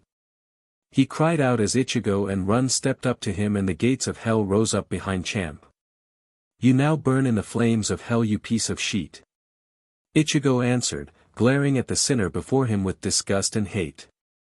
These flames burn your very soul until you lose every last ounce of will as you suffer an endless eternity for the crimes you have committed. Just then, through the fires and screams, Ichigo and Run saw a white light shine through and change the fires blue with a presence that demanded obedience appearing. Hello, my lost son. The hybrid never heard this voice before but immediately recognized it from deep within himself. The Quincy King. Yawatch. Figures that you'd allow scum like him to dash. Stop. I feel just as disgusted as you that my power is even part of this wretched soul. I do have standards, and much of this wild hunt make me want to retch. So please, do me the favor of burning them from existence. I can't imagine how desperate you made my poor son, Gilgamesh, to allow that filth into his ranks. Save it. You don't care about anyone but yourself. When I'm done in this world, I'm coming to kill you next. The hybrid growled, swiping his hand and making the chains of hell drag Champ still burning and screaming soul to where it belongs. Hey! Ichigo! Leon called, getting his and Run's attention to reveal a bound and gagged Cosmina that was beaten unconscious. What do we do with this one? Ichigo though for a moment. Run, lead them back to the castle and get us a clean-up crew. I want everything here either burnt to ash or taken to my lab. The former teacher nodded, feeling somewhat hollow after finally seeing justice done. Aizu. The hybrid called to the swordsman. You stay with me. I saw what happened. Ichigo held out his hand and summoned an Aswachi. Shall we try an experiment? Time skip, still in the capital. Days passed as the damage was assessed. The Lord of the Path of Peace returned to the capital to perform the funeral ceremony, and it was announced that the Quincy, still being called the cult, were behind it and that they murdered all of their victims. The Emperor sent out a message to the remaining leaders of the other kingdoms to meet and to discuss the threat of the Quincy, and was still waiting for news on that front. Makoto also commissioned another vessel to sail eastward with 200 armed soldiers and danger beast parts for their Meiho craftsmen. Ichigo, meanwhile, was hard at work on his own matters. The first thing he tackled was for Cosmina's interrogation. Overhearing her brag about her SEC life gave him an idea of an ironic torment. With the stylish AI, Ichigo concocted a drag that would make Cosmina hypersensitive but at the cost of never climaxing no matter what anyone did to her. She was then thrown to the prisoners and jailers of the palace to enjoy while her vocal cords were paralyzed after a bit of surgery after learning about her power of song. Every day since she was imprisoned a jailer came by for more of the drag and reported her desperation for climax. Next was Nagenda's arm and the schematics of a new pumpkin gun from the SRDI. The decision to make it a prosthetic was easy for the scientists of the institute, since connecting directly to the body meant that it was connected to the soul far more easily. Nagenda's body accepted the mechanical limb almost instantly, as if welcoming an old friend, though she'd need more practice to keep her arm from transforming suddenly into the different guns. Her damaged eye was also replaced with one that operated like a scope for better aiming. The final experiment for him was analyzing the kotetsu to what could be done about the shattered blade, and sure enough it had part of his soul in it. The man loved, cared for, and was obsessed with his blade to the point that it actually held a piece of his soul. Ichigo wasn't sure how to take that information. However, he placed the fragments of kotetsu, Aizu gathered literally every last piece, and an Aswachi into a synthesis tank and watched as the fragments bonded to the soul's steel and giving it a blood-red blade. Aizu had his kotetsu back as his Zanpakuto, and he embraced the calling of the Shinigami. What a week! Ichigo groaned as he slumped onto his desk, stylish, finishing out a report for Kisuke and Yamamoto. Can I finally get some rest? Unfortunately not, sir, and could you be a bit more stylish in your actions? Like so. The AI asked as he gracefully fell into a holographic chair to demonstrate, earning an annoyed glare from the hybrid. You still can't relax yet. As per your own orders, you told me to help you figure out a more efficient way of getting through the storm region, or stopping it completely, once your other matters were attended to. Ichigo released a tired sigh of resignation. Fine. Run all possible scenarios on clearing or bypassing the storm with Kido and available Taigu in the Empire's current possession. He ordered as Stylish got about his task. I wonder if his death and the others found Sayura yet. He thought while trying to get as much rest as he could from the current events. Wakoku. In the time that Ichigo left to return to the capital, IchigoXEsdeath and her team were hard at work in the eastern continent. IchigoXEsdeath was working to get any information out of Inshin, cutting off his legs and an arm and leaving him trapped in a hollow ball of ice under the water with a hole for air and occasional food. He very quickly cracked from oxygen deprivation, biting coldness, and eating the remains of his former arm and legs for sustenance, and confessed that the Quincy main base was inside a cave. That was all he could tell, as Gilgamesh never allowed him or any of his number to explore the outside of the base and used his gate to teleport them as needed. Inshin was then left to freeze to death before his soul was dragged to hell. Without a prisoner to question, IchigoXEsdeath took the 5 teens and began searching Sokai for Sayura while continuing their training. Without many obligations other than being bodyguards to the diplomats, Tatsumi and Wave wanted to set after Sayura first, but still had the language barrier issue since neither of them were fluent in the native tongue. Mine and Chelsea would join them in the hunt, and the 4 would split into 2 teams. They then wasted half a day as Mine and Chelsea argued over who would go with Tatsumi. Akame went ahead before anyone else, choosing not to waste any time in hunting the BSTRD son of Honest. Unfortunately, the BSTRD in question was already gaining quite a bit of distance between himself and his pursuers. DMN it, DMN it, DMN it. Sayura cursed as he limped along, still reeling from the shocks he suffered from Tatsumi and Wave, but staying as silent as possible. Everything is supposed to go my way. The Quincy gave me power, I have one of the best Taigu, I'm supposed to have a privileged life. So what the hell is happening? He had no direction, he just ran as he tried in a vain attempt to think of any way out of suffering any more humiliation and punishment at Gilgamesh's hand. Unknown to him, or anyone else, he had long since fled the Sokai nation and bypassed a major fort to enter the Tenra nation, taxing himself and Shambhala heavily in the process. He eventually came upon an estate near a lake area before his body finally gave out, leaving him hurt, tired, and starving in an unknown land just inches away from what looked to be clean water. Sayura faded in and out of consciousness, but he was soon found by guards of that estate who took him into one of the buildings while sending word to their master. He was placed in a bed and was being examined by a few of the healers as the lord of the estate came to see her uninvited guest. She was a tall woman with flawless skin and long silky maroon-colored hair and maroon eyes, wearing nothing but an open robe to display her large BRSTS and toned but soft figure.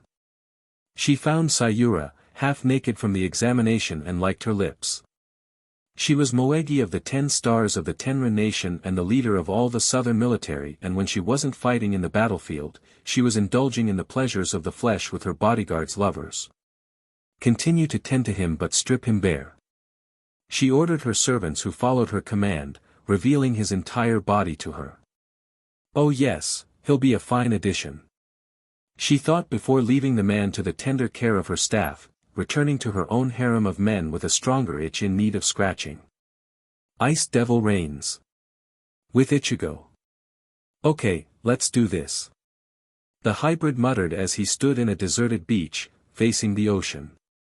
After 10 minutes of stylish running through every Kido Ichigo had at his disposal and the ones he neglected in training, Ichigo had basically 2 options, either repeat what he and his death did the first time but all on his own, or master one of the forbidden Kido arts that allowed teleportation. Ichigo decided to try the easy option first as he unsheathed Zangetsu and a ring of mist formed around the tip. Hyoga Siren. He chanted before moving the blade forward, shooting the icy cold vapors from the blade over the ocean waters. After a few seconds passed he stopped and looked at the large chunk of ice that now floated in front of him. Okay, again. He flashed high above the water and readied a second blast. Hyoga Siren. He put more into this blast and ended it after another few seconds, now seeing a much wider ice flow than the previous one and dropping onto it to check its stability. If this is as thick as I can make it, I'm better off teleporting us. The hybrid concluded after feeling the ice drift away from land. Better start practicing then. Ichigo clapped his hands and created a lime-green rod of energy that made the entire ice flow glow with the Kido. Kukantanai. He whispered before disappearing. And reappearing 20 feet to the right and dropping to his knees. Okay, that was rough. He grunted out, clenching his chest in pain and sweating. He took deep breaths for a minute before settling into a meditative position. Take your time, focus, analyze. He repeated what Tensai usually told him in his younger training days. IchigoXEsdeath and the others can handle themselves. Wakoku. Time passed slowly for the general. Hunting for Sayura was proving fruitless as the teens she took under her wing and herself searched the entirety of the Sokai nation and a ways into the surrounding allied countries. The last remaining place to search was into the Tenra nation, which was a highly aggressive empire that had been trying to conquer Sokai for years. Hinoa mentioned to IchigoXEsdeath that it was in a battle with the Tenra nation that her mother died in, and the group soon came across a sign that announced that the Tenra nation was arming for another invasion. Well, I might as well see the military power of Tenru. IchigoXEsdeath thought as she read it while the teens were talking about the same subject before catching their attention with a loud whistle. Listen. All of you have been improving greatly, fighting in sync together and on your own against bandits and freaks, but none of you have truly seen the battle of war. This will be a perfect opportunity to see what war is like, so we'll head to this Shiranui fortress, but you will not be fighting. I want you to watch and only watch. When the fighting is done, I'll be testing you on what you've seen. Understood? Yes, General. Most of them responded, making her smile and wonder if this is what motherhood is like.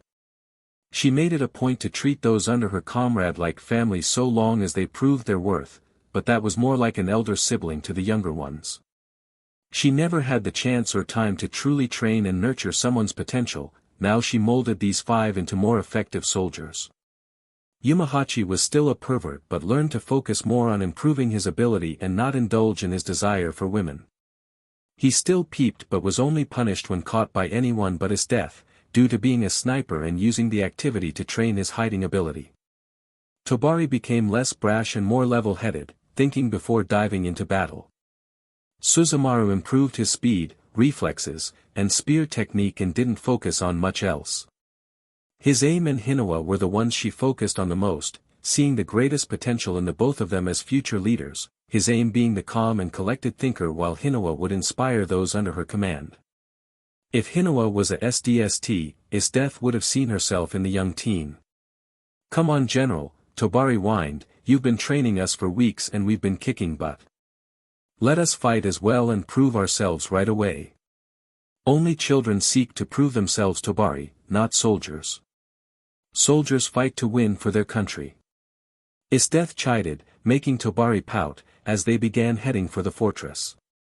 The journey took a week by foot, but they eventually made their way to the imposing and impenetrable base that separated the Sokai and Tenra nations.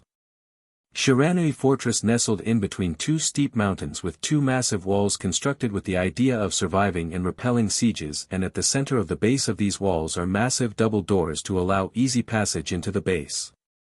IchigoXEsdeath and her students were less than a stone's throw away when the doors facing Sokai opened to reveal Sayura, shocking the terrorist and the Imperial General. "Sheet! Demon!" Sayura shouted as he ran back into the fortress and revealing the army within, bearing the Tenra banner. Unknown to IchigoXEsdeath, Sayura was taken into the care of one of the leading officials of the Tenra nation, Moegi of the 10 Stars and leader of the entire Southern Army forces. During his time being her wear and bodyguard, he was taught enough of the language for simple communication. From there he overheard the latest plot to try and break the impregnable fortress and managed to convince not only Moegi but another member of the 10 Stars of his plan. He'd use his powerful weapon to eliminate all the occupants of Shiranui Fortress, when in reality he was teleporting the people to the Quincy base in the hopes of quelling Gilgamesh's wrath. But before returning to the base he needed Shambhala to recharge, and he figured he could entertain himself with a harem of women slaves as a thank you for delivering them their victory. He never expected to find IchigoXEsdeath. It was as if God himself hated the man. "You coward!" IchigoXEsdeath shouted as Sayura fled, quickly analyzing the change in the situation. Hordes of soldiers looked confused by Sayura's sudden fear but dismissed it upon looking at IchigoXEsdeath and the children. IchigoXEsdeath guessed that they might have numbered in the tens of thousands, and she smiled as they continued to charge at her. "General, what should we do?" Hinawa asked as she and the other kids brought out their weapons, more than a little concerned at facing an army with only 6 people. Suddenly she and the others were shot sky high as IchigoXEsdeath quickly grew a massive wall of ice that completely closed the way, with the general alone and facing the army herself. "I already told you. You watch," she called out while summoning her Zanpakuto as the Tenro army were stunned by the sudden wall of ice. "You watch and you witness. Witness the roars of those aiming to kill, the cries of the dying, the clash of steel, the scent of blood, and the fury of war. Learn all this here and now." IchigoXEsdeath tensed up while the Tenro army shouted about it being one woman and continued the attack. "Now, to entertain myself." She shot forward and made her first strike, cleaving through the first and second row of soldiers in front of her with ease. "Conquer the frozen hells, Tsundora Akuma." She unleashed her shuriken and shot forward like a spear, blowing away people with the force of her movement and cutting through anyone that was unfortunate enough to touch her freezing blade, turning their blood to ice. "Kateki." She fired a blast of cold energy, freezing every last person that was hit by it, at the doorway and sealed it shut. "Now," she said while surrounded by scared enemy soldiers and changing stances, "who's next?" "With the teens." The group watched in shock and awe at the power and grace that IchigoXEsdeath displayed, easily cutting down everyone that she trapped with her till she was walking in a river of blood and bodies. To Tobari and Yumahachi, it was an inspiration to get stronger. To Hisame and Suzumaru, it was a lesson on fighting against crowds. Only Hinawa felt like she was watching a demon at work, tearing through those far weaker than herself and even enjoy it. The girl had 2 main dreams. One was to make her mother's name of Hinawa known throughout Wakoku, and the other was bring an end to the seemingly endless war that has plagued the country for the last 100 years.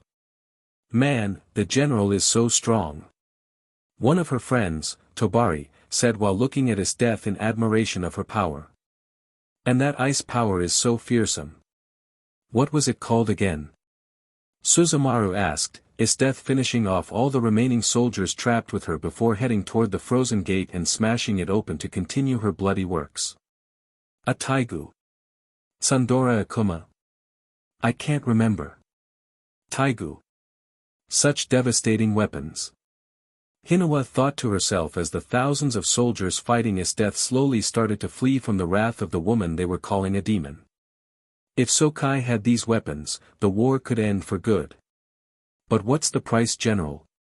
What would I have to give in order to get power like that? Would it even be worth it? Hinoa silently asked as death continued to kill even as Tenra's soldiers began to flee. Only after they were all gone or dead did his death lower the ice they were all standing on.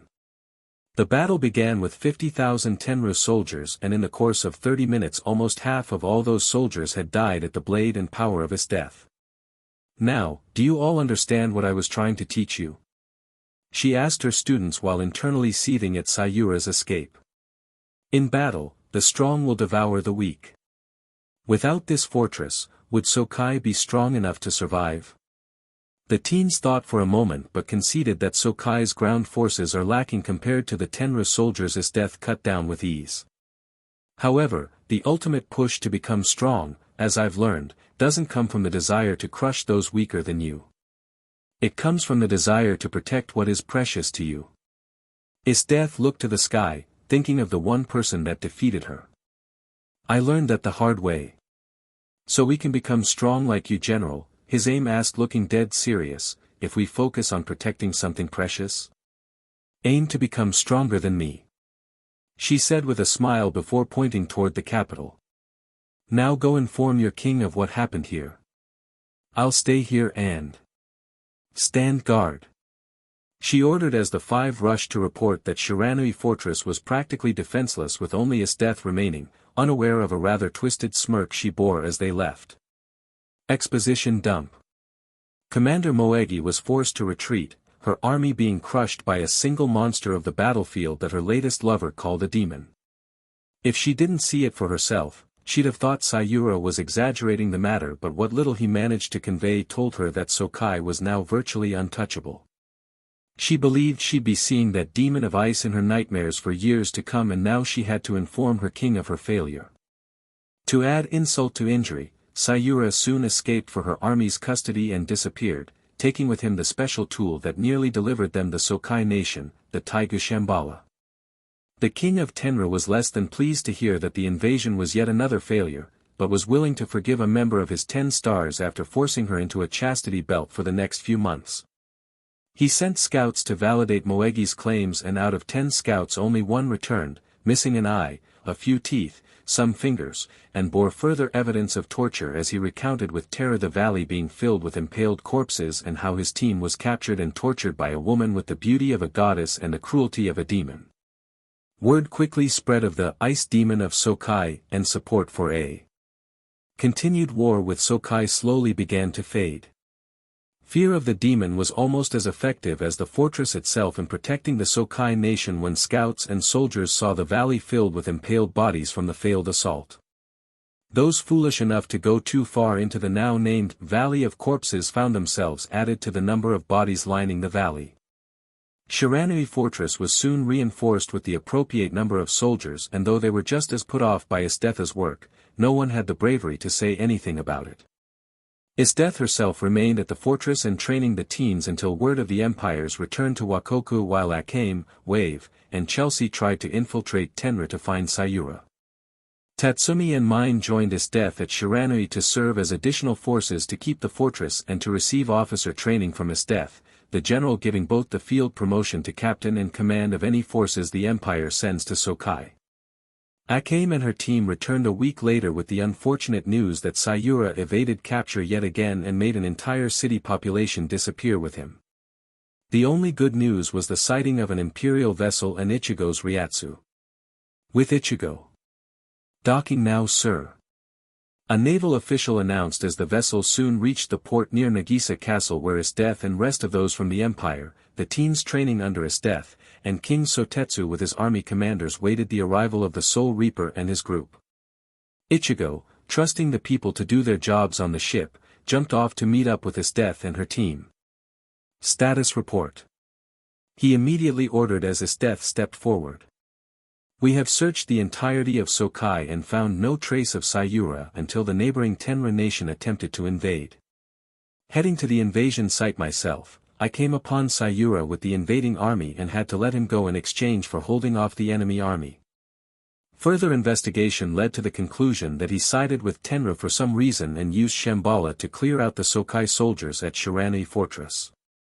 After single-handedly repelling the invasion, half of us stayed at the fort while the other half went into Tenra to search for Sayura, only for him to escape with Shambhala yet again.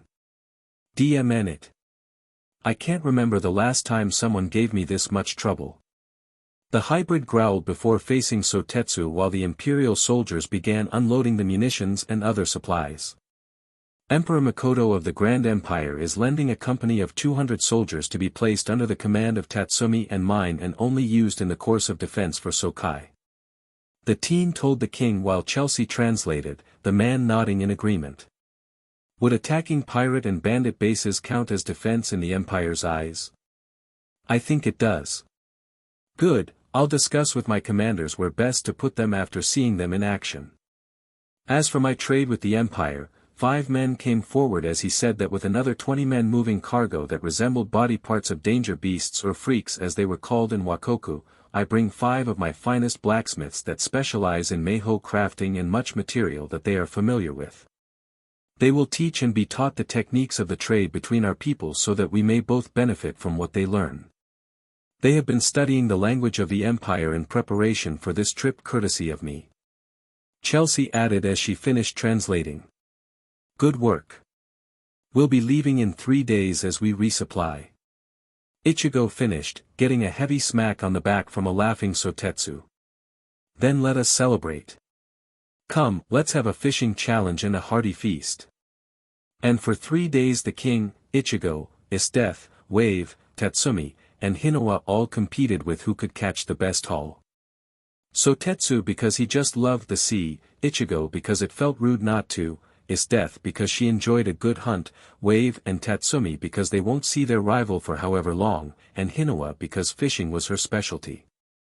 Ichigo and Isdeath were the main winners due to catching large sea danger beasts though cooking was mainly the task of Hinowa, Wave, Tatsumi, and Akim.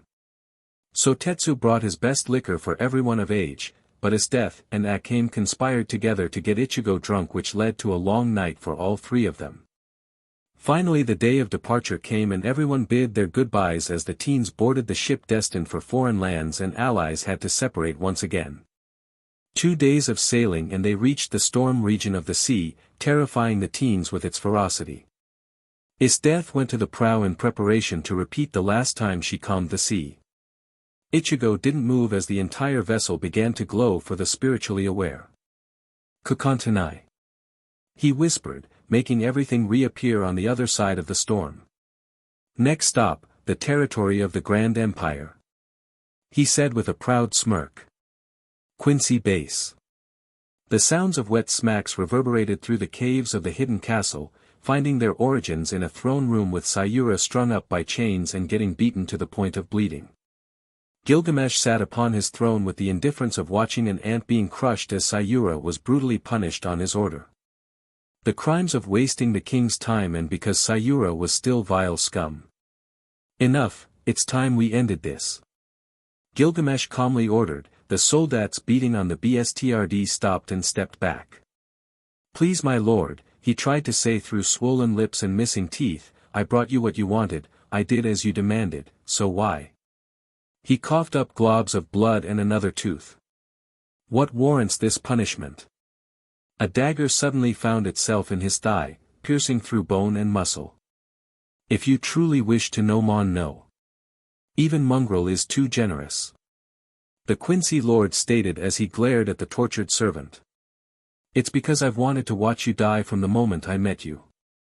Gilgamesh actually growled at the hanging man. The first crime was that you dared to believe you could be my equal, but the more I learned of you the more the desire to have you killed grew.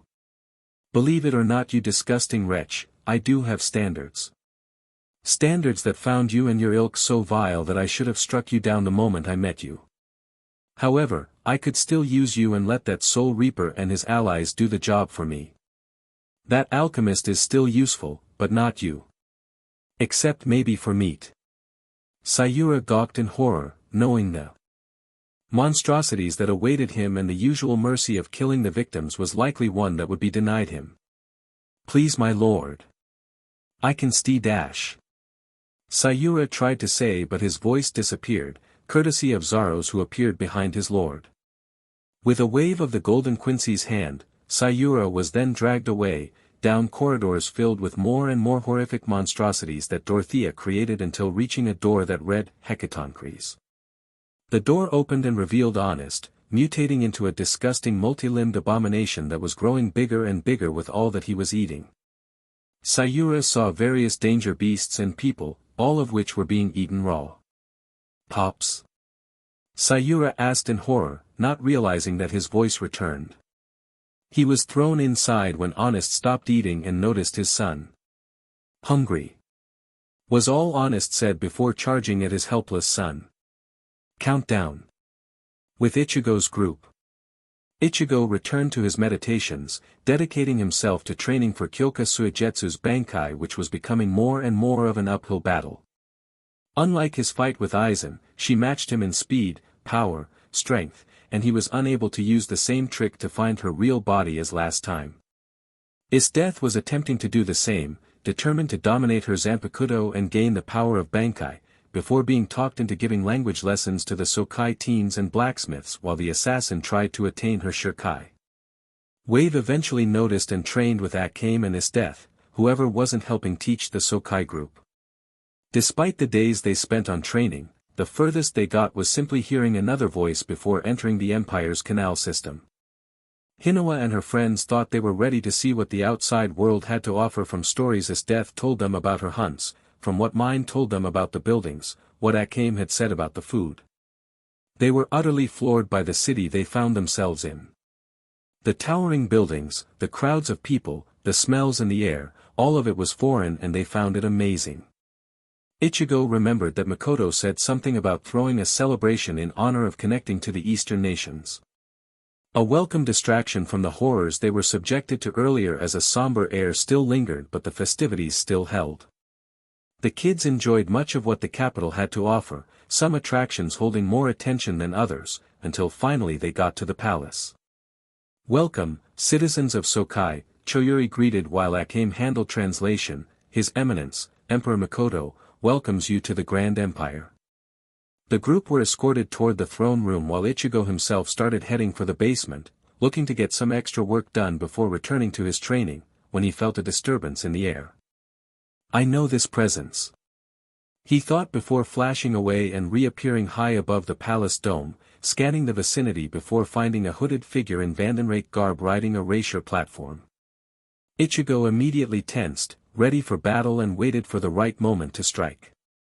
The Quincy in question held up what seemed to be an envelope and held it out, like he was giving it to the hybrid. Faster than the Quincy could react, Ichigo took the proffered letter while still glaring at the Quincy. It's just a normal letter, if that's what you're wondering. He answered before floating away. Lord Gilgamesh would never stoop so low. The Quincy then flew away, leaving Ichigo alone in the sky. Gilgamesh certainly didn't seem like the kind to poison anyone, but that didn't mean his underlings wouldn't. He finally took it down to his lab and tested it for any kind of poison or viral agent that would prove any way dangerous. Only after confirming it was safe did he open the letter and read the contents within. They had 1 month before Gilgamesh would launch an assault against the capital. Underneath the palace. Stylish, since we have long since abandoned the idea that I'm not in constant contact with the Godii, patch me through to Squad 12 with a message to get the Captain Commander. Ichigo ordered as he slumped into a chair. Yes sir. The AI responded as it immediately began to enact those commands. Ichigo brought the message to the attention of Budo, Makoto, and anyone else relevant, and they immediately began prepping for battle. Scout patrols were sent out to check on every territory of the Empire to see if the people outside the capital were still safe, and the Sokai smiths were allowed to examine every remaining Taigu in the Empire's possession and told to get to work. Budo sent out an order to the remaining forces around the Empire to return to the capital while leaving skeleton crews behind to man their respective posts, and Choyuri, on Makoto's orders, took a gamble in trying to get aid from the other kingdoms. Before Ichigo's team could ask him anything, IchigoXEsdeath demanded that they all get back to training since they had the month to strengthen themselves, giving Ichigo this time to contact Soul Society. Hi Ichigo. Kisuke sang out as he and Yamamoto appeared on screen. How have you been? The Quincy known as Gilgamesh plans to attack the Empire's capital after a month has passed. The hybrid immediately reported and letting the gravity of the matter sink in for the two senior officers. How much time do I have left? Our forces are gathering together for the final preparations. A couple of weeks to learn how to work together. Now report what has been going on with you. Yamamoto ordered and listened as Ichigo gave a full report of the past weeks to his commander.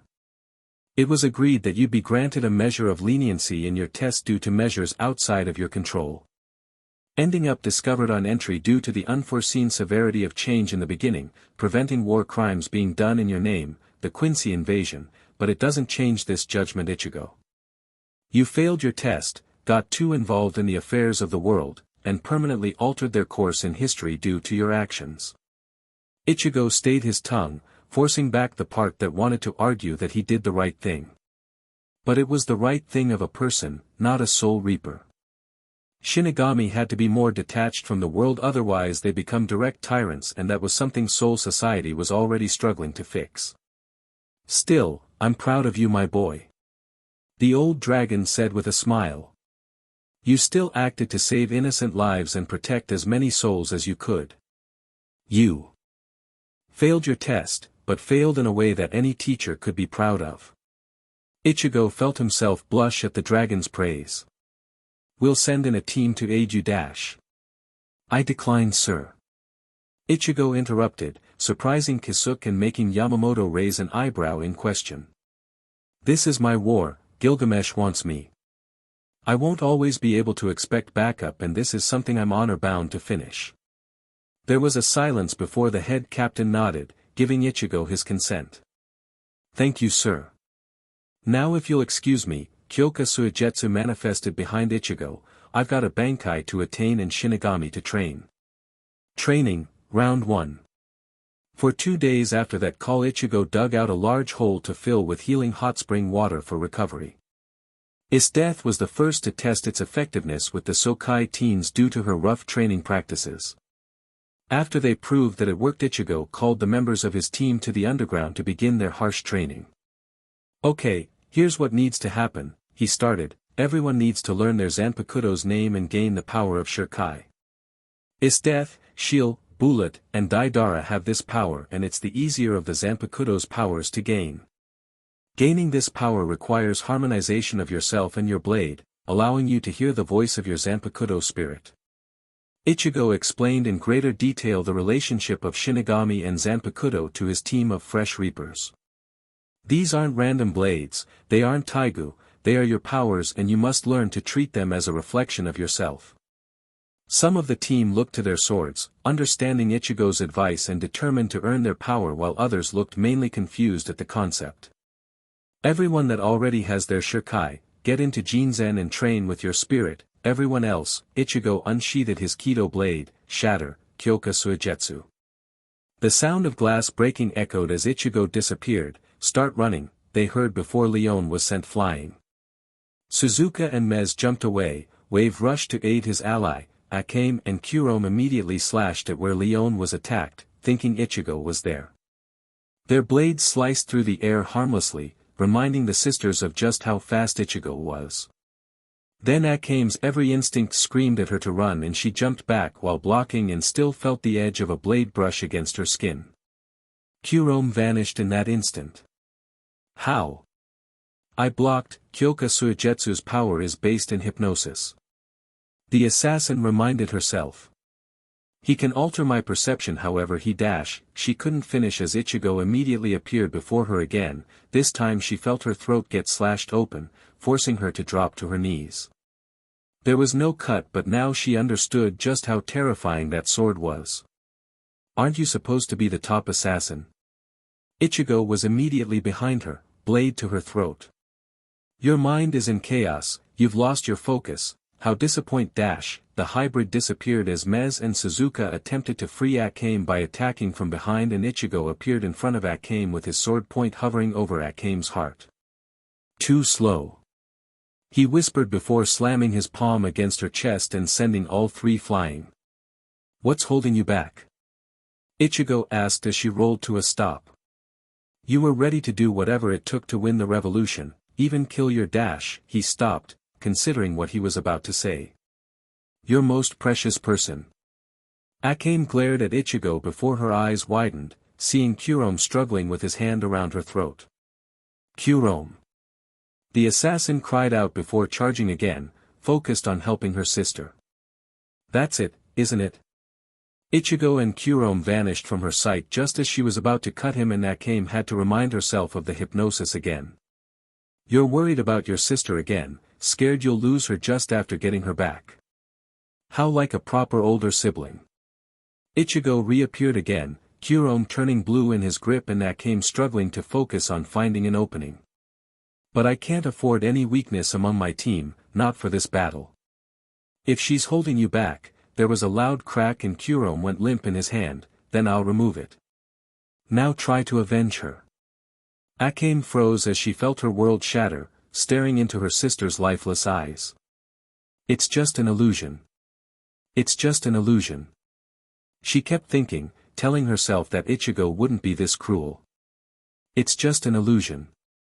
It has to be an illusion. Ichigo threw the body to her and Akame caught her sister. An illusion. Nothing but an dash. Too weak to save her, and too weak to avenge her. The hybrid said to her. You were always too weak to protect her, so you decided to kill her yourself.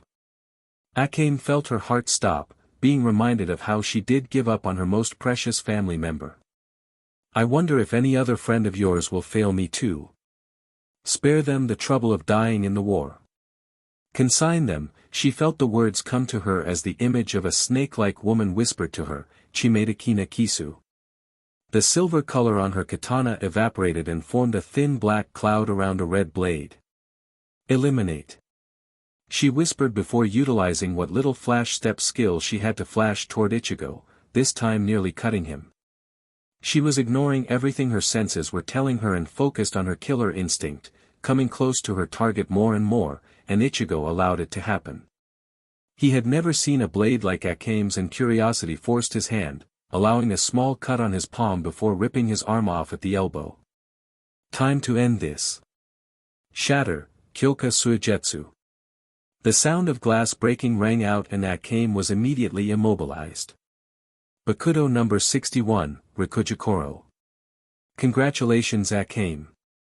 The assassin continued to struggle before Kurome appeared in front of her. That's enough sis, it's gonna be okay. Akame was so stunned that she fell to her knees when Ichigo undid the binding Kido.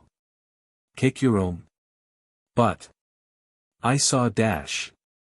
Just an illusion sister. She said, wrapping her arms around her shocked family who tightly returned the embrace. Ichigo smiled at the scene, feeling guilty for forcing Akame like that but mostly content with the results. At least one person earned their shurikai, while most everyone else was already beaten and unconscious with Leon struggling to her feet. Why do you even want to fight? What drives you? Ichigo asked the blonde as she rose to her feet. You have nothing to avenge, no noble cause, everyone and even you yourself admit that you joined this fight less out of a disgust for the injustice of the corrupt empire and more because you love fighting. What is it that's preventing you from harmonizing, from finding balance within your soul? Shurio Rayon told me his name from the moment you started this exercise. She returned. What? Ichigo growled. We're battle fanatics, as you say. I just wanted to see what it'd be like fighting you. Ichigo glared at her. Activate my shurikai. Yes, preferably before I make up my mind and decide to break your legs. Roar, Shurio Rayon. She held her hands and blade out like claws, forming the aura of a lion's head as the blade flashed and formed into savage-looking combat claws. Well. Ichigo smiled and walked up to her. Better, he then karate chopped her on the head and sent her crashing down. Don't ever waste our time like this again. We're on the clock, get everyone to the healing springs and we'll continue tomorrow. I'm going to do some training of my own. Ichigo's training, round 1. Okay. Let's do this. The hybrid said, prepping himself for whatever challenges Kyoka Suigetsu might send his way. He had aided in getting the injured to the healing springs, informed the group training in Jinzen to take a break, then left his poison-severed arm with Stylish to analyze before he went as far from the group as possible to begin his Bankai training.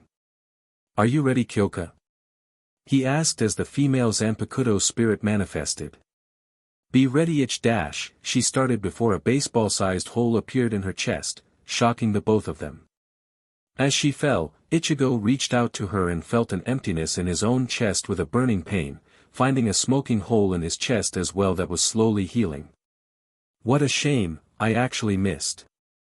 Ichigo heard a familiar voice, spinning to find a man dressed like a general with long black hair, a thick mustache and mutton chops, and reddish-brown eyes. He wore a white Quincy military uniform with a maroon-colored cloak around his figure with the Quincy symbol proudly displayed on his chest. A man Ichigo knew and one he vowed to kill. "I was aiming for your spine." Ichigo immediately attacked the man, the dual blades of Zangetsu slamming against a Dedeo blade with a bird-shaped crossguard. "Bankai!" Ichigo roared, wasting no time in going to his strongest state and disregarding any damage he'd do to the world around him as black racier swirled around him. This was Yawatch, the man that almost killed Ichigo's mother, the man that posed the greatest threat to the world as he knew it, the man he was training with his spirits and with Yamamoto to kill. The racier faded and Ichigo was in his Vasto Lord Hell armor, unleashing a black, red, and gold blast at the Quincy Emperor, mixing Getsuga Tensho with his Gran Rei Zero and the energy of hell. Yawatch brushed it aside with ease as it tore a gash into the earth. "Do you honestly think you could best me?" The Quincy taunted before flashing behind Ichigo and nearly cut into him before Ichigo blocked and was being forced to his knees by the sheer amount of strength. "What do you think I did while you were playing with these weaklings?" He held a hand out in front of Ichigo and dropped an eye patch, Kenpachi's eye patch, shocking the hybrid to his core. It was quite easy actually. They dropped their guard after training and a few quick strikes took out everything. Black portals appeared before Ichigo with some soldats appearing, bearing his parents and sisters crucified on Quincy crosses. No. No. Ichigo roared, slipping from Yawatch's blade and firing a quick Getsuga to rid himself of the horrifying image. "This isn't happening, it's just an illusion, there's no way this happened." He pointed his blade at Yawatch again but froze when a blade pierced his heart. "I'm sorry Ichigo." The familiar and remorseful voice of Yuryu said as the Quincy in question cut through Ichigo's body with a Jien blade. "I had no choice." Ichigo stumbled and looked to his cousin, who seemed to be trying to prevent his own movements as his blade touched his neck. "No Quincy can defy him." That was the last thing Yuryu said before decapitating himself. Ichigo felt his world shatter as the life drained from his body. "That's enough." Kyoka's voice sounded out before the sound of shattering glass echoed out and Yawatch was replaced by the female Zanpakuto spirit, with the terrified members of Ichigo's team watching and trembling. While trying to process everything he saw, Ichigo became aware of his fading life force as he fell over and blacked out. His death ran over to him as he fell and picked him up, carrying him to the healing springs with intentions of finding out what happened. Ichigo's inner world. What was that? Ichigo asked as he lay on a lake far beneath the sideways city of his world, still bleeding from the injuries with his head resting in Kyoka's lap, numb to everything. "That wasn't what happened when I fought Aizen. Aizen only knew a fraction of what my power could do," the female spirit told her wielder while reminiscing on her previous master. "I couldn't show him the true extent of my abilities and he never wanted to know. If he did use the true power of my Bankai, you would not have beaten him." She began to slide his head while his body began to heal. "But there's the contradiction of Sosuke Aizen, a man who wanted to stand atop all other beings and desired someone able to match him, craved endless power but had no reason for doing, knowing that he needed greater strength yet denying himself that power. In the end he only learned a fraction of my Bankai's ability," reflected reality. "Illusions so real, hypnosis so thorough that the mind makes it real. So. Did you even attack me yourself?" The hybrid asked, trying to understand the potency of this new power. No, but I hurt myself pretty badly in the beginning. It requires so much energy and it does not discriminate, putting yourself in as much risk as your opponents. You needed to see and feel the kind of danger that comes from using my Bankai, and you are still vastly inferior to Aizen in terms of control of my blade. This training could very easily kill you, so are you still going to try and force me to submit? Ichigo thought about it for a moment. Would gaining this Bankai be worth it? Would it ultimately help him in his fight against Gilgamesh and Yhwach? Could he control it? I'm too stubborn to give up, Ichigo finally answered, no matter what you throw at me. I need all the power I can get. Kyoka smiled down at her master and made him fall asleep to return to the outside world. It's what drives you that sets you apart from Aizen the most? She thought to herself as she laid down to rest. Outside world. Ichigo woke with a gasp and a pained grunt as the injuries he suffered had healed but the pain had yet to fully pass.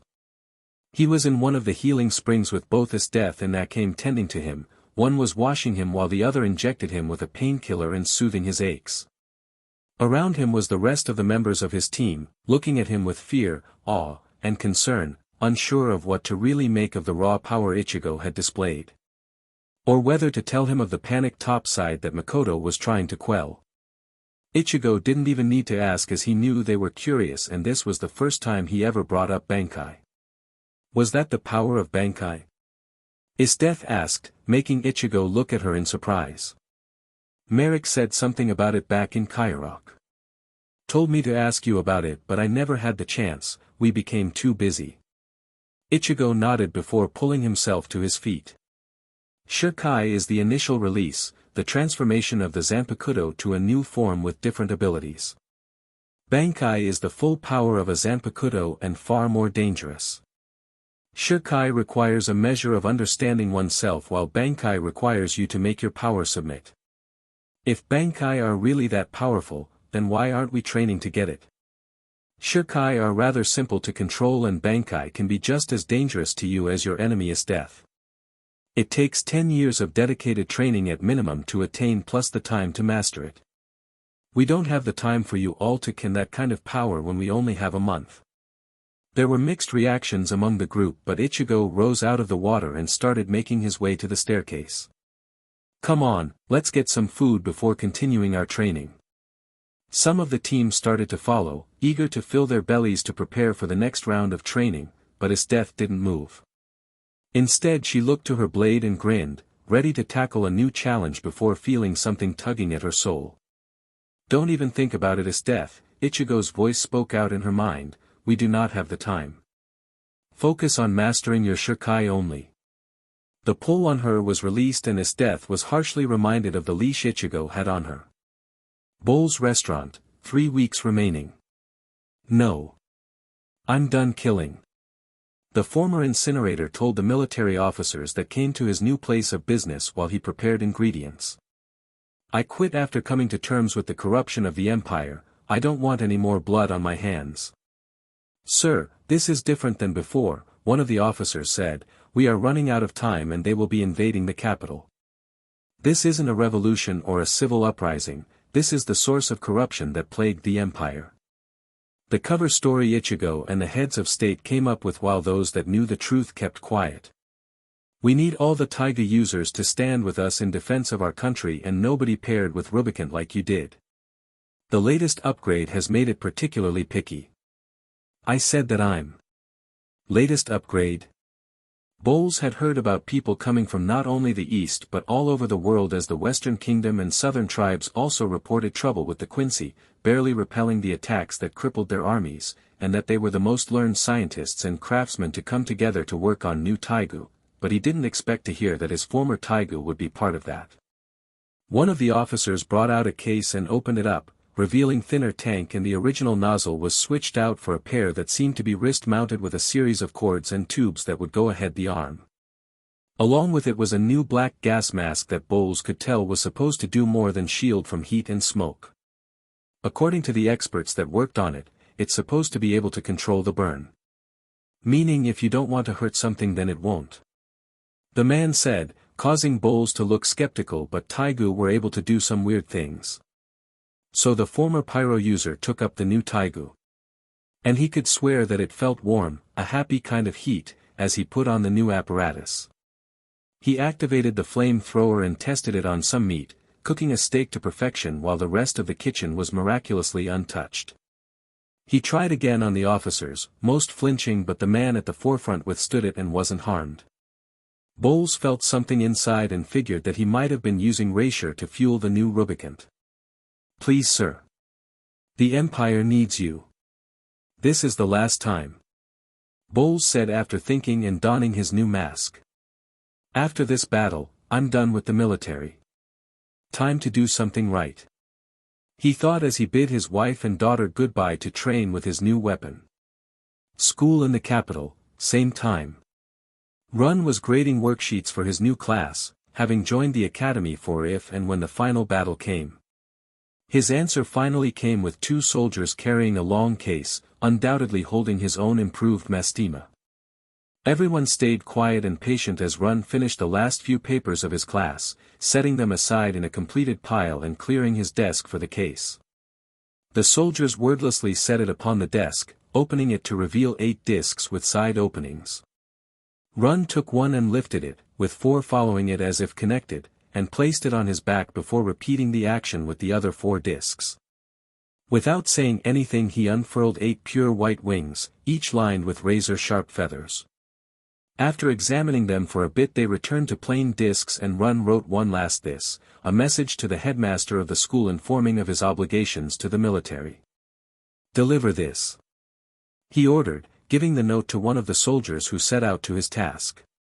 "Let's go to war one last time, Mastema," Run whispered to his taigu as he followed the other soldier, returning to one of the military training sites.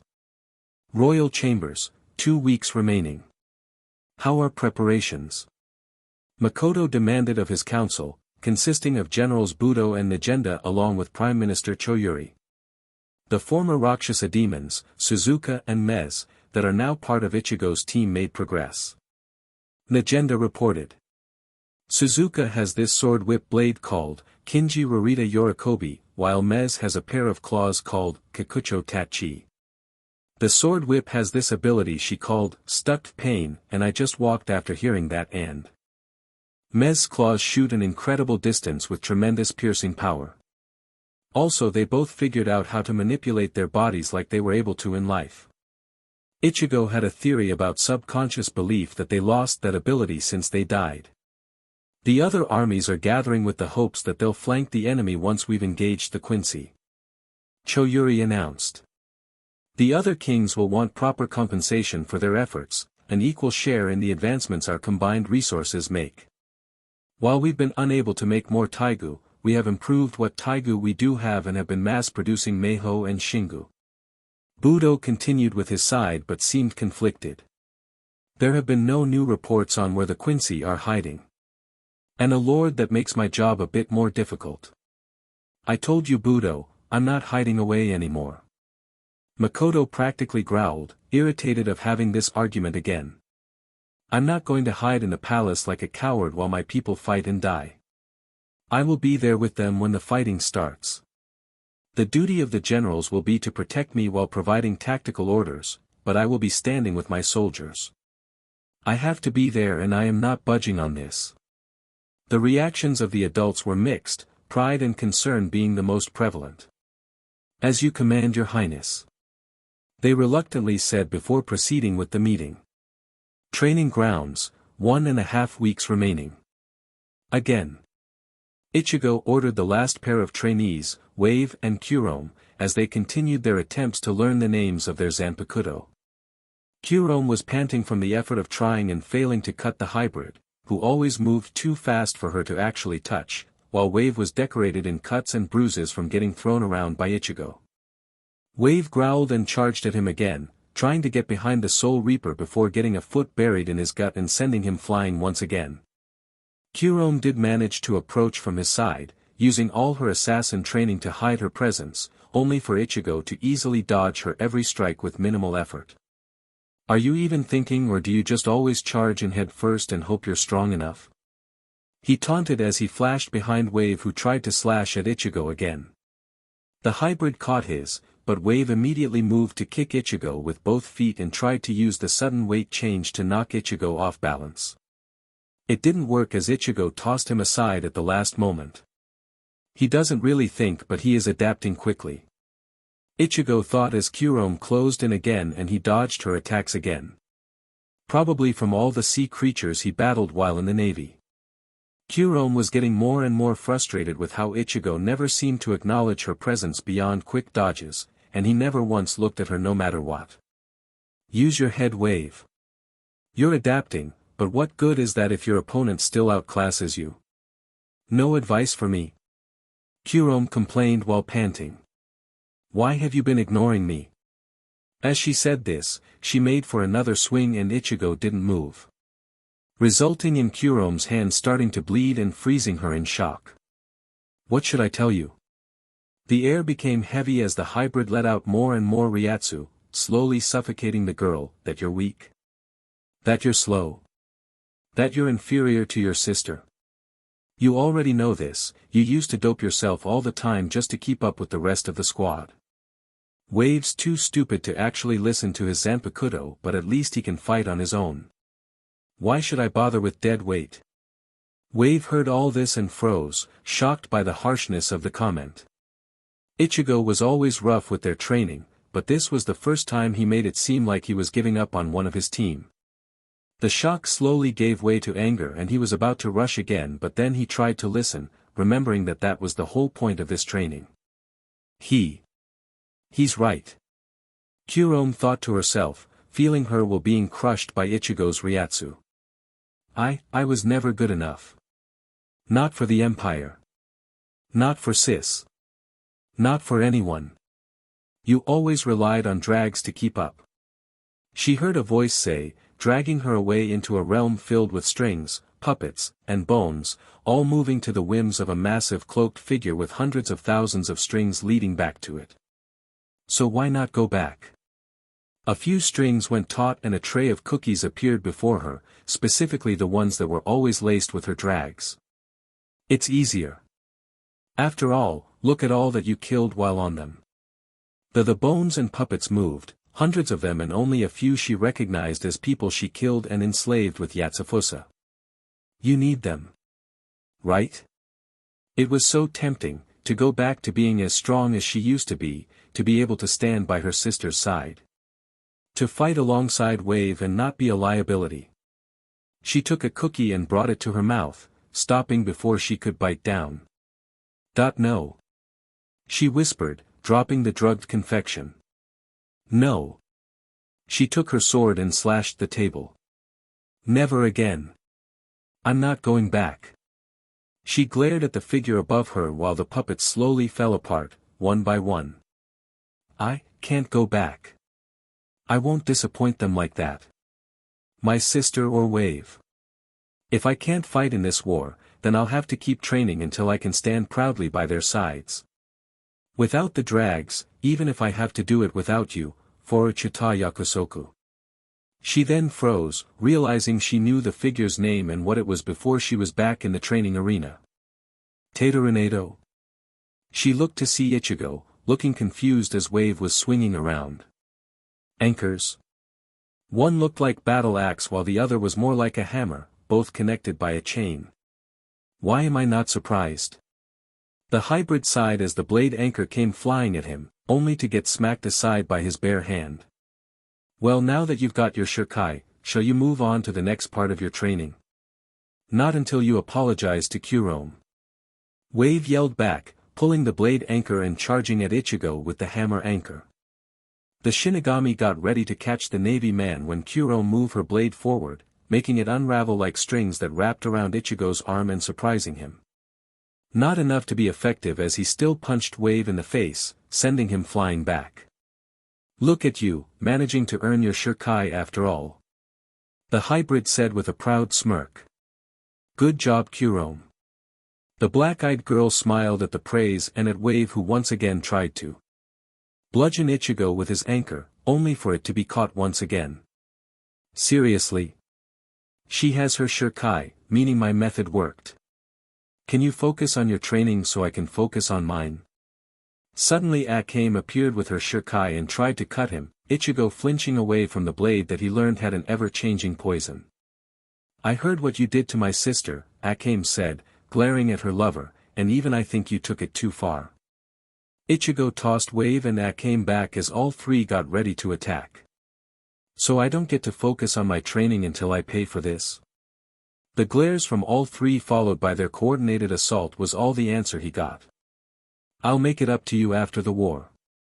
He whispered before knocking them all unconscious with impossible speed. I don't have any more time to waste. Quincy hideout, 1 week remaining. Gilgamesh sat in his throne, out of his armor, with a goblet of a fine wine in his hand.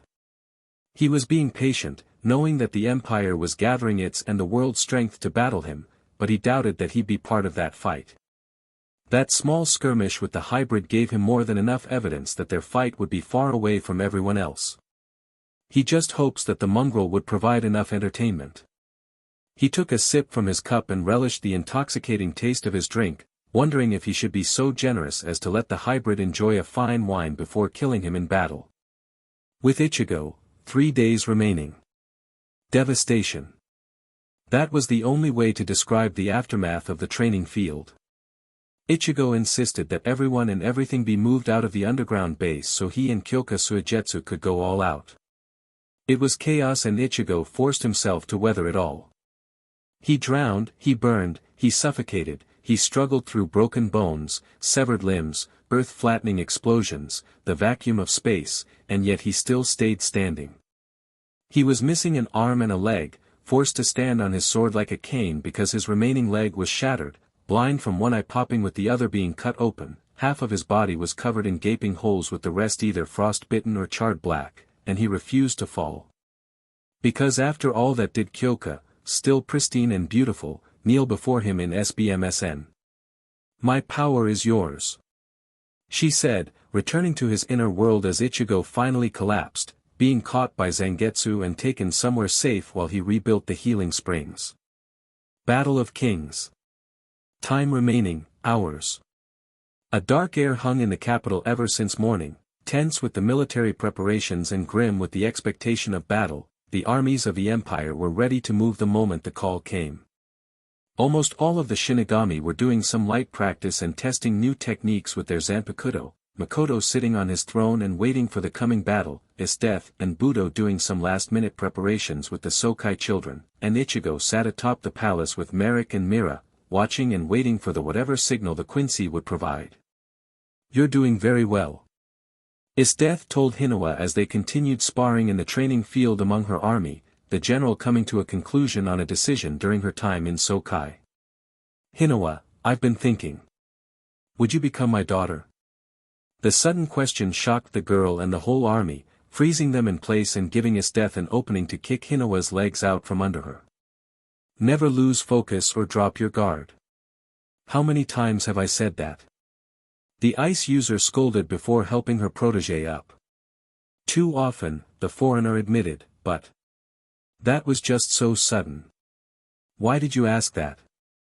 Death smiled, looked into the distance, northward and in a land her family once frequented. I'm the last surviving member of the Partas clan, a nomadic tribe of hunters that stayed in the northern territory of the Empire.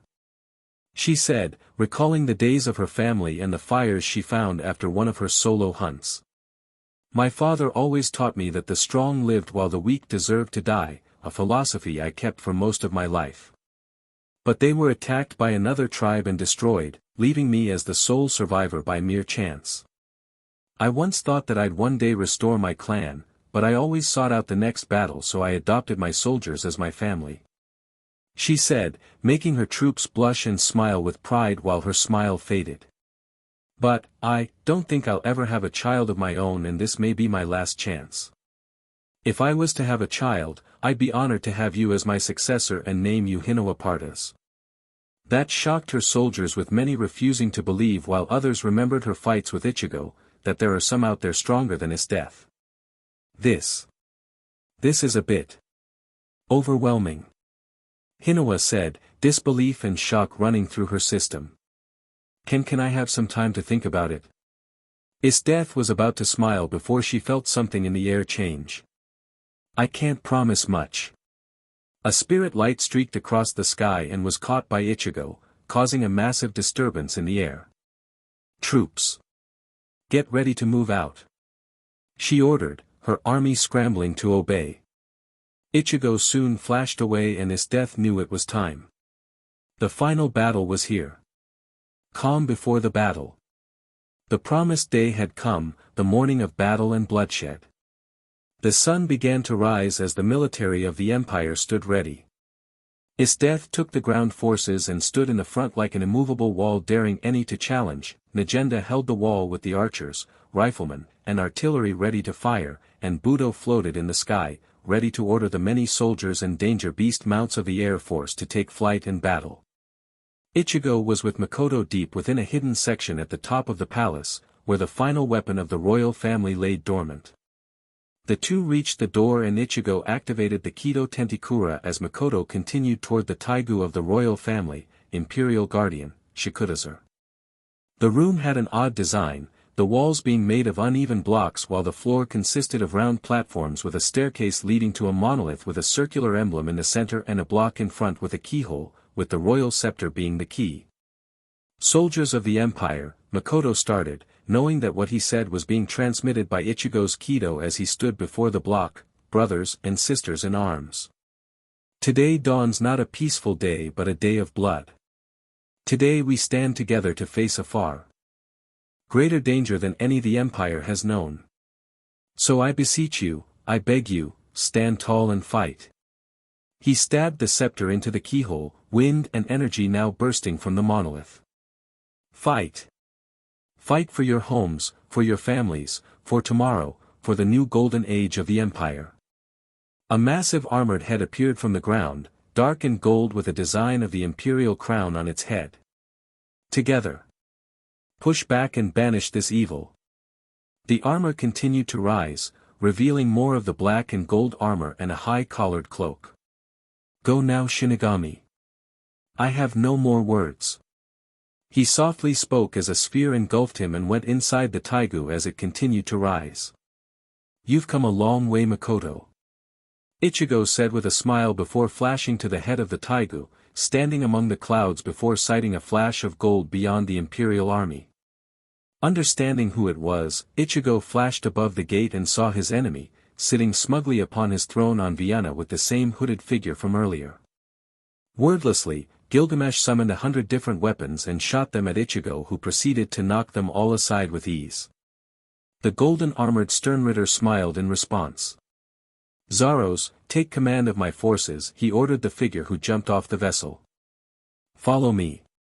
He told the hybrid before flying away, Ichigo following behind.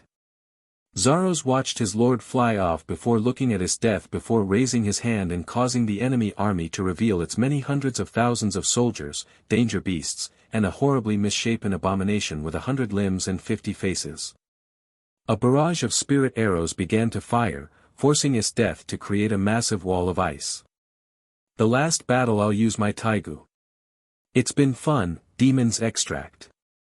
She thought as she withstood the attack that was soon broken by missile strikes from the royal Taigu. Growlhorn. She shouted, making a massive icicle shoot from her ice wall and into the Quincy army as they redirected their fire to the missiles, then the wall crumbled and the fragments of ice shot like bullets from a move of IchigoXEsdeath's hand. For the Empire. She shouted as she led the charge. With Ichigo and Gilgamesh. The two flew at Mach speeds until finally coming to a wasteland where Gilgamesh finally decided to land with Ichigo following close behind.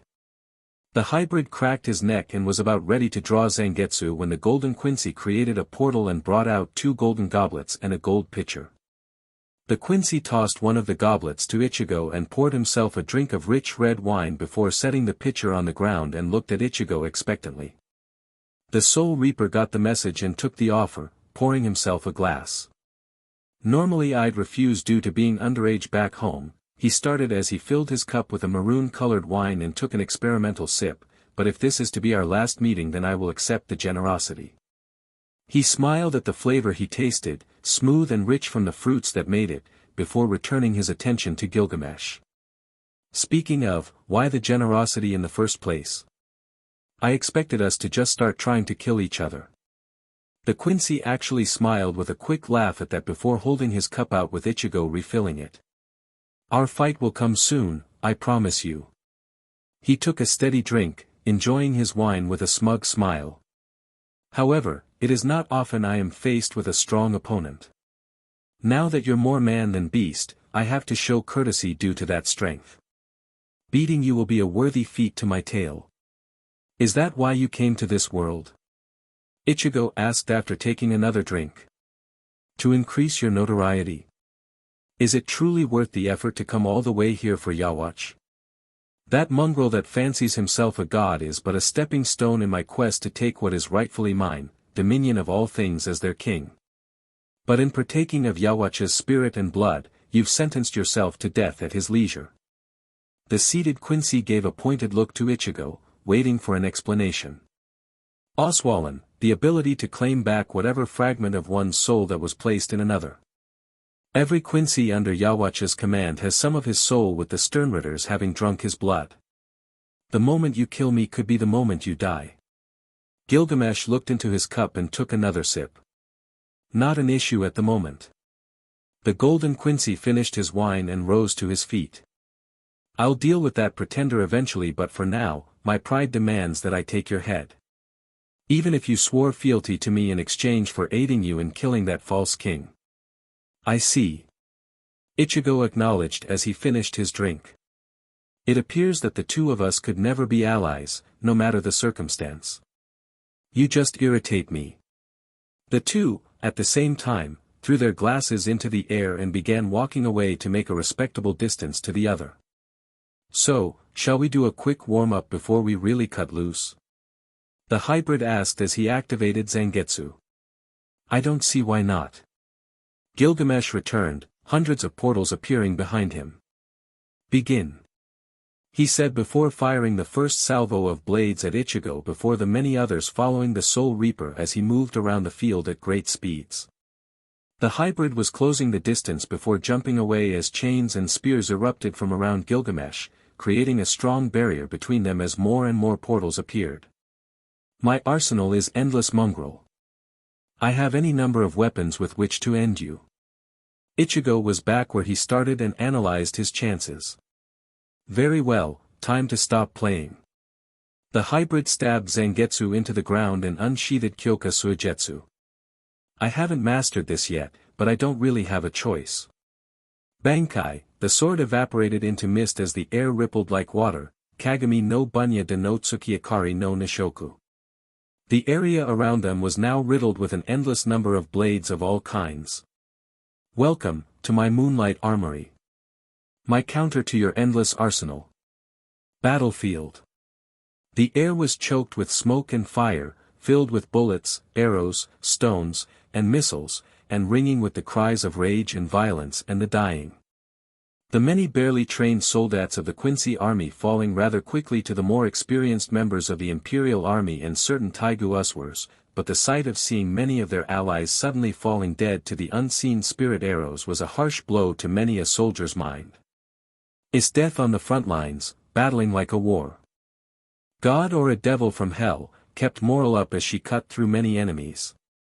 Budo helping the aerial forces with the power of a Dramelech aiding him in flying about, but due to his inability to see the spirit arrows he had gained many injuries that would force most other men out of action.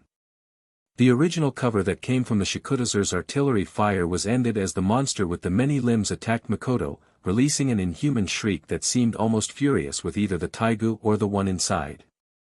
100 different arms and 50 different faces, each one with something unique that attacked the massive mech Taigu and causing some harsh damage to the robot. Makoto was forced into a struggle, fighting against the strength of the nightmarish abomination as 40 arms were locked with Shikudazer's too. With a roar, Makoto forced the two of them to turn away from the battlefield and causing massive damage to the deserted city of the capital, but Makoto refused to harm his people.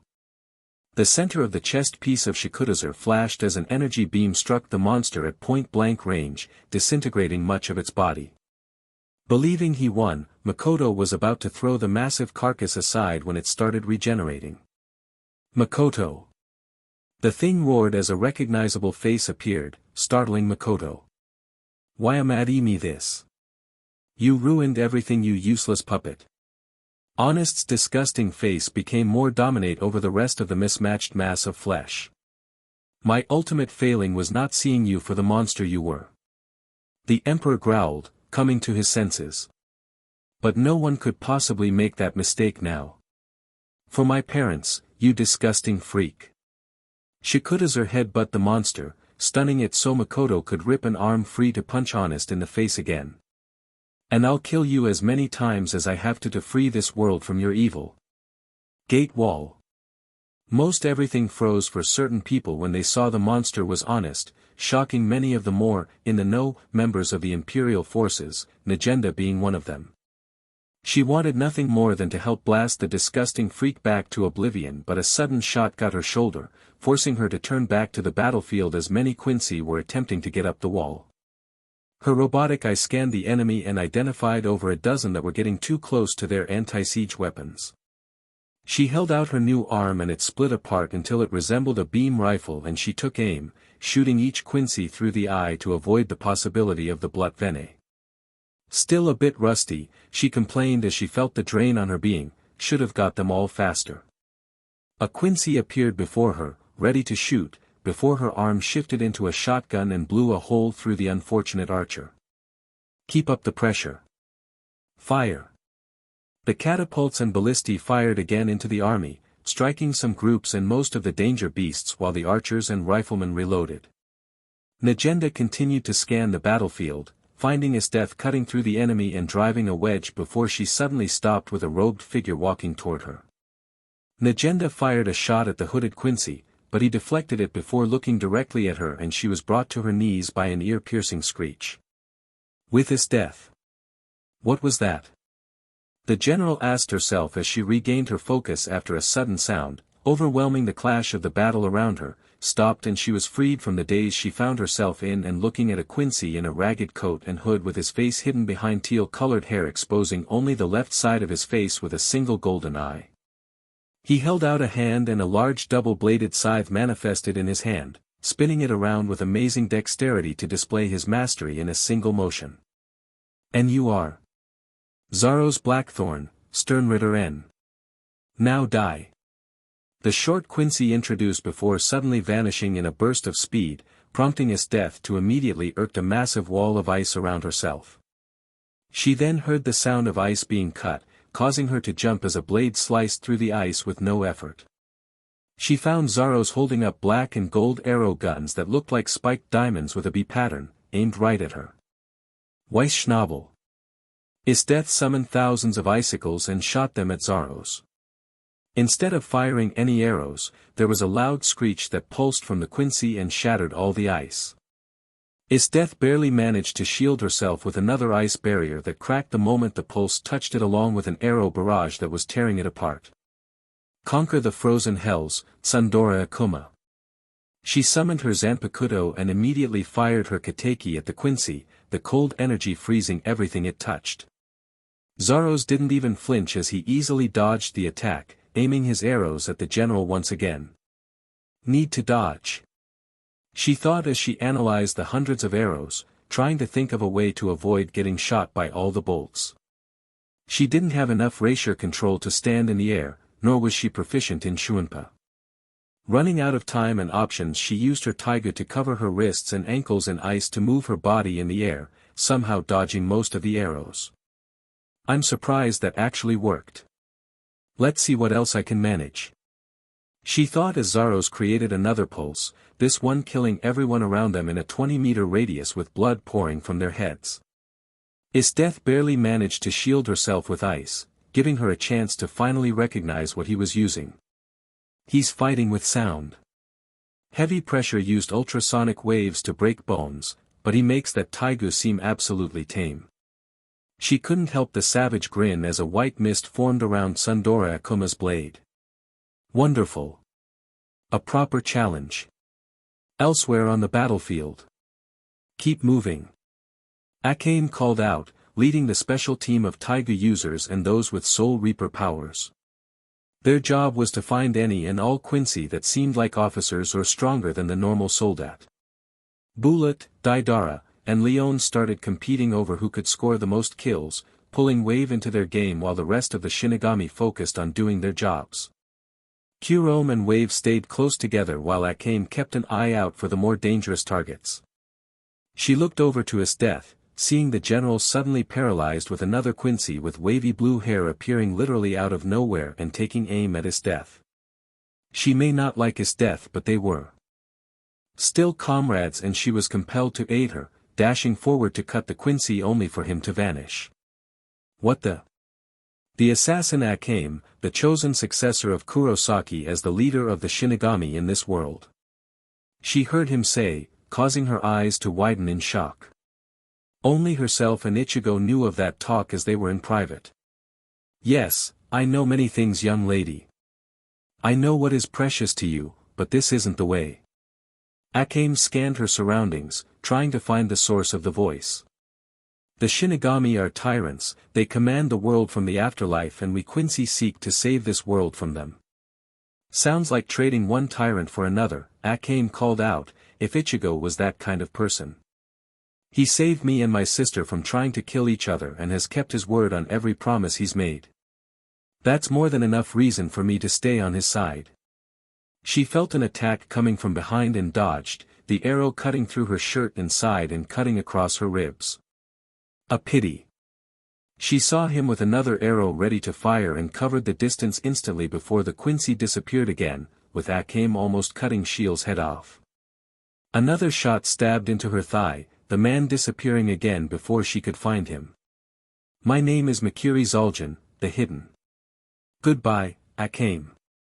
The assassin focused and summoned her Zanpakuto. Consign them, Chimetakina Kisu. Her blade gained its toxic mist as she readied both her Taigu and Zanpakuto, turning in time to deflect an arrow before he disappeared again. Eliminate. She promised as she pushed her senses to the limit. Makoto vs. Honest. Honest sprayed a mix of acid and fire from two mouths while another 5 limbs clawed, slashed, and stabbed at Shikutazur's chest, trying to either destroy the core that allowed Makoto to shoot energy blasts or dig out the young emperor. The Taigu seemed to sense the danger to its master and generated a barrier that blocked the attack from Honest, soon shooting forward to slam against the monster's face. Honest was partially stunned by that, but he didn't release his hold on the Taigu, refusing to let go of the kid he blamed for ruining his life. Makoto raised a foot of the mech and slammed it against the blob of Honest's form, with his shoulders firing another mortar barrage that exploded on and around the both of them. Grua! The monstrosity cried in the explosions and fire, losing the 20 of his arms as his grip weakened and Makoto was freed with his Shikutazur cracked and burnt. Almost out of ammo and energy, Makoto thought as he scanned his HUD within the sphere of the Taigu's cockpit. And Shikutazur can't take much more damage. He looked at Honest again to see the abomination's form shift, getting smaller as it rearranged itself. Now the dozens of mouths sprang out like the heads of a hydra and Honest himself from the waist up. Seeing him more clearly, despite the emaciated and frail figure, reignited the fury and hate the young emperor had for the man that lied to him and poisoned his home. Reaha! He roared as his will forced the armor into going faster and hitting harder. For your lies! Makoto shouted as some heads shot forward to bite while others were ready to breath whatever and Shikutazur swatted them aside. For your greed! The Taigu gripped the base of the monster, on either side of Honest as the former prime minister tried to pry off the Taigu and attack it at the same time. For everyone that you murdered for your own benefit. The core on Shikutazur charged up once again. I sentence you to death. He shouted as he blasted Honest and tore the blob of meat in two. Mother. Father. Rest in peace. Makoto whispered as the last of Shikutazur's power slowly drained away. Guess this is it then. Thank you for fighting so hard, Imperial Guardian. He whispered as he lowered the Taigu to safely eject, stopping only when he saw Honest's frail form crawling away and having the Taigu's massive hand slam down on the man, trapping him between the Taigu and the ground. Makoto was slowly lowered from the mech and once he touched ground he felt disoriented from the drain the Taigu had on him, forcing him to use his scepter as a cane as he went around to find Honest. "I won't die." Honest growled feebly as he tried to free himself. "I will never die." Makoto appeared before him, both glaring at each other, Honest with pure hate and Makoto with disdain. "You DMN brat. All you had to do was what I said. You were blissfully ignorant. And I lived the good life. Living at the expense of others is hardly what I would call good." Makoto returned, stabbing his scepter through Honest's eye before the man could respond. The traitor screamed in pain until the Emperor pulled his scepter free and watched in disgust as Honest's body began healing. "I am the perpetual. I cannot die." Honest roared in defiance, but Makoto merely smiled. "Perfect. I'd much prefer it if everyone could exact their revenge on you." Honest's rage then fell away to horror. "I was planning on a long execution for you. Now it'll be endless." And Makoto stabbed the man again. And again. And again. Death fight. The battle persisted with Death staying on the defensive, none of her ice abilities really posing any threat to the sound using Quincy and the ground getting coated in a thick cold fog with shards and powdered ice littering the battlefield. The general constantly had a shield of ice in front of her as she tried to land a strike on Zaros, but his high-frequency attacks always reduced her ice to harmless bits and left her shield cracked. It was becoming more a battle of attrition that she was on the losing side of, using quite a bit of her energy to make thicker and denser ice. It was only her ice powers and years of experience that kept her alive as Zaros blitzed around the battlefield, landing minor scratches to shooting through her arms and legs with his death coating herself in more ice to help her move. Just a little more, she thought as she continued to fight. Hegel sprung. She created a giant boulder of ice, launching it at Zaros who shattered it with a concentrated beam of sound. The beam also hit Death's shield breaking it and stunning the Death with the high-pitched ringing. Zaros appeared behind her and it was only by luck that Death managed to coat her neck and left shoulder with ice before Zaros' blade came down and shattered her shoulder and collarbone, sending her flying to the ground with a heavy thud that broke a few ribs. "You were supposed to be the strongest after that Soul Reaper," Zaros said as he floated down in front of Death, his bow gun appearing and aimed at her head with Death holding her steely determination. "But I should have known better than to expect an equal match." Zaros never noticed her Zanpakuto's continued glow as the mist grew thicker around them. "Shunkan Toketsu," Death whispered, causing all the ice around them to concentrate on Zaro and freezing him in a block of ice. The air around them became unbearably dry and hot as a result of Death using every last bit of ice and cold to flash freeze her opponent, the ultimate move of her Zanpakuto and Taigu. She slowly pushed herself up before hearing the ice crack, looking to find more and more cracks appear as Zaros tried to free himself. Death took her blade and stabbed it into the ice, grazing his side and focusing all of strength on keeping Zaros frozen with the hope that he'd either freeze to death or suffocate. "Come on. Die already." She growled as more cracks appear with each one she fixed until something pulled her back. "Move," Mera said, yanking Death away from her opponent as Merrick dropped from the sky like a meteorite, smashing the Quincy to powder and creating a massive deep crater with a shockwave that threw almost the entire battle off balance. Mera said nothing before returning to battle while Merrick rose from the crater, resembling a war-tiger with a bone tail. "Can you still fight?" Merrick asked as Death examined herself, gritting her teeth in frustration when she found herself too drained to continue. "I'll get you back to the wall," the Arrancar said, picking the general up in her arms as Budo took command of the ground forces. Akame fight. The assassin was covered in numerous cuts and growing more and more frustrated with her opponent. Mikiri's ability to completely vanish kept her from landing a killing blow and he had a habit of appearing next to her allies, making her have to hold back to avoid killing her comrades. The battle was fraying her nerves to the point that she generated a poison to boost her adrenaline, senses, and reflexes, basically drugging herself to give her an edge and Mikiri was still evading her. The poison was pushing her body into overdrive and she didn't know how long she'd last. Just one clean cut, that's all I need. She keeps telling herself as Mikiri appeared and shot her again, Akim deflecting them and pouncing at her opponent before stopping herself from cutting bullets back. Her heart was pounding in her chest with rapid abandon and her blood was roaring in her ears. Everything other than that and the sounds of Mikiri's spirit arrows became muted as she focused again on where he might appear. Every time he attacked he was also dangerously close to one of her allies, trying to trick her into attacking one of her friends. She took a glance around her surroundings and found Shil coming by out of the corner of her eye, with Mikiri appearing. The world slowed down as she bolted toward the hidden. Eliminate. She poised her blade to impale the vanishing archer while he failed to stop his attack and vanish again. The only thing left for him to do was to shoot Akim. The battlefield that shook with such force that Akim tripped in her step and Mikiri took that chance to vanish, feeling too close to Akim's lethal blade. Akim took that moment to find that Isdetha's fight was over and then noticed that she was hitting her own limit. Unable to keep going with it, Akim deactivated her shuriken which negated the self-inflicted drugging. She was on her last legs, but she was determined to keep fighting. Dance on strings, Foruchita Yakusoku.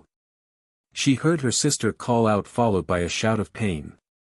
Akim turned to find Mikiri frozen with an arrow pointed at her, with Kurome strings inside his body. Do it, Akim. The younger sister cried out, apparently struggling with Mikiri for control of his body.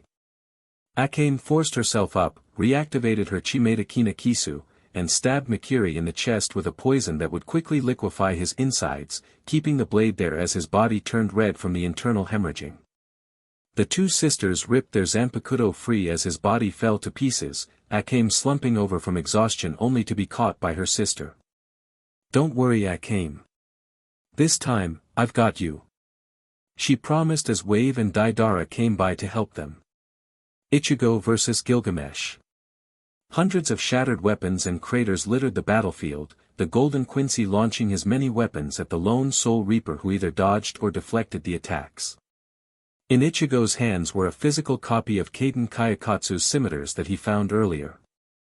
He could duplicate their form but the powers were another thing, Kyoka Suigetsu claiming that Ichigo's familiarity with the spirit would reflect his ability with that shuriken. For the time being the hybrid danced along the battlefield, looking for an opening to strike at the Quincy using the two blades without their games. Is this really the best you can bring against me? Gilgamesh called out as more portals appeared, each one generating another blade. I was expecting better when you claimed to have the perfect counter. My endless arsenal has no match. He fired another 1,000 at Ichigo, whose arms became a blur as he knocked aside every blade as they came at him. Endless is right.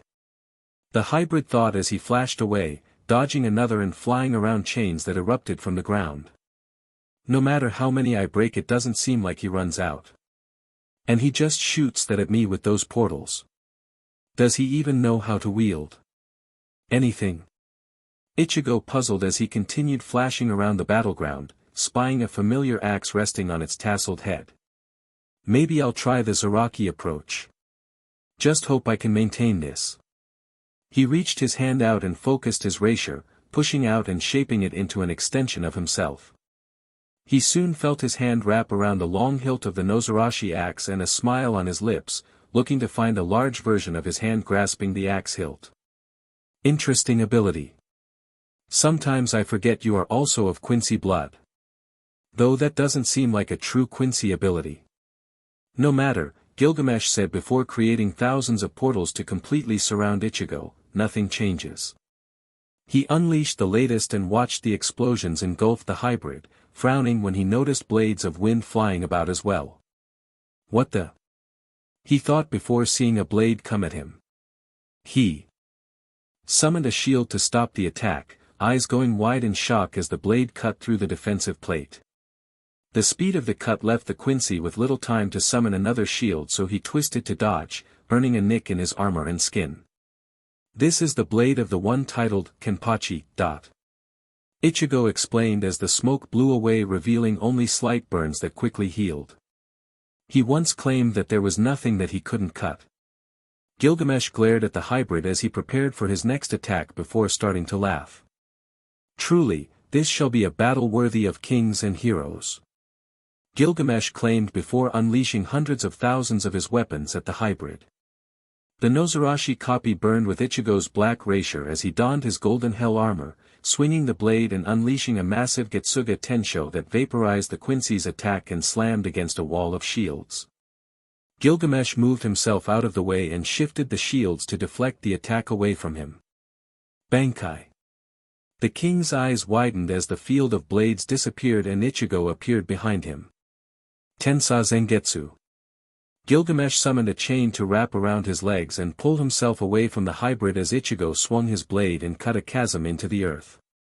Gilgamesh landed on the ground with Ichigo soon appearing across from him, like a hellish god of death with dozens of Zangetsu blades in the form of burning black wings and a halo, almost like he's waiting for the Quincy to act. Gilgamesh accepted that time as his golden armor left his chest and arms, revealing red lines up his sides and around his biceps. He held out his hand as a glowing crimson orb like a small sun appeared. Gate of Babylon. The man chanted as wings of burning golden light erupted from his back while a thing appeared in his hand from the orb. It had a golden hilt and guard, but the blade itself was a three-segmented black drill with red lines and a golden tip. This is the strongest weapon in my treasury, the Sword of Rupture, EA. He pointed it at Ichigo. Show me your full might, this will be the deciding clash. Ichigo swung out his Tensa Zangetsu, gathering vast amounts of rapier into the blade while EA started spinning and generating power as well. The power to tear the heavens and earth asunder, Ichigo shot toward Gilgamesh and Noma Elish. The golden Quincy fired a blast similar to a Zero in form but with more destructive power than anything Ichigo had ever seen. The blast consumed everything in its wake and Gilgamesh frowned, watching it all fly into a tear in space that led to the precipice world. It was a pleasure to fight you, Ichigo Kurosaki. He said as his attack ended and Ichigo reappeared in front of him, cutting the would-be king into pieces. How? Gilgamesh asked as his life drained away, cut from the middle of his body and losing his arms. After you shot that Noma Elish, I knew I couldn't take it head-on. Ichigo explained as he grabbed EA and placed it on Gilgamesh's chest. So I opened a garganta and flashed to the side. People forget that above all my strength and power, my speed has always been my greatest skill. With that, it's a matter of staying calm and using any one of the skills that my teachers taught me. Gilgamesh said nothing else as he closed his eyes for the last time, content with having found a worthy adversary. Now to kill Yawach and release your soul. I can help you with that. Ichigo froze and turned to see a shining figure. Final. With the heavy hitters going down, the battle really fell to 2 Arankar, the 8 Soul Reapers, and all the remaining Taiga users with what artillery they managed to keep going. Against the hundreds of fully trained Quincy that remained, the battle hit a stalemate with the Imperial forces slowly losing ground. That changed when reinforcements came from the north, west, and south before finally ending with Ichigo returning to the main battlefield. However, Yawach seemed to be aware that the battle was lost and used his Oswalin to bring an end to the failed venture, seeing as the main point was to try and kill Ichigo from the beginning. The armies of the other kingdoms were tempted to attack the Empire, now being more vulnerable than ever before, but swift action from Ichigo and Budo brought a swift end to those thoughts. The time of war was over, now was the time to rebuild. Chapter 24, Soul Conviction. Soul Conviction. Future of the Empire. Prioritize residential and buildings that are classified as necessary. The young emperor commanded the architects, construction workers, and soldiers still able to act after the war.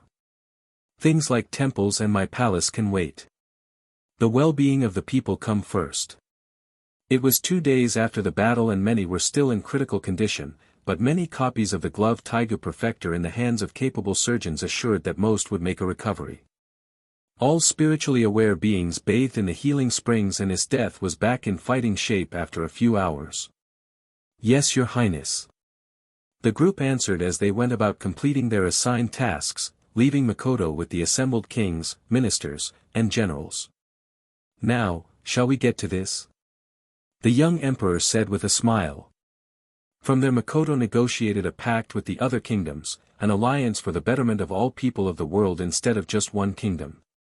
It would allow all the realms to advance at their own pace but still share in the bounty of technology and culture, a requirement of the other kingdoms being their own great weapons like Meiho or Taigu. What enforced this idea of cooperation was the Lord of the Path of Peace assuring that the God of Death would deliver judgment on those that threaten the coming world peace. After watching an army die in pillars of light, they were willing to believe anything in order to avoid divine punishment. However, the other kingdoms had one more condition before this new alliance could be finalized. Fate of the Alchemist. Sheet, sheet, sheet. Dorothea cursed as she tried to gather all the notes of her research she could salvage while getting all the supplies she could. After Gilgamesh died, she was immediately signaled and she knew she had to get out. She didn't even reach the self-destruct before Ichigo finally found the Quincy base within Infiltrating and brought his errand car. I need to get out of dash, she immediately blacked out before she even knew what happened. Dorothea woke up days later chained to a post with Makoto smiling down at her, informing her that she was arrested for crimes against humanity the Empire and that she'd spend the rest of her life in a prison cell. She was first made to help with the recovery of the sick injured of the Empire before finally being imprisoned at the Imperial Academy of Medicine, a new institute for furthering the healing arts, where she remains locked in the deepest levels. She still does her research but only in medicine and surgery in exchange for criminals to extend her lifespan. It was a choice between death and slavery and Dorothea proved too cowardly to face death. Honest execution. True to his claim, Honest was proving to be incapable of dying. Ichigo and Stylish experimented with many of Mayuri's drags they had yet to test and tried to kill Honest in many different ways, even his death helped before eventually getting tired of killing him again and again. With that confirmed, Honest was put on display by being strapped and nailed to a table with every adult in attendance being ordered to deliver the punishment of the people. With every citizen of the Empire and the armies of the other kingdoms in attendance, the public execution took over a week to come to an end. To the surprise of almost everyone, Honest never once made a sound no matter what they did. They were never aware of the drags that flowed in his veins increasing his perception to superhuman levels while he became so sensitive to pain that the air felt like fire. Honest's torture felt like thousands of years of endless agony before the public execution ended. Unfortunately for him, Makoto ordered that Honest be constantly executed until he somehow remained dead and the only food Honest could have was what came out of his own body. Honest's decadent life of feasting on all the most delicious meals had now fallen to eating and drinking his own flesh and blood to avoid starvation, and he never ran out of blood and meat. Beginning of peace. Soon after Honest's public execution, the assembled people began to celebrate the end of the war and the beginning of a new era of peace. For however long it was expected to last. Najenda got drunk very quickly and dragged Lubbock away, promising to make a man out of him. Ichigo was dragged away by his death and Akim while Wave and Kurome took the big step to making out with each other. Leon was feeling left out of the more naked festivities and stole the Shambhala Taigu, recovered from Fake, to visit Tatsumi to claim her mate only to interrupt a rather competitive three-way mine in Chelsea were having with Tatsumi and she just jumped right in. The Sokai teens were swept up in the festivities as well, with one making her way to their mentor. General's death.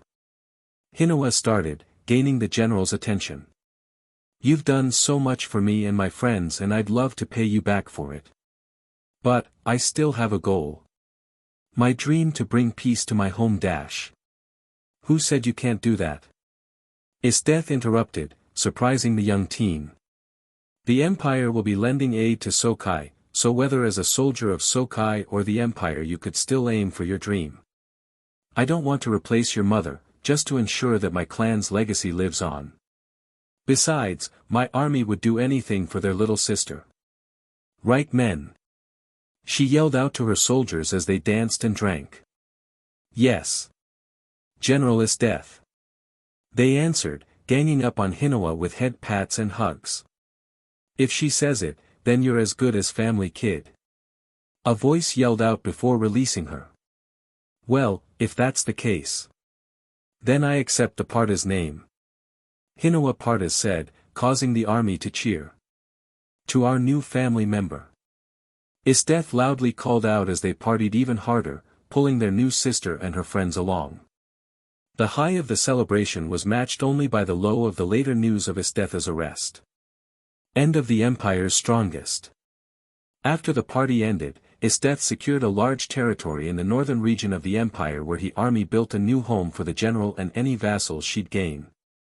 While they built that, IchigoXEsdeath wrote a book detailing everything she'd have to teach Hinowa about being a member of the Partas clan, along with detailed instructions for controlling her Taigu demon's extract. After a month of this, she was arrested for her own plethora of war crimes committed while in the service of the Empire. That was the official reason. The real reason was that her life was demanded in exchange for the other kingdoms to fully join the new alliance. However, this also worked for IchigoXEsdeath as she, Budo, Nagenda, Makoto, and Ichigo plotted her death.